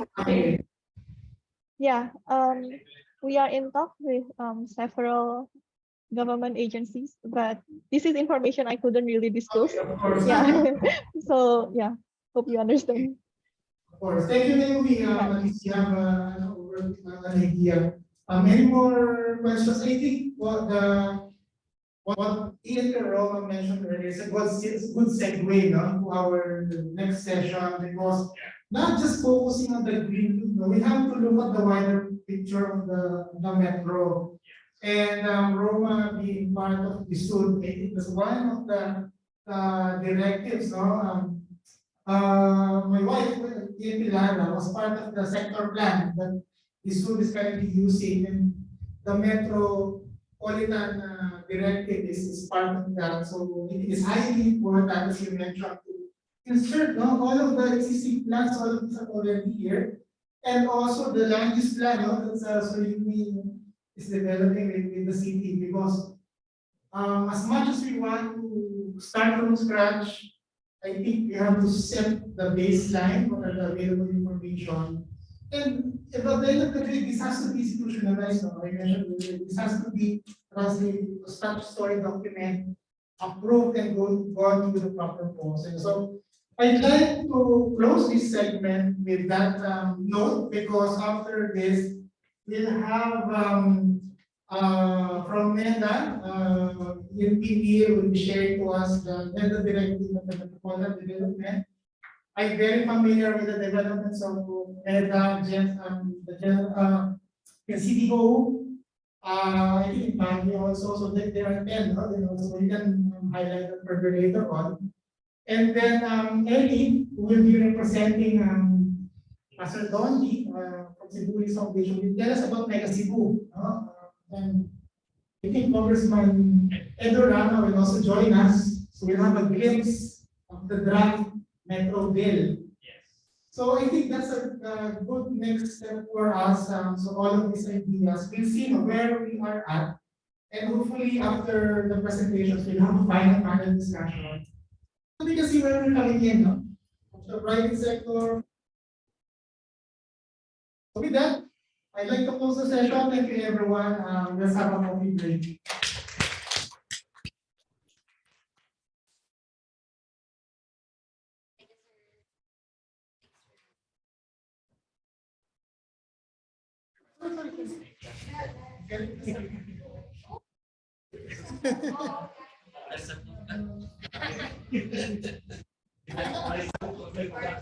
Potential piece with limited movement but determines all the strategies.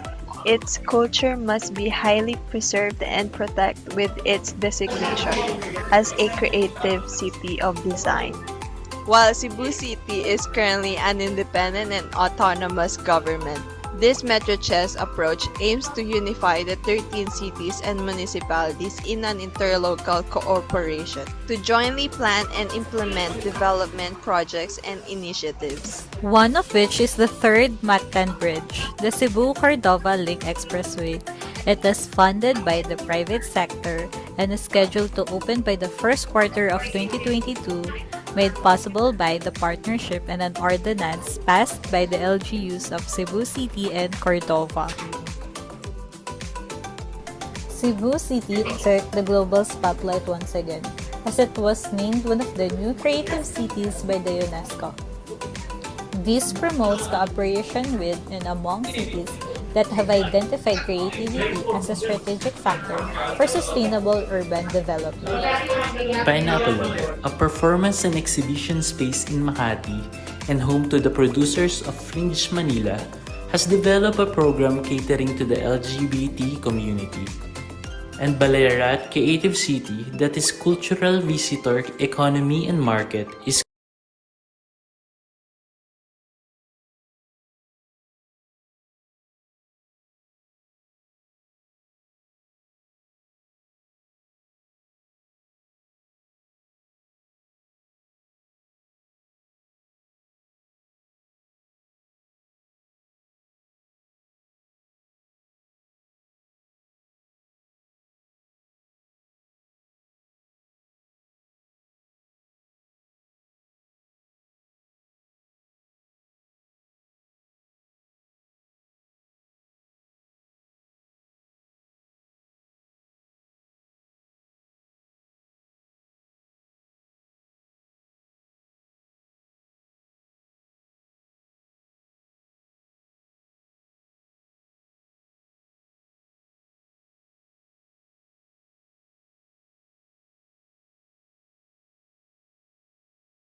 the creative city of design. It is now pushing to foster communities to be inclusive, invest and help startup artists, and train passionate, trusted, and influential leaders. Is there a historical link of Cebu that has instigated it being a creative hub?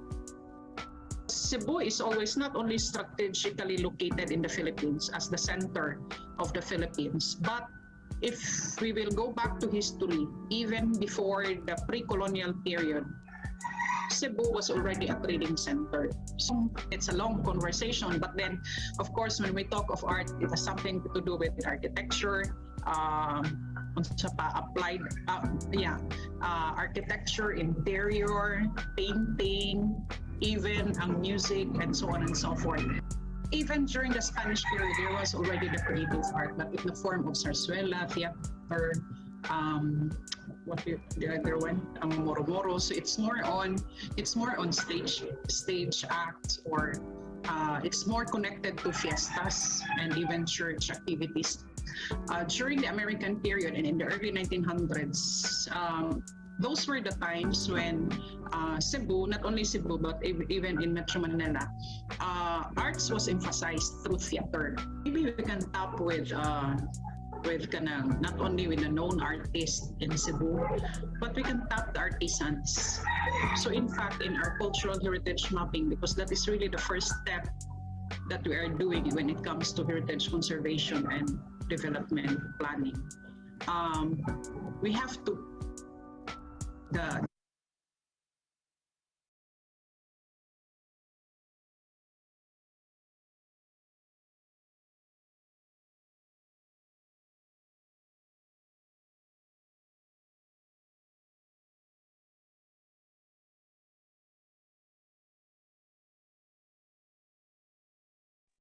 So let's have a group photo for this session. And of course, we'll give your certificates. Ulit naman sa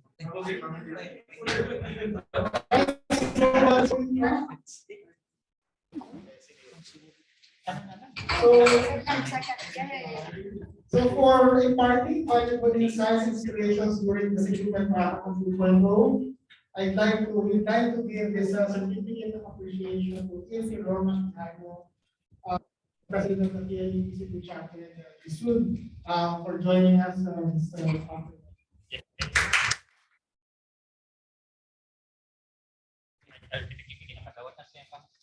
So also we'd like to give the appreciation, certificate of appreciation, of course, our keynote speaker of the green group for sharing the vision to ENP architect Joseph Michael Espina or Sir Yumi.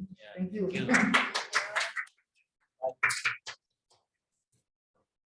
And of course, to our transport specialist from Ayala Land was very generous in sharing to us the secret sauce of Ayala Land, we can replicate in the Cebu our very own architect and Baliban. Good morning.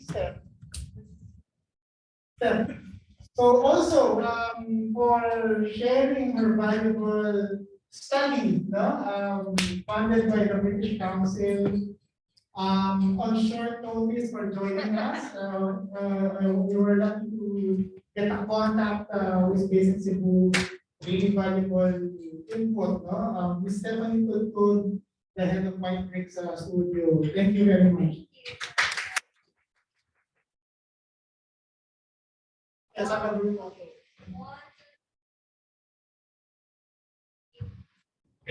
Lahat. Lahat. Apa? Lahat. Lang po magtudlo, sir, kay mahal na magasto ang sa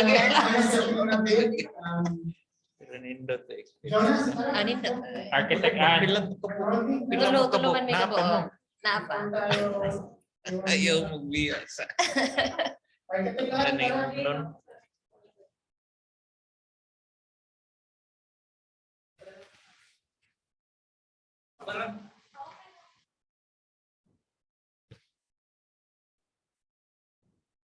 Virtual, can we request virtual audience. Virtual audience, open also your videos, your cameras so that you can join the photo ops. Can we share the screen? Possible ba kung share the screen, Diana?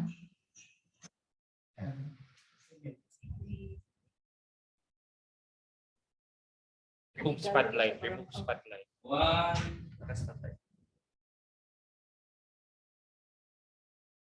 Pixie J. What a quick mask off.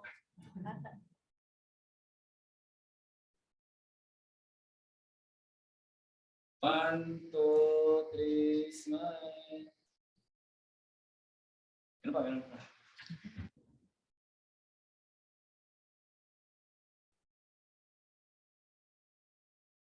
One, two, three, smile.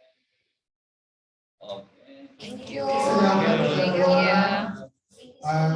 So hopefully we see you again. Okay, we'll have I think 5 minutes pa, 5 minutes we'll start the third session. I can have there's coffee and I think there's remaining some snacks. Ayun coffee or ano? Yun, the metro governance of the green look of Cebu City. So I would like to introduce our first speaker for this session, wherein he will be talking about the Metro Directive of the MetroHackathon. He is the Supervising Economic Development Specialist of the National Economic and Development Authority, Regional Office 7, and an advocate for a Mission Natin 2040, the Philippine Development Plan and Regional Development Plan through cascading on salient and several events in communication. He was also the department chair of the University of San Carlos, Department of Architecture, last August 2019 to December 2020. Let us now give a warm applause for Mr. Neon Mihan. Hello, good afternoon, everyone. So I hope I understood the assignment for the presentation today. So hopefully this is our contribution for the Metro Directive part of this session. And on behalf of our OIC Regional Director, Dolores Meritas, we would like to thank you for inviting us in this discourse.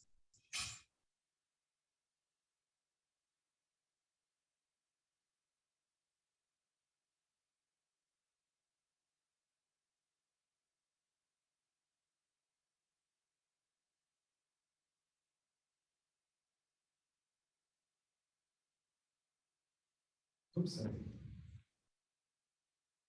Okay, so this is the gist of my presentation this afternoon. So I'll first talk about the creative class. I do understand that there was already a thorough discussion of this morning, but I just would like to point this out again to give context to my discussion later. And then we will look at the economic performance of Cebu's highly urbanized cities. So we try to take this from the perspective of economic development planning. And as defined by the Philippine Statistics Authority, HUCs here in Region 7 are Cebu City, Lapu-Lapu City, and Mandaue City. So they've already started measuring the economic performance of these highly urbanized cities separate from Cebu province. And then we'll contextualize it with the region, and then we'll talk about the thesis or the proposition for the creative class. Some points which were actually already discussed earlier in the open forum. And then possible strategies for Metro Cebu. So I guess this is the directive part from the perspective of regional planning. And then I'll just give an overview of a law that was recently passed. Actually, it was not signed into law, it lapsed into law.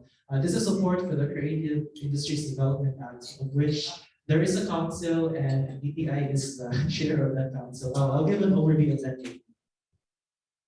Okay, so I just like to point out the long-term perspective of all these things that we're doing. So this is Ambition Natin 2040 and the Sustainable Development Goals. Now, the Sustainable Development Goals, we all have a background in that already. So these are the targets that the world's countries have set for themselves until the year 2030. And the Sustainable Development Goals actually recognize the role of the creative industries in promoting economic development and lifting people out of poverty. Now, in our country, you're very familiar that organizations have a vision statement. So our country does have a vision statement. It's called the Ambition Natin 2040. So it's essentially encapsulated in the statement, matatag, maginhawa at panatag ng buhay para sa by 2040.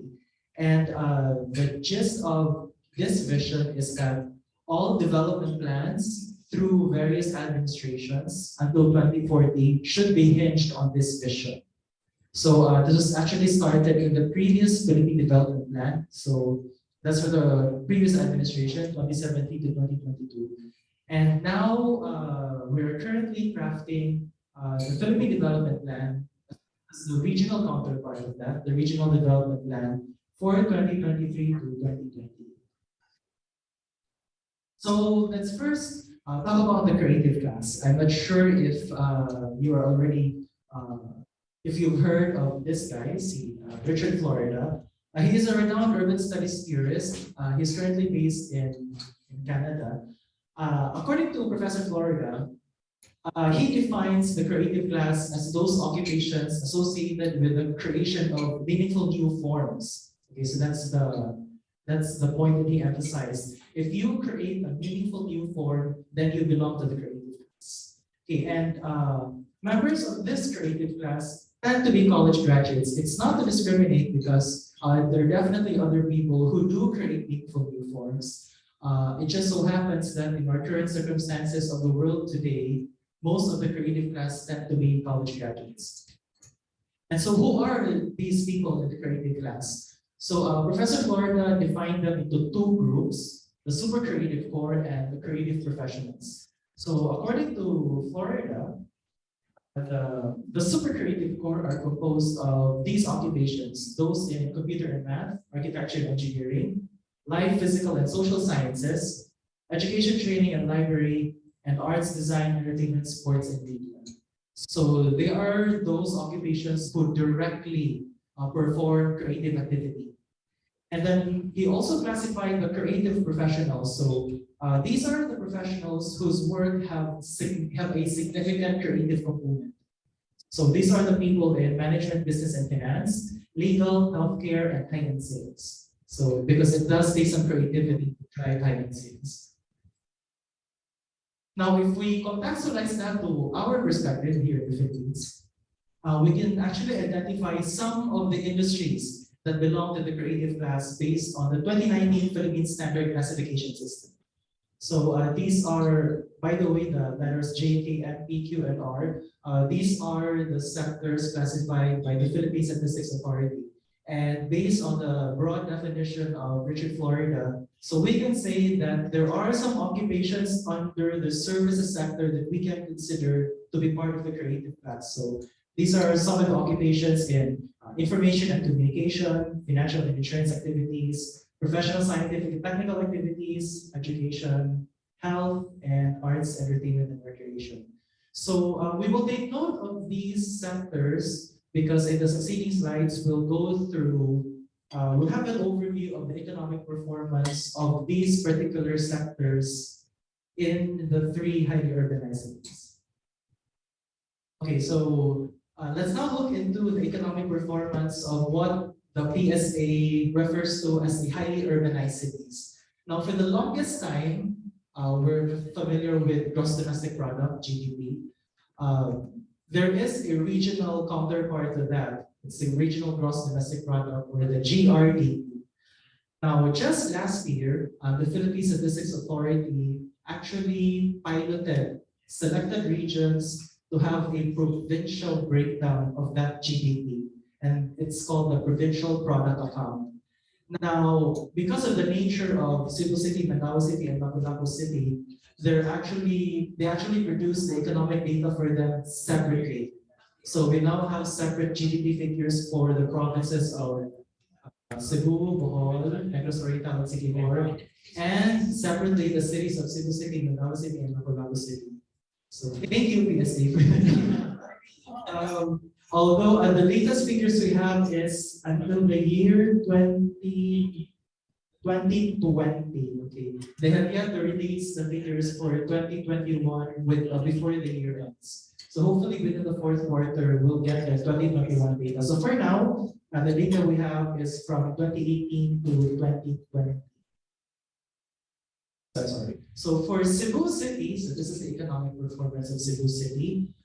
There is an increase. By the way, all the HUCs saw an increase from 2018 to 2019, and then a decrease from 2019 to 2020, largely because of the pandemic. So that's very much expected. So Cebu City's economy grew by 8% from 2018 to 2019, and then it decreased by 10.2%, valued at 250 billion pesos. The decrease is about 28 billion pesos. So again, this is expected because of the pandemic, largely because of the pandemic. Now, this is the overall economy of the city, and we try to break that down into first the major sectors. When we refer to the major sectors, those are the 3: agriculture, services, and industry. In Cebu City, we can see that it is overwhelmingly dominated by services. So it's not so much of manufacturing anymore, which is represented in industry. We'll see a bigger chunk of that in the other HUCs later. So when we talk about Cebu City, it's really overwhelmingly comprised of services. Now, if we take a look at services and see a breakdown of it, so this is the breakdown of the various subsectors or sub-services under the services sector, and sectors that we highlighted. These are the sectors that are considered to be part of the creative industry, as loosely defined by Richard Florida. So the largest of it is the financial and insurance activities, professional services, education, ICT, and then health. So this is the breakdown from the 87.5%. So that is the breakdown of Cebu City. And by the way, this data is already available, so you can simply go to the PSA Region 7 website. And there is a box there that says Provincial Product Accounts. So, but again, it's only from 2018 to 2020. We will get 2021 data before the year ends. That's based on their latest announcement. Okay, so we now take a look at the economic performance of Lapu-Lapu City, another HUC in the metro. So again, no, it's the same pattern, an increase from 2018 to 2019, and then a decrease from 2019 to 2020, valued at 127 billion pesos. So again, this is largely because of the pandemic. So unlike Cebu City, there is more or less an equal share between industry and services in Lapu-Lapu City. So and between services and industry is actually the larger one. And that may be largely because of the economic zones only. So industry at 54%, services at 45%, and a very small share of agriculture, fishing, and agriculture sector. This is expected for HUCs because there isn't really much any agricultural activity in the cities. Now, if we take a look at the services sector, and this is their breakdown, we're concentrating on the services because of the creative industries. So the largest is on professional and business services. So it's not as large as the others. Transportation is the largest, followed by wholesale and retail trade, and then real estate. The other industries that are creative in nature are the financial services, ICT, education, and health. Okay, so the creative industries have more or less a smaller share of the services sector compared to Cebu City. Now for Mandaue City, again on the same pattern, increase from 2018 to 19, and then a decrease in 19 to 20. So the size of their economy is actually much smaller, but then again, that's because they have a smaller net area. So valued at 93 billion pesos. In terms of the makeup, the services comprise the majority of their economy, but still it's not as large as Cebu City. Cebu City for 87%. It's quite big. They have a sizable chunk in the industry sector. This is interesting because Mandaue City is known as an industrial hub, but the majority of its economy as of 2020 is actually now on services. Logistics. Services, not logistics. Yeah, services. So they've shifted to logistics. It's not manufacturing anymore. So 62%. And then looking closely at the services sector, so an overwhelming part of that is on wholesale and retail trade. The creative sectors are here, in financial, education. Now the other sectors considered to be creative have a smaller chunk compared to wholesale and retail trade. So this comprise the majority of the services sector of Mandaue City. Okay, so now let's compare the HUCs with the region. Now, if we take a look at the makeup or how much of the economy of HUCs comprise the region, we can see that overall, this is just the average share now of the gross regional domestic product from 2018 to 2020 average. The HUCs comprise almost half. 42.5% of the gross domestic product of Central Visayas from 2018 to 2020. And the rest of it is from the other provinces in the region. And that is largely because of the level of urbanization. They occupy a smaller land area, but they have a higher intensity of economic activity. So that's 42%. Okay, so again, that's for the three cities alone, Cebu City, Mandaue City, and Lapu-Lapu City. In terms of agriculture, as I mentioned earlier, the tri-cities have a very small share in agriculture. That's expected because of their urbanization. In terms of industry, it's also quite close to the overall. So in terms of the industry sector in the region, the cities comprise almost 47%. In Central Visayas. As for services, it's at 45%. Okay, so the 45% of the services sector in the region is comprised of the three highly urbanized cities in the region. Okay, so we now have a picture of the HUCs and their economic performance. So now let's go back to Richard, Florida. Okay. Let me just go back to the script. Okay. So So we now have a picture, no, of the economic performance in the cities, and they have an enormous potential to contribute to the region's economic development. And so the question is, how do we support the creative class in our metro? And so we go back to his thesis or to his proposition. Now, according to Florida, cities that attract and facilitate the activities of the creative class are more likely to achieve high levels of prosperity, economic growth, and tax base. This is important to take note, especially on the tax base, especially now that LGUs, not just LGUs, no, but essentially the entire government, we are currently transitioning for full devolution. Okay, and as more and more services from the national government agencies are transferred or devolved to the local government units. Now, in order for the LGUs to perform those added services, then they need the revenue. And so I'm pointing this out because if we support the creative class, it can potentially expand the tax base of the city. And that would definitely help in terms of city finances. Creatives thrive in cities with advanced technological infrastructure. This was definitely pointed out during the open discussion earlier, in the open forum. When we say technological infrastructure, this actually includes the major universities and research institutes. Because when we say creativity, new knowledge is also a form of a meaningful new form. And so that's where the universities and the research institutes also come in.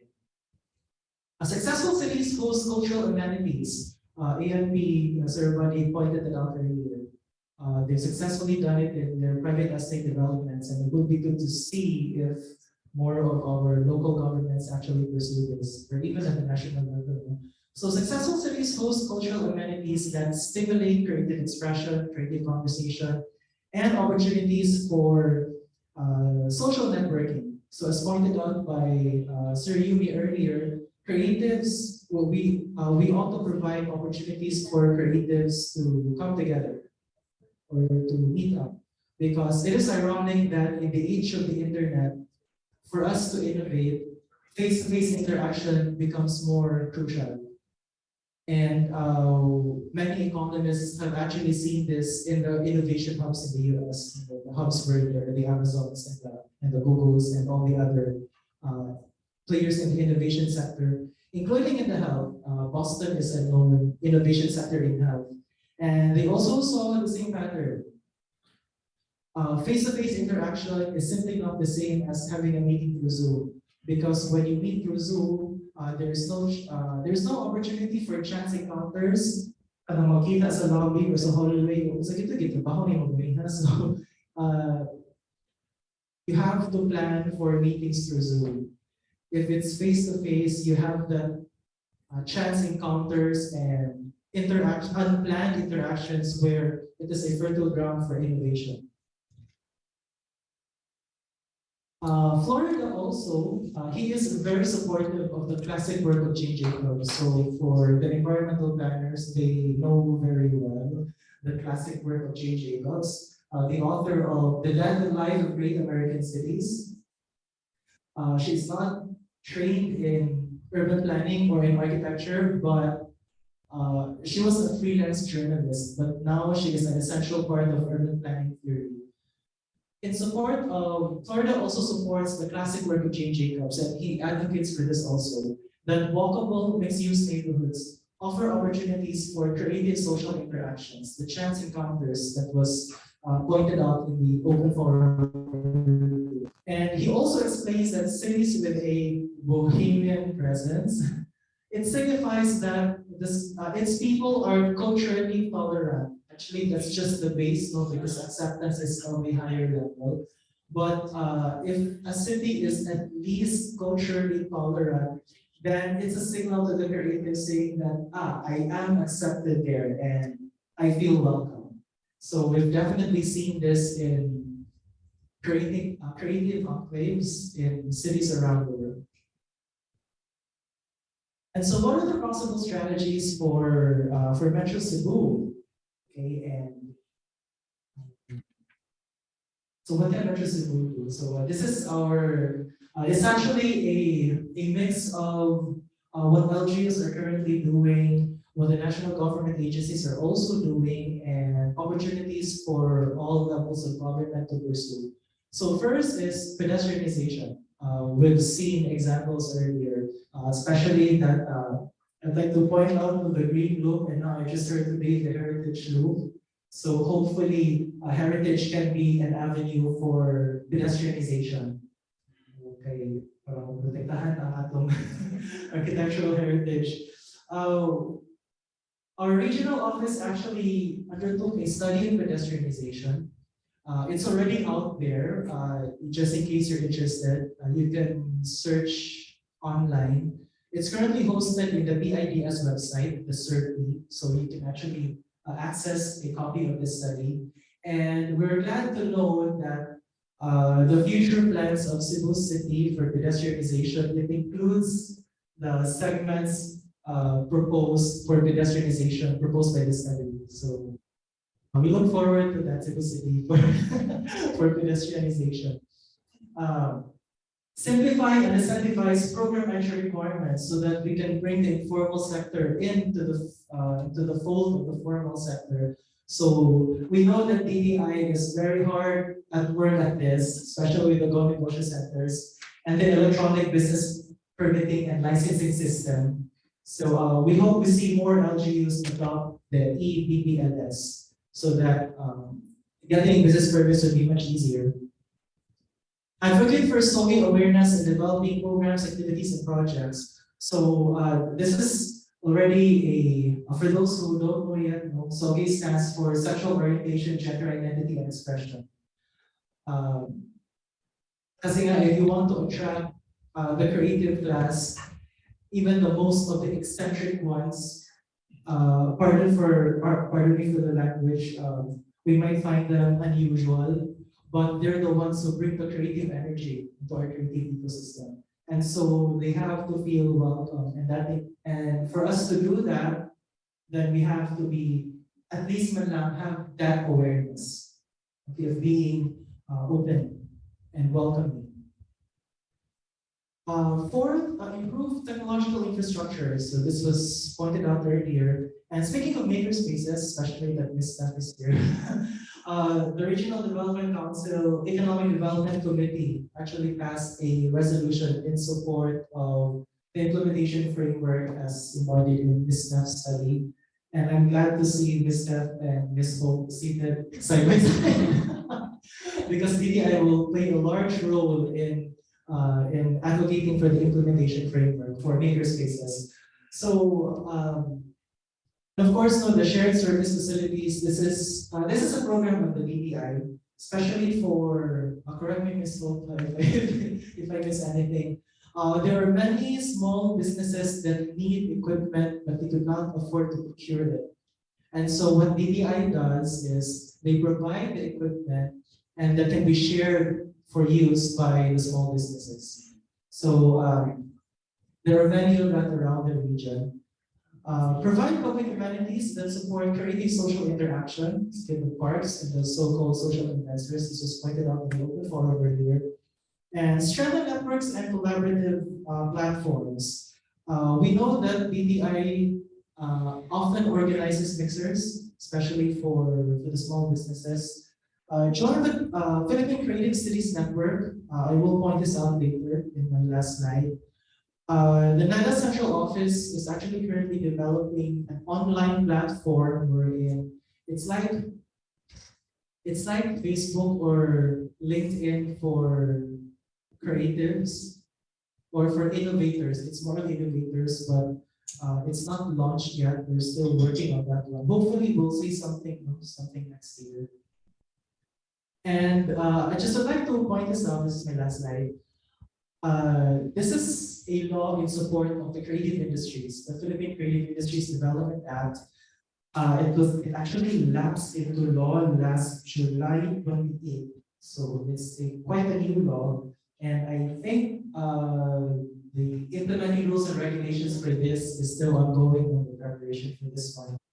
And this law also creates the Creative Industries Development Council. So it's the policy-making body as far as the support for the creative industries are concerned. And this council is chaired by the DTI at the national level. And at least based on the law, these are the support that we can expect from government for the creative industries. So as I said, the implementing rules for this is the preparation of the implementing rules is still ongoing. So hopefully we will see something concrete perhaps next year. Okay, so that's all for my presentation, and we hope our inputs are useful for today's activity. Thank you. Very comprehensive, very innovative and inclusive presentation, sir. We truly appreciate. Now we're down to our last two speakers. I would like to introduce, of course, the man who always works left and right, the program coordinator of Cebu Leads Foundation, and also a part-time instructor under the policy advocacy from the University of San Carlos, Mr. Elizar Supina Jr. to talk about Mega Cebu and its plans to relate to Cebu City. Ready?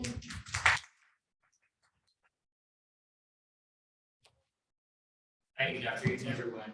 The presentation, the presentation, a lot of data, exciting data, and this computation contributes almost to the city's development, the services sector, and Cebu City, exciting. Okay, good afternoon, everyone. I'm here to give you updates about Mega Cebu. Mega Cebu is not a recruitment office because some people are sending me a message, Sir Ellie, are you hiring driver? Because there is a mega review center, there is a mega human resource center, but it's different. It's Mega Cebu. Mega Cebu basically, as you see in the screen, it promotes smart city region, a roadmap to sustainability and competitiveness. Next slide. I have here.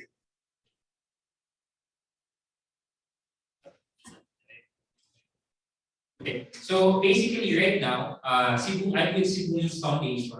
Cebu Leads is currently the we are currently the regional program and organization development for CDCD that facilitates and supports Mega Cebu program and the body itself. So we are a non-stop, non-profit, and multi-sectoral coalition. We work and we always advocate the need for change. We are a group of private sector, mga philanthropist businessmen here in Cebu. We are currently led by Donnie Joseph, we're from there, Pani Pajes, Carlos Paul, June Sanchez. These are businessmen that love Cebu so much. They inherit the will and the advocacy of Sir Bobby Ortiz.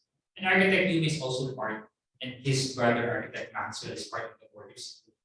So this is the presentation of my outline, MCTCB and major milestone and major takeaways. So this is currently our major challenges here in Metro Cebu. This is pre-pandemic and even pandemic data. But the pre-pandemic and after the pandemic, currently we're in the pandemic, it's getting worse. Itong baha before hindi level karon kay depende kung kinsang tuhod ang implementation. No, kay itong tuhod ni Junmar murag taga hawak na nako na. So these are currently our problems and a lot more because of the pandemic. There are a lot of issues that was exposed, health, sanitation, and more. So basically, according to studies and a lot of books, we are the most water stressed. If ang tao mas stressed, also our water gets stressed. We have only 2% harvest covered. We're not gifted enough with the environment, and we have increasing volume of waste and flood water. And I'm sure you experienced this yesterday, last week, or last month. And increasing traffic congestion and pollution. During the pandemic, it was very good. Okay, a view, nice view, good air. Okay, isimot na di ko kakagawas kasi na makasuri sa balay.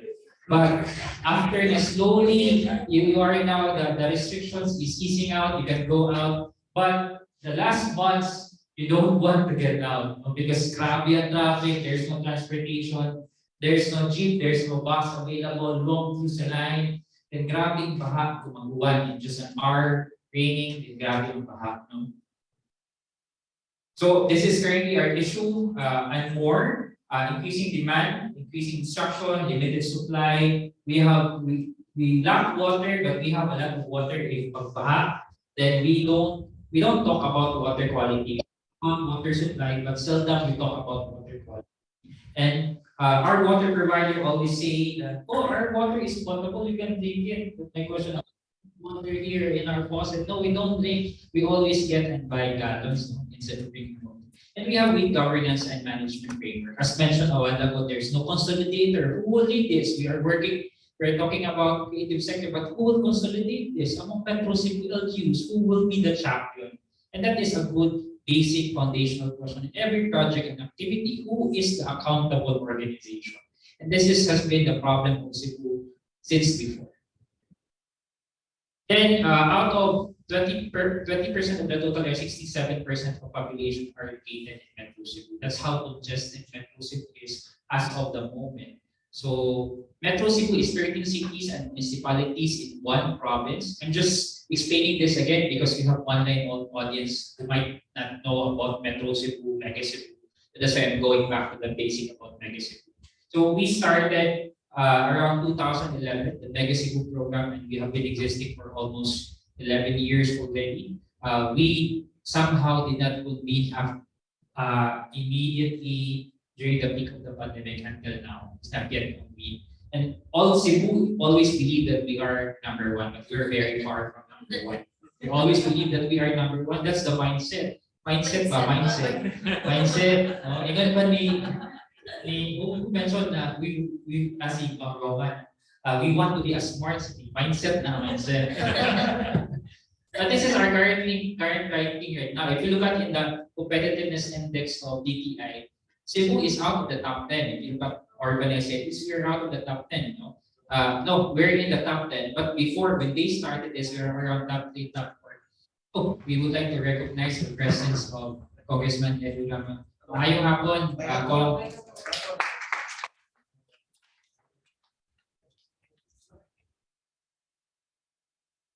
and also his chief of staff, Attorney Lambert. Okay, so I'm just presenting the Mega Cebu updates. So currently, based on the DTI Competitiveness Index, for Cebu City, we're ranked 10. For Mandaue and Lapu-Lapu, 13 and 25th consecutively. But for the province, we are 50th out of the 81 provinces in the entire Philippines. This is based on the 2021 report. This is now look at international data. Based on the Global Competitiveness Report, out of 500 LGUs or 500 cities, Cebu City ranked 475th.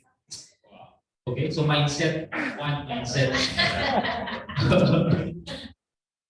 But in 2018, 2019, they changed the data, they expand the number of cities. It's now 1,006 cities, but there are a lot of cities that was included now. Before, it was just Manila and Cebu City, but when they expand the city, Cebu City ranked 643rd, but look at other cities. Meaning other cities are now competing with Cebu and Manila. We are not alone despite to become the smart city. So, napun na sila mindset na yung smart city. Okay, then this is another data that shows to you we are 26 or 28 comparing other cities to other countries, not just in Asia, but outside Asia. So we're 26 of the 28. So the question now, are we really number one? Mindset, number one mindset. Okay, so our biggest problem here now in Metro Cebu, as you can see in this picture, we are increasing in terms of population, we're increasing in urban, thus increasing demand. And there are always experts, even the IMF, I'm also an IMF, Sir Mark is an IMF, we always believe that metropolitan is the economic drivers of the country. Here in the Philippines, as mentioned by Sir Neil as well, the core cities itself of the islands of Cebu, core cities, the highly urbanized cities, somehow contributes 40 to 42% of the growth of the entire province or entire region, right? Entire region. Imagine if you add other LGUs within Metro Cebu, it would somehow get to 60%.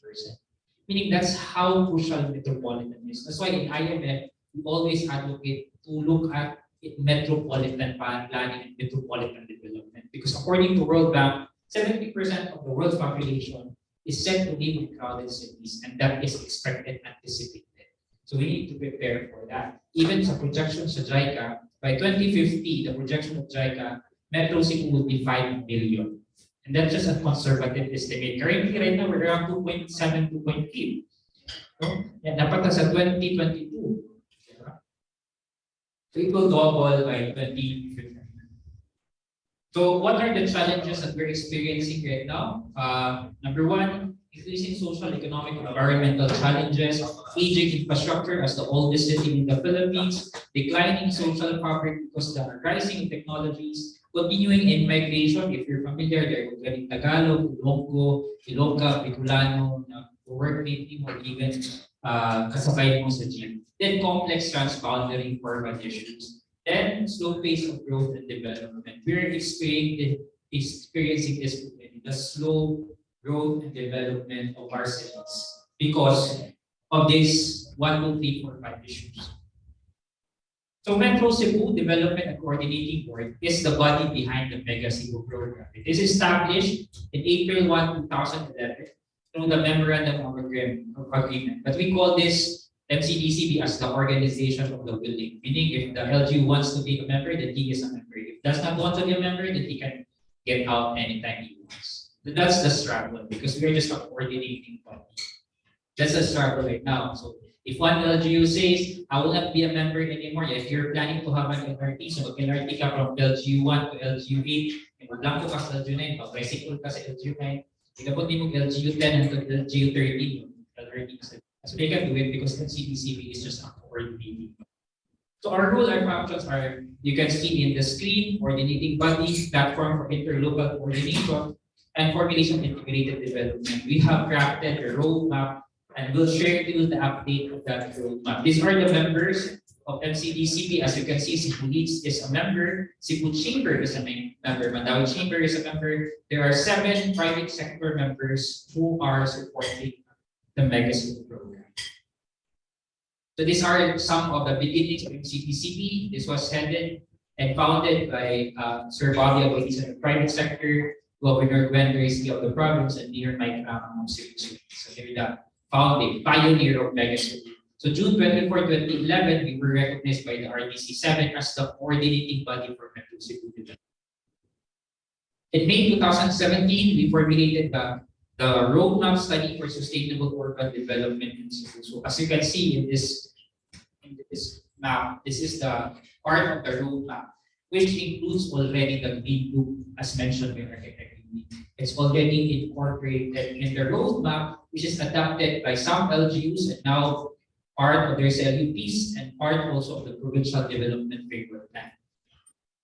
So this is the structure of MCDCB. The chairman basically is the governor, but we have a co-chair from the private sector and co-chair of the mayor. So currently right now, Governor Gwen is the chairperson. Co-chair would be Mayor Mike Rama, private sector would be Dominic Joseph. Then NEDA will serve as secretariat. And this is us, Cebu Leads Foundation. Then we have committee based on the issues being done, or the issues that we are working on. So these are the committees. So the committees there are private sector members, there are public sector members, part of these committees. Are we meeting? Not yet, because we're not yet working as MCDCB. So these are the 10 areas of cooperation, because during the MCDCB discussion, we recognize and acknowledge that we could not solve all the problems. So we agreed that we need to work on 10 crucial areas that we need to address. No? If you can see, creative sector, that's why we're here and talking about it, because we would incorporate it. Right? So these are the update now. So basically, I'll update you what's the status so far of MCDCB projects, Mega Cebu program, and projects. So let's go with the roadmap. So this is the roadmap. You can download the roadmap sa JICA website. You can download the roadmap. Even you can see the summary of the roadmap sa YouTube. There's a video about it. So far, it is endorsed and adopted by 13 LGUs to a resolution, adopted also by the province and also approved by the Regional Development Council, even the NEDA ICC. The roadmap spatial plan was also adopted by PPFP during the previous administration. The main resource for Metro Cebu LGUs in adopting their CLUPs and other. Architect Lee was part of this study as well. This is one of the problems that we're working on, problem of water demand and supply. So this is what I mentioned. And this is the issue of Cebu since before. We're not just dealing about traffic, but we're dealing about water. So we can leave even lalak na traffic, but we can leave without water. And based on our estimate, it will cost us 34.3 billion pesos just to address, shorten the gap of our water supply.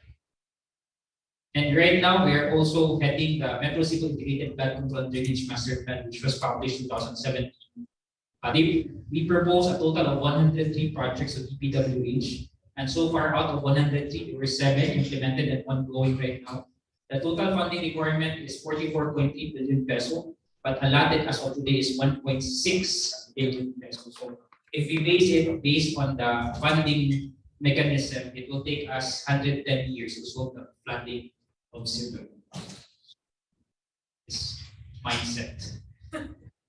So we have Metro Cebu Urban Transport Master Plan. This is another master plan consolidating all the transportation plan of Metro Cebu. So we have the priority projects right now.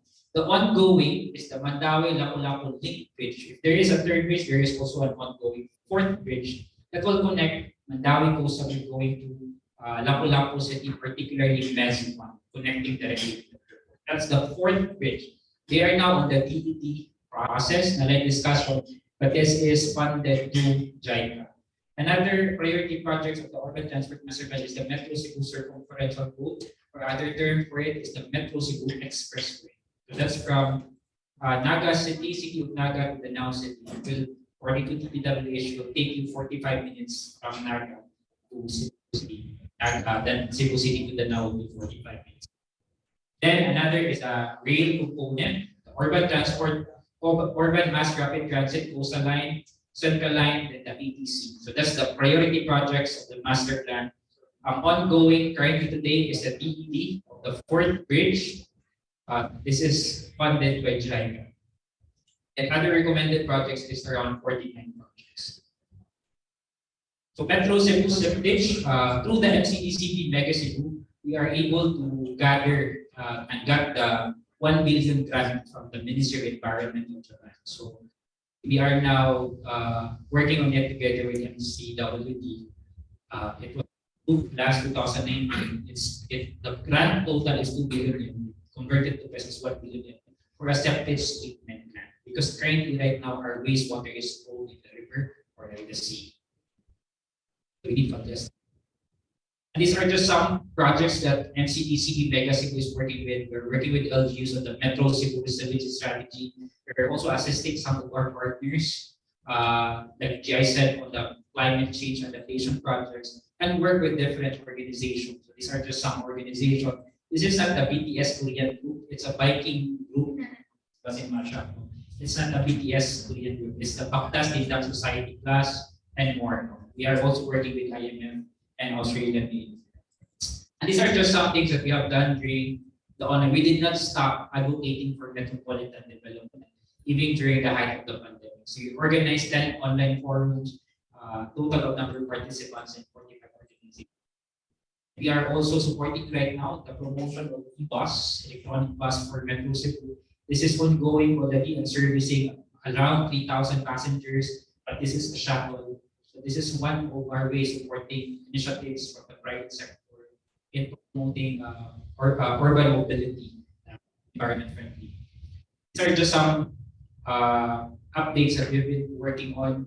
The on-site system for infection medical waste, the plastic recycling plant, the biking initiatives during the pandemic. We are also continuing lobbying for the MCDA and ensure safe and adequate public transportation. Other things, what we always do in Cebu Leads, it's like this. We organize this kind of event. We educate and engage people, talk, because this is one way of promoting, and people let the people understand how important metropolitan, how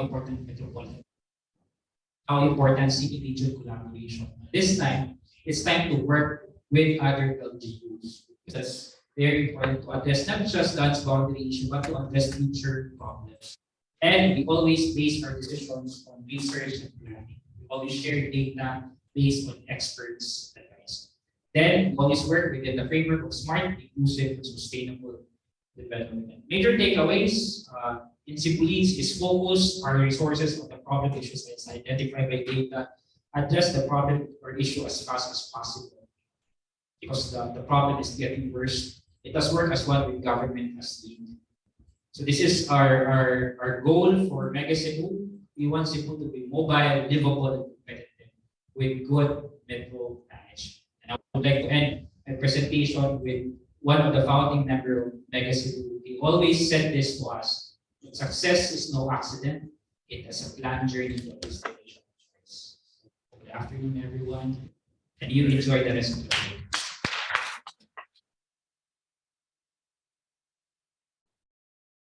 All right, thank you for that, Sir Elizar Sabinay.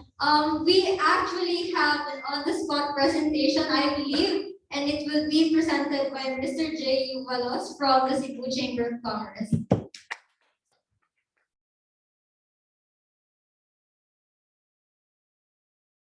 Good afternoon. I'm not really part of the program, but I requested that if I can present the Cebu Investment Center. Let me begin by saying that because we were talking about mindset, and I cannot help it, we will be talking about mindset in a little bit. But let me begin by saying that the difficult takes time, and the impossible takes a little bit longer. So that there is a little bit of positivity here. I'm Jay. I'm representing Cebu Chamber here because our president is out of the country. During the pandemic and even then, Cebu Chamber has started to function given our vision of our mission of the chamber as the engine of Cebu's economic growth towards business growth towards global competitiveness. So I was shocked a little bit when I saw, oh my goodness, the mindset is number one, but we are really not there yet. So one of the things that we are doing is the creation of the Cebu Investment Center. We actually rebranded it from Cebu Investment Development and Concierge Center, but it's like we realized it's a mouthful. Let's simplify it to be CIC, Cebu Investment Center. So it was created. It's created in partnership with the Cebu City government. Former Mayor Ed Lavella actually. I was the one who started it with the chamber by way of creating an executive order establishing the Cebu Investment Development Center and its governing board and providing its functions. But it is primarily driven by Cebu Chamber. But the pandemic na so walang dito siya ma-create tayo. Mayor Mike actually is very supportive of this project. In fact, we do it for providing for a budget. The Cebu Investment Center actually has 4 pillars. And this is one of them, the portal. The other main pillars is actually the ecosystem support. We do conduct trainings, mindsetting for entrepreneurs to have a global mindset. Helping the value chain and thereby creating competitiveness in our SMEs and our members. The other main pillar is actually what we call ROI. In business, it's return on investment, but for CIC, it is research on opportunities for investment. So that's very important to highlight because I was here since this morning, and we are really hungry for data or opportunities wherein the world can see that there is really potential here in Cebu. Not just international investors, but local investors as well. So the reason why I wanted to present this because this is one of the gateways wherein we can spread the word around. We can present the green loop, the waterfront development, the potential areas, the districts that we're envisioning, the data, the NEDA data. We can, investors really want to know more about our place and where it's heading, more than where we were before. So it's really more on areas of investment. And I think I'd like to present this, that the chamber, this is one of the major things that we do. Of course, we do many other things, but moving forward, the board has decided that we will really give it a shot because it's in alignment with our vision for Cebu. We did a lot of soul searching, we did a lot of planning, and more or less we have already identified our strategic areas of focus and the different areas where we can add value as a chamber. One of those is the actual physical office, wherein if we have investors that comes to Cebu, that would be one of the main touch points that we will have, and we will assist the investors because we have a strong network of businesses, and we also have a good relationship with the city. Next slide. So these are just the things that you will see in our portal. We are going to actually highlight the things that's already in place. And we have also priority areas like the creative entertainment for Cebu, the gamers development. In fact, as we speak, yesterday and today, we have an event with the chamber and BPI. So we would like to make sure that not only it's happening, but we also want to herald that Cebu is going to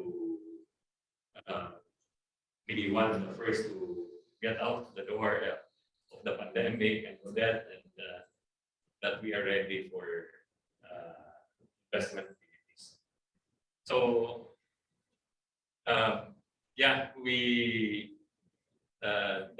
the word convergence was mentioned a while ago, and we need spaces, we need to create that environment, that ecosystem. So we want to also promote that here in our portal. So this is just the beginning of something, because we have just really concretized our partnership with the city, but we have made headways in terms of the foundational framework of the Cebu Investment Center, and I think this is already up. And our research team are already looking at the different sectors: tourism, the creative entertainment, even the IT, and maybe as far as shipbuilding opportunities in Balamban. So these are the things that we want to do for the city. And I'd like to, if we are able to consolidate and reduce all of these plans into something that is more concrete, then this is one avenue that we can possibly use so that we can start to promote it. Because the essence of all the things that we are doing is when people really get excited and pitching to the development of Cebu. So with that, I think mindset, maybe right now we're far from it, but it's always good to start the journey going towards the direction where we want to be number one. Definitely. All right, thank you for the very impromptu presentation, Sir Jay. Now we're down really to our last presenter and speaker for our third session covering Metro governance. May I call on the presence of Congressman Edo Rama, the Cebu City South District Representative, Again, thank you for gracing us with your presence despite your busy schedule, sir. We're now open.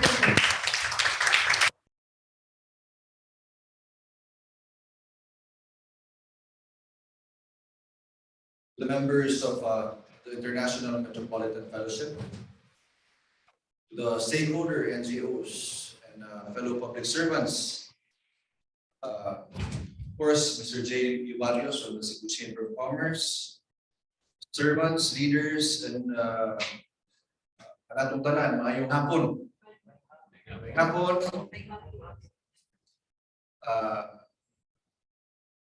Daghang salamat for inviting me to celebrate World Metropolitan Day 2022. Today, it is my distinct honor and pleasure to discuss with all of you our legislative measure for the creation of the Metro Cebu Development Authority, or House Bill 961.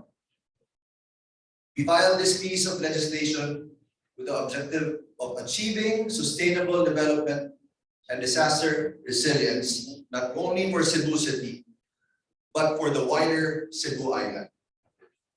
The Mega Cebu Initiative was a precursor and catalyst for the creation of this act, which had a vision for making waves, wholesome, advanced, vibrant, equitable, sustainable Cebu in 2050. We filed this legislative measure in order to solve problems and improve the livability of the LGU in Metro Cebu. Just recently, the people of the cities of Cebu and Mandaue experienced flooding, which at the same time affected the traffic situation in Lapu-Lapu City and Talisay City. Moreover, as our cities and municipalities continue to develop, the need to have a unified approach to solid waste management, traffic, and infrastructure development calls for a more comprehensive planning and management which considers the implications of these policies towards our neighboring LGUs and the environment as well. Our problems are complex and they are shared for us to solve these problems and maximize the potential of the island in becoming a global economic hub. We must not only be ambitious and innovative, but collaborative, acknowledging the geographical realities in Cebu, while engaging the private sector and civil society. We cannot achieve this alone. With this in mind, allow me to briefly discuss the following matters. 1, the functions and powers of the MCDA. 2, its jurisdiction. 3, the composition of its board and their voting rights. 4, institutional linkages. 5, status of the legislative measure. 6, implications for the creative industry. Number 1, the Metro Cebu Development Authority shall possess administrative powers only as it will be tasked with administration of metro-wide services and to coordinate, streamline, and promote the economic growth and sustainable development of Metropolitan Cebu. The MCDA, like the MMDA and MDA, shall be attached to the office of the President. Number 2, jurisdiction of the Metropolitan Cebu Development Authority. A, the highly urbanized cities of Cebu, Mandaue, Lapu-Lapu. B, the component cities of Talisay, Danao, Naga, Cagar. C, the municipalities of Compostela, Liloan, Consolacion, Cordova, Minglanilla, and San Fernando. D, such other cities and municipalities to be included in the future, subject to the requirements provided by legislative enactment. Number 3, scope of service. A, development planning. B, transport and traffic management. Solid waste management, flood control, sewage management, disaster risk reduction and management, urban renewal, zoning, land use planning, and shelter services. health and sanitation, urban protection, and pollution control, and public safety. Fourth one, composition of the Metropolitan Cebu Development Board, MCDB. The governing and policy setting powers of the MCDA shall be vested and exercised by the Metropolitan Cebu Development Board, which shall be comprised of the governor of the province of Cebu, the 7 mayors of the cities, and 6 municipalities enumerated in Section 5, the president of the League of Municipalities of Cebu shall serve as an ex officio capacity, and the chairperson of the MCDA to be elected from among its members to serve a term of 3 years.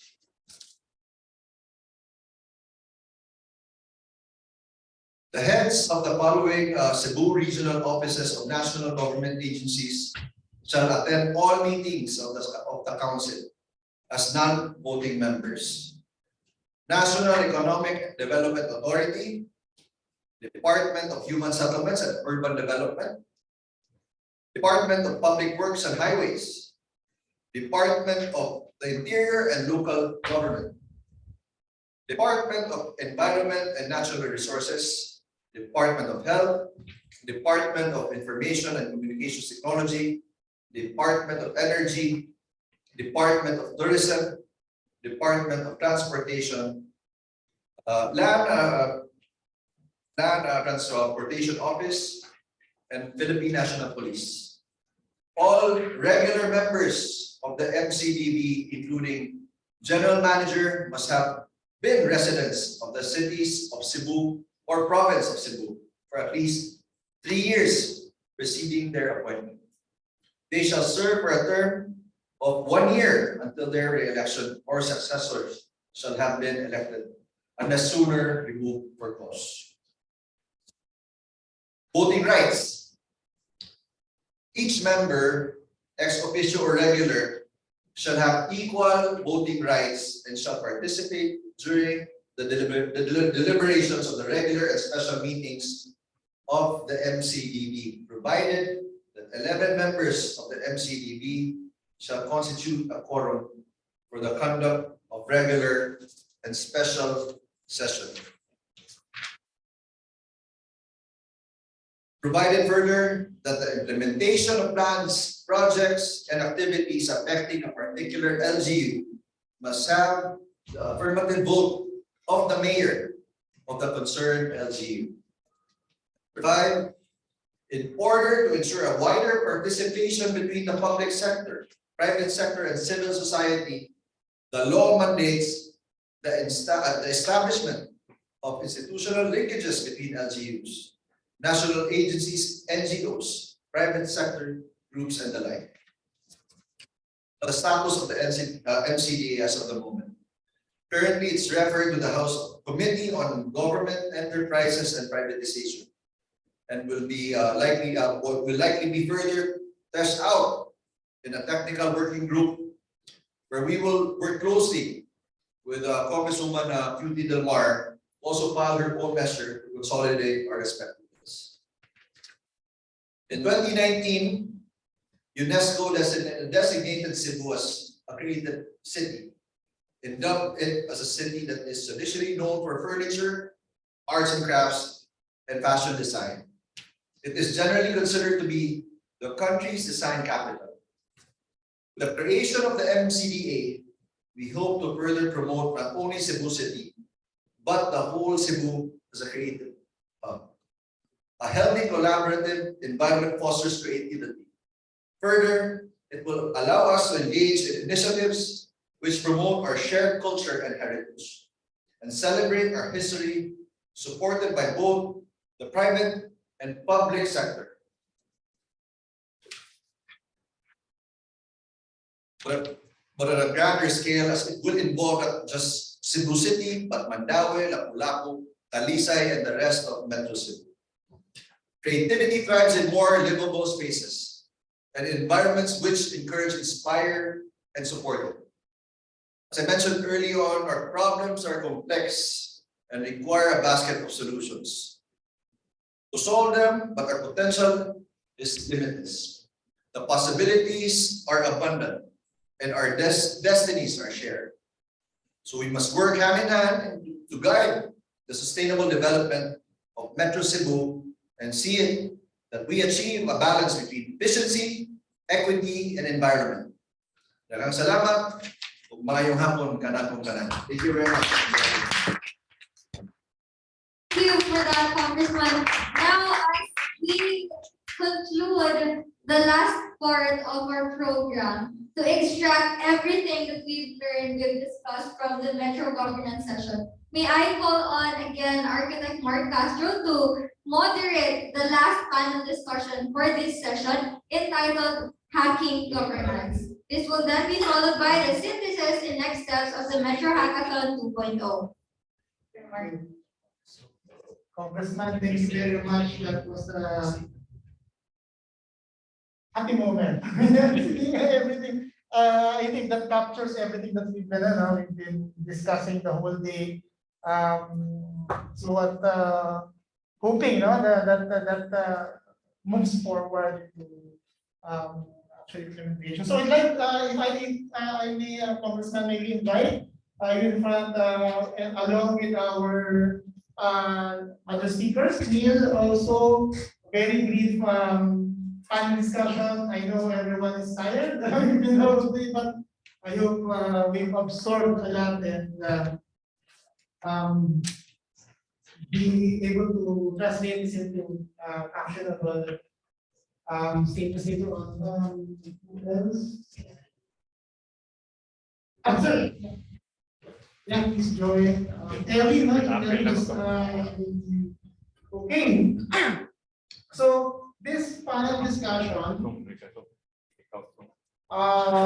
centers on governance. Okay, so again, very insightful presentations by Bill, from NEDA. Wow, those are very relevant information that really captures where we are. And then, of course, thank you, Sir Jake, for showing where the private sector is at, and then, of course, Congressman showing us where the bill is at. So, I'd like to put my first question out before we go to Neil. In terms of the data that you've presented to us, what this is our title is enabling the creative metro vision, and you showed earlier the concept of the creative hub from the author. From a practical sense or from a data-driven sense, what do you think are the critical, if you drill it down, maybe 2 to 3 specific action points, no? Hopefully that while we close this session, what are the 3 takeaways so that Metro Cebu can enable its creative vision? No? It's good to see it's already embedded in the bill. But from your perspective, from an economic perspective, what do you think are 2 to 3 critical action points to enable the Metro Cebu vision?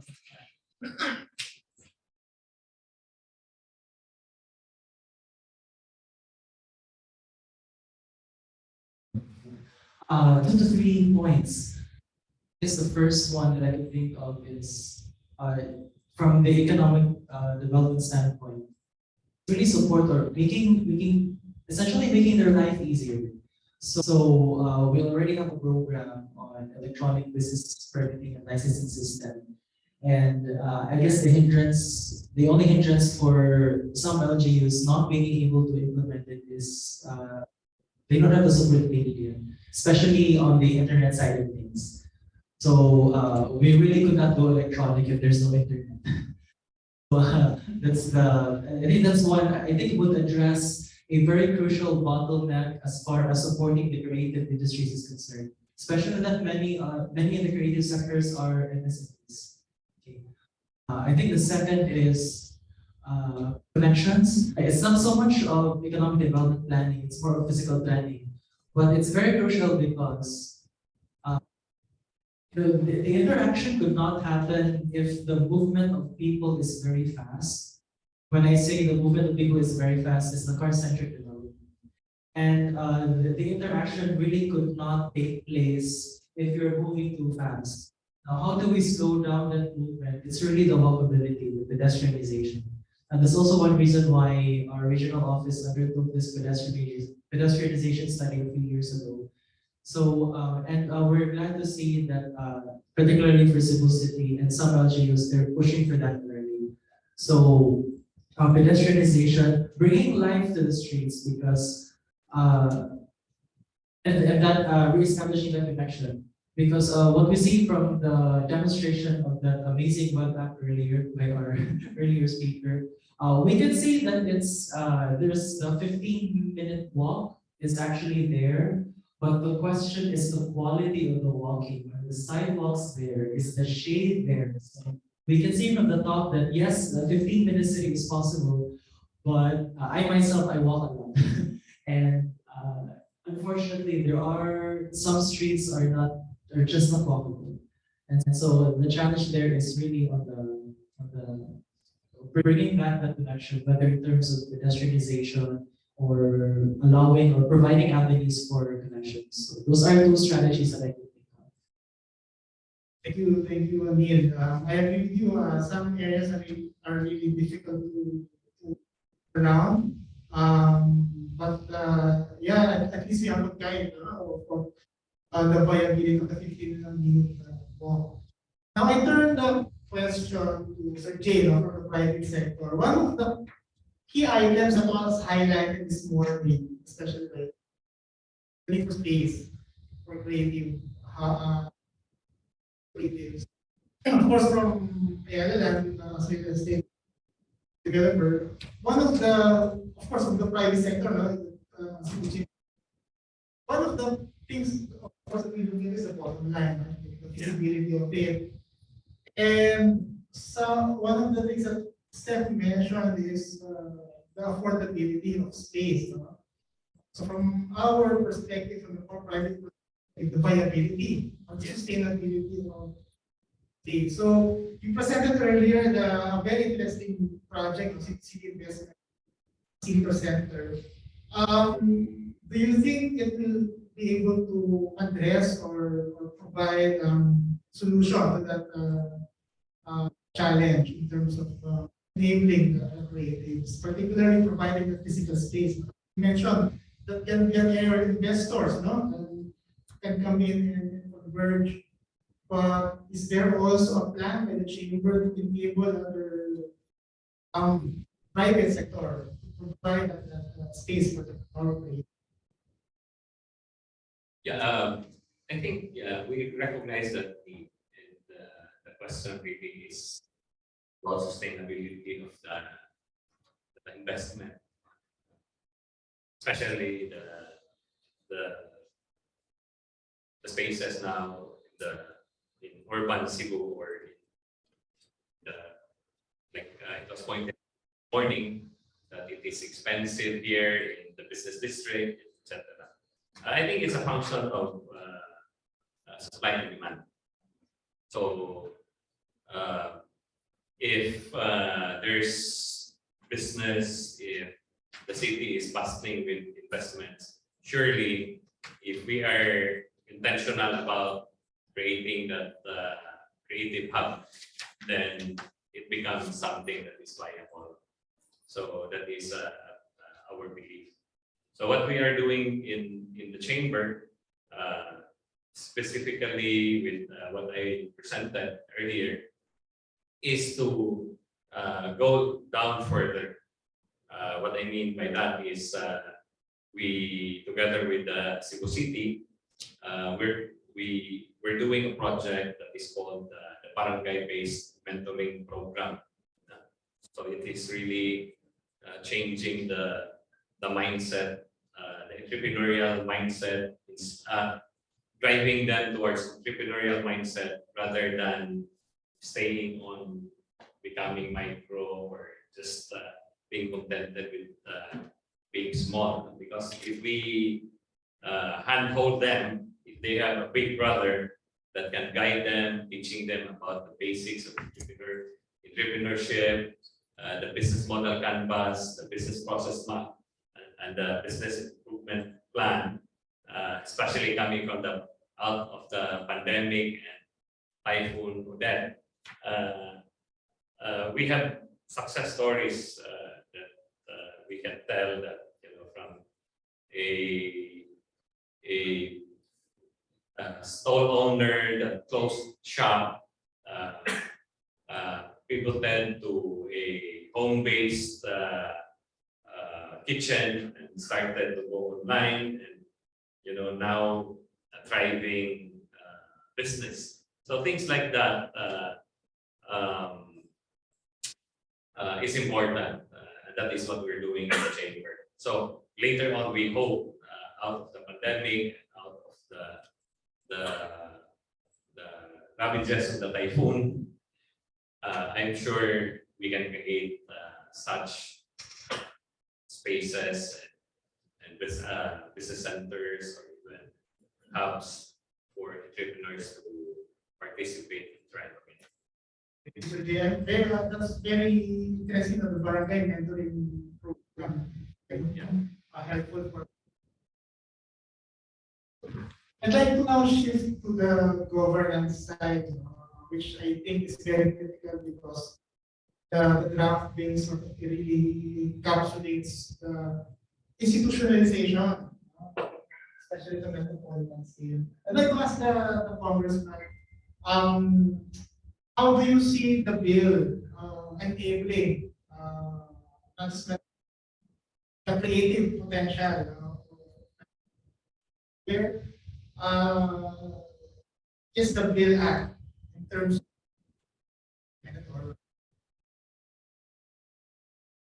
of we just recently filed the bill. We filed the bill a month ago. We strongly believe in order to move forward in Metro Cebu, collaboration and coordination among LGUs is very important. It has been a nagging problem for the longest time. I've been in government since 2004. I've been in public service for 18 years. There are nagging problems that sometimes makes you scratch your head. A very simple problem, and sometimes it takes forever to solve that single problem. Why? Because there's this mentality that every chief executive has its own plan for that problem. Now with Metro Cebu, with Mega Cebu or Metro Cebu Development Authority, this could help not just the creative industry, but the different problems that we are facing for the longest time, from transportation, intermodal transportation, or, infrastructure development, even solid waste management. And sometimes you don't have to reinvent the wheel. You just try to see what works in other LGUs, in other metro cities, and try to copy that here in Cebu. So we are hoping, in coordination and collaboration with the congresswoman in the North District, Rachel Del Mar, to consolidate our bills. I personally would really want to push for this, being in government for so long. Very exciting to hear, no? It was just very fresh, no? Freshly filed, and I agree with you. I think the institutionalization to statutory is very key. So I'd like now to open the floor to our participants. If you have any questions to Neil, to Sir Jay, or to the congressman about governance or any particular aspect.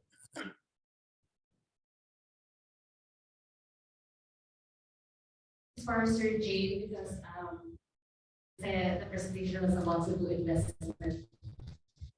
Like small businesses like us, we also have dreams to grow, and we have plans of expanding. We have a lot of things that we want to do, but one of the problems is, of course, the limitation that we have financially. And we're actually unsure kung sino yung tatap namin in terms of investments or kung saan, how do we ask for help so that we will be able to expand and grow because we're not sure sino yung dapat kausapin namin. Even if we have the plans, even if we have these things na nakalatag na, we're not sure sino yung lalapitan namin. So, I want to answer the question. Yeah, that's a very good question. It's not new to us because that's always been asked. If you join our, for the barangay-based mentorship program that we have, it's just a cursory, parang basic section of the program in terms of business plan presentation, finance 101, parang ganun. And then there's a segment wherein we have a forum with financial institutions, so not just private, because you know the banks are kind of stringent with the requirements, but we tap government financial institutions to participate in the program. You're right. Mindset is key because if we don't guide our entrepreneurs into even the basics of how to access financing, then you know, sayang. Even if you have a very good idea or a concept, even if you have already done your basic business model framework or canvas, but if you don't know how to present it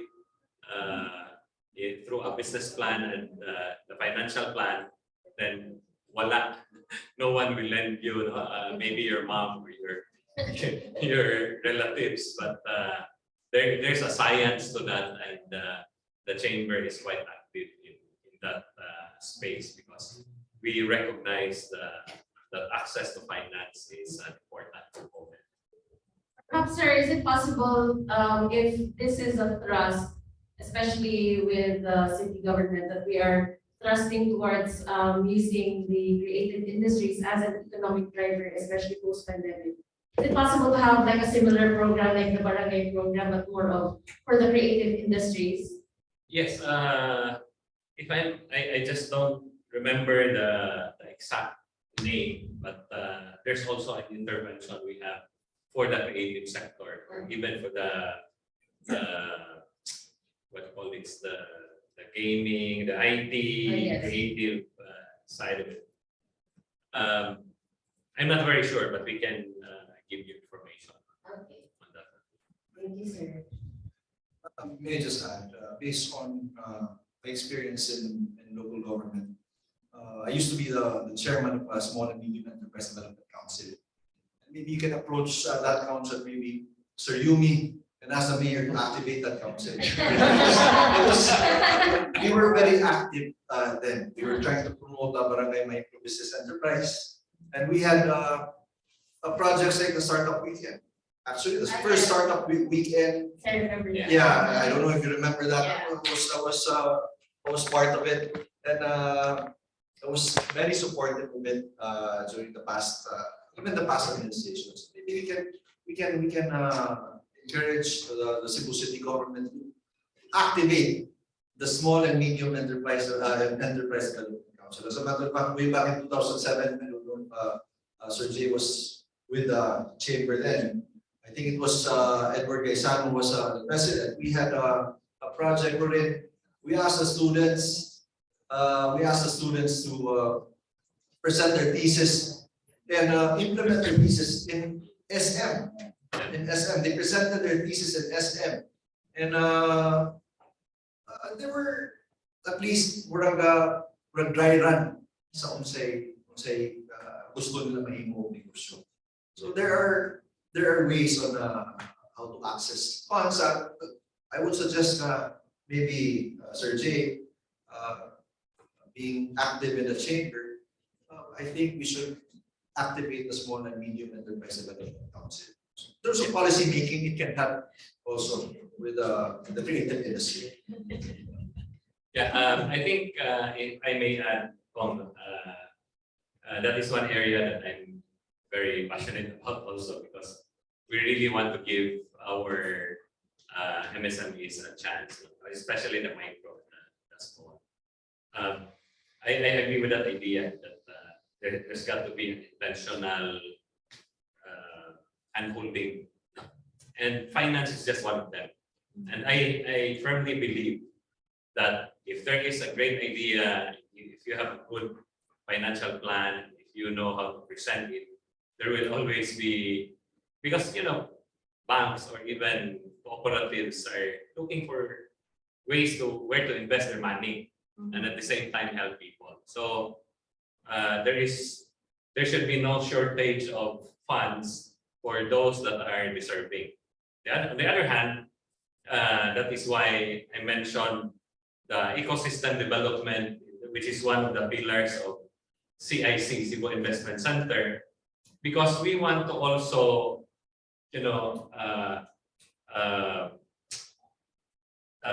guide them on how to be more competitive and how to be a better entrepreneur and a business person. So that's there are two sides of the coin that we wanted to see, because we want to prevent also a dole-out mentality for people to just say that anyway this is government money, we will just access it. Thank you all for bringing up the reactive DBI. Yeah, and also Steph, years we've been doing mixers, but it's more for the tech startups. Just yesterday, doing activity. There was an express of the game development community mixer for them specifically, so we will go and arrange that. We can do also for maybe your subsector and everything. And also, other than the analogy, yung one that you came up with the mentoring for the barangay, which is yes. We did also like a mentoring, we call it dream.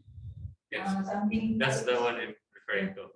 Or IT. Yeah, it's really more for encouraging the both in the digital world, because we try to promote a new set of OFWs to be online Filipino workers rather than overseas. That's a dream project that we have really. Thank you. Thank you. We're encouraging them to become legitimate. Yeah. Teaching them how to become entrepreneurs. And the ecosystem is very critical in that, you cannot just operate individually. Any other questions? I think we've covered a lot, and it has been a very productive afternoon, whole day. So with that, we'd like to close this session, and then I'd like to mention synthesis, consolidated or discussion. Again, thank you very much to our distinguished panel. Let's give them a round of applause. So please stay in front. We'll give you the certificates. So for imparting valuable insights and inspirations during the Cebu MetroHackathon 2.0, Congressman, thank you for gracing us with your presence in this time. We'd like to offer this certificate of appreciation to Congressman Rama.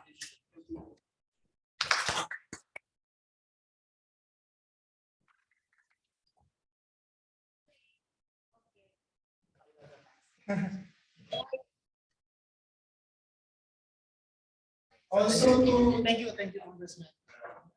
And also to Architect Bill and Harris was presented as with very insightful data.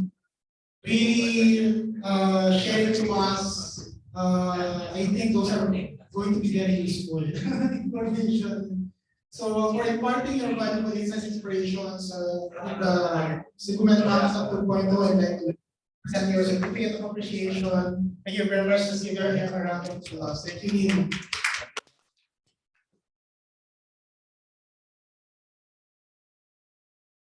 Pwede padala ko. I think without further ado, okay, so let me just encapsulate everything. And as I mentioned for the whole day, this is a hackathon. The intention is not just all of these things or words. It should be action. There should be then a next step. No matter how slow, I always believe that there should always be progress. So with that, I encapsulated the synthesis, with one word, Cebu. Letter C, not to undermine the rest of the Lapu-Lapu Mandarin, but we want one Cebu. So Cebu converges of plans, from an urban planning perspective, even from business plans and so forth. We have so many plans. I always believe that the plan should be alive. It's not just shell. So participation, but at the same time, yung convergence of all of these plans. Because we do not need to start from scratch. We just need to consolidate and see one point of convergence that can be implemented. Number two, connectivity of clusters. So very important to identify, and hopefully from DTI, and I also ask BDF, will help, obviously we can identify those clusters. Okay, letter E, empowered artists. So I think from the lessons of Patio, from the lessons of what they were able to do. So I think it's important that we empower our creatives. B, branding. For Sir Bobby, I think it's important to brand the districts. So once we locate them, we have to brand. We have to create an identity that is unique. As shared by Sir Bobby from the lessons of Ayala on the development of Makati and BGC. You can really see consistent branding, parang mindsetting it goes back to so for Cebu, maybe a tagline, the tagline can be generated by really continuous coordination, and really what clicks, for us to determine how do we brand those creative spaces para it comes alive. So ako from Manila, when I go here, kasi when you go to Makati, alam mo Makati, make it Makati. So very siya. So alam mo na, that's the financial district. And as Sir Buddy mentioned, circuit, yung Samsung CPAT, that was, I saw how it was developed and planned, hopefully you can visit it. It's a Center for Culture and Art, Performing Arts, in Samsung. So we're starting to develop a cultural hub in circuit, So I hope that can be replicated in Cebu. And in addition to that, just one iconic, whether it's a structure, sculpture, or a symbol. I always remember sinabi Sir Buddy Wall Street. Kaya yung bull, it's a symbol. There's a bull run, and that is a stock market. It's already related. So when you go there, kita mo yung bull, it's already about financials. Maybe sorry to maybe we can ask Sir Bandi, we will need resources. Can we ask Ayala to that's our Sir Badi, actually our team was doing yesterday. We spent the entire half day going around. Sir, you miss Green Blue. So that's our commitment. And I was given the go signal with this Metro Hackathon. I pitched this, Sia, our head, pitched this to our top heads, So they gave us go signal with this.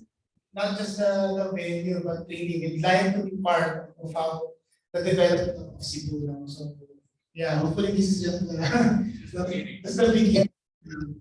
Okay, letter U. Undertaking of mapping of locations and clusters. So yeah, this is a connectivity clusters. I think we really have to have a mapping. So we did a preliminary earlier because it's difficult to plan without data.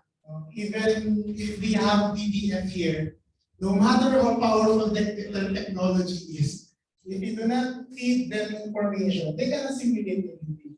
So just for your information now, when I contacted BBF, they were asking me what information do I have. I don't have the shape as of the city I can share. It just so happened that we were doing 3D. We started doing 3D of Cebu because we wanted to visualize. So I gave it to them. So what you saw earlier was just a product of one SketchUp file. Just hitting the tip of the iceberg. I've seen their work in other places in India. Oh my God, you will be blown away.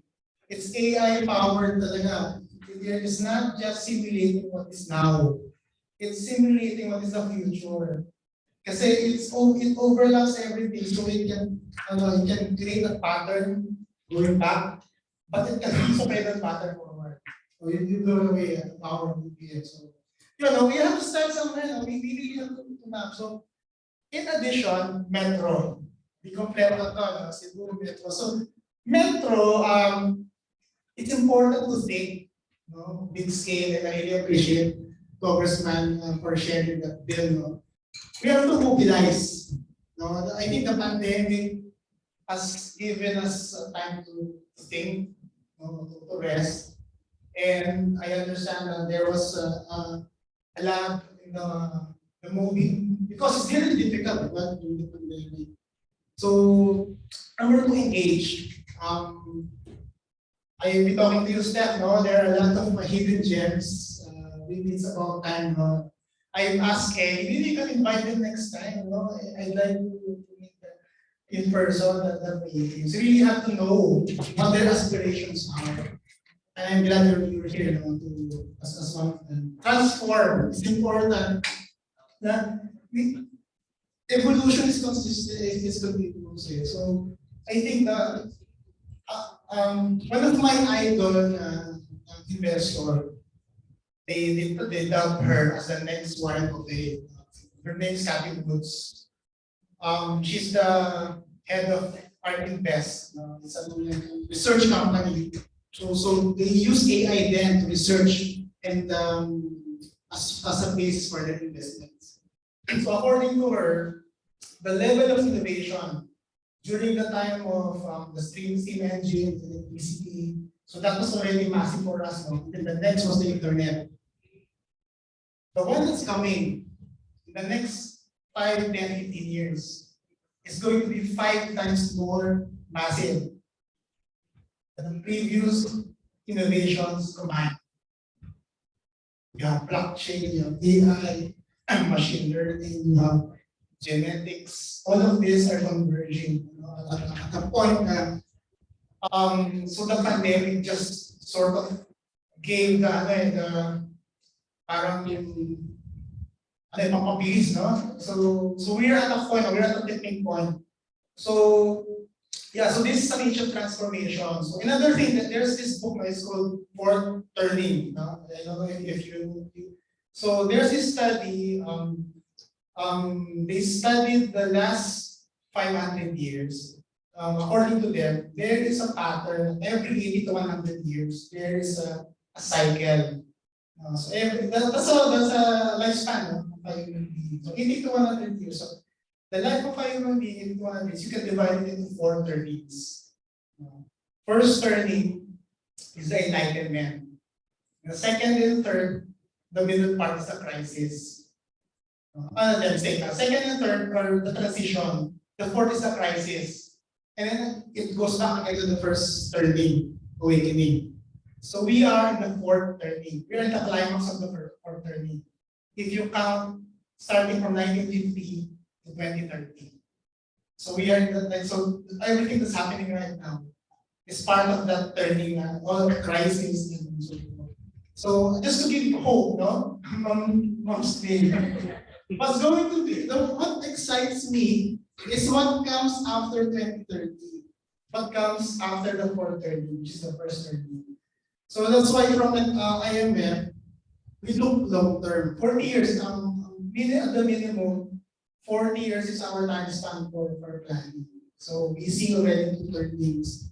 So that's why we are already planting the seeds. So maybe not in my lifetime, hopefully in my lifetime, to see all of the fruits of the labor of the green bloom. No? I always bring it personally. I have a 2-year-old siya na baby. I always hope, wish that by the time he's my age, he'll be able to enjoy the benefits of what we've worked hard for. So that's my drive. That's why I am here. So more importantly, we have to roll out and operationalize. So this is this is the nitty-gritty. This is where the rubber meets the road.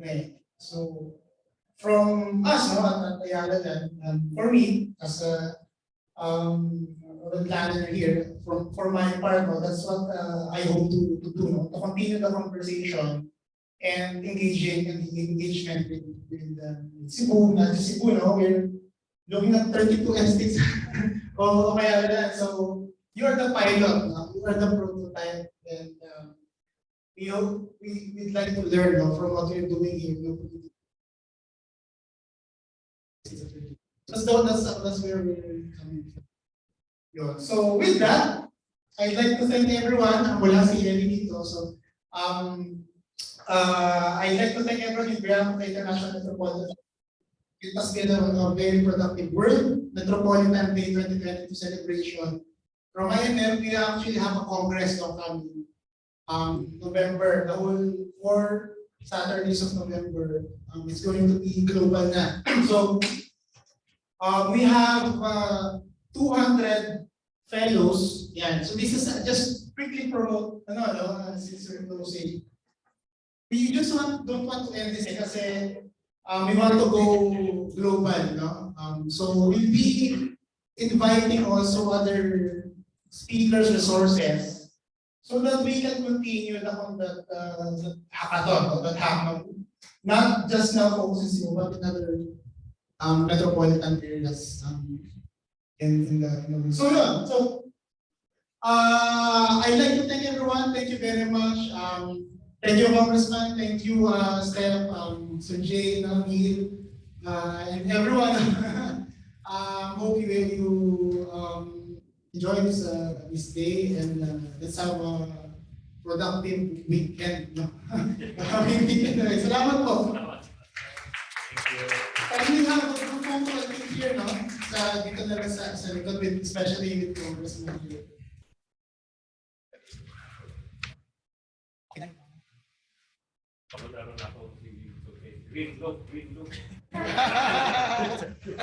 Ito na lang. Likod sa background. Congressman.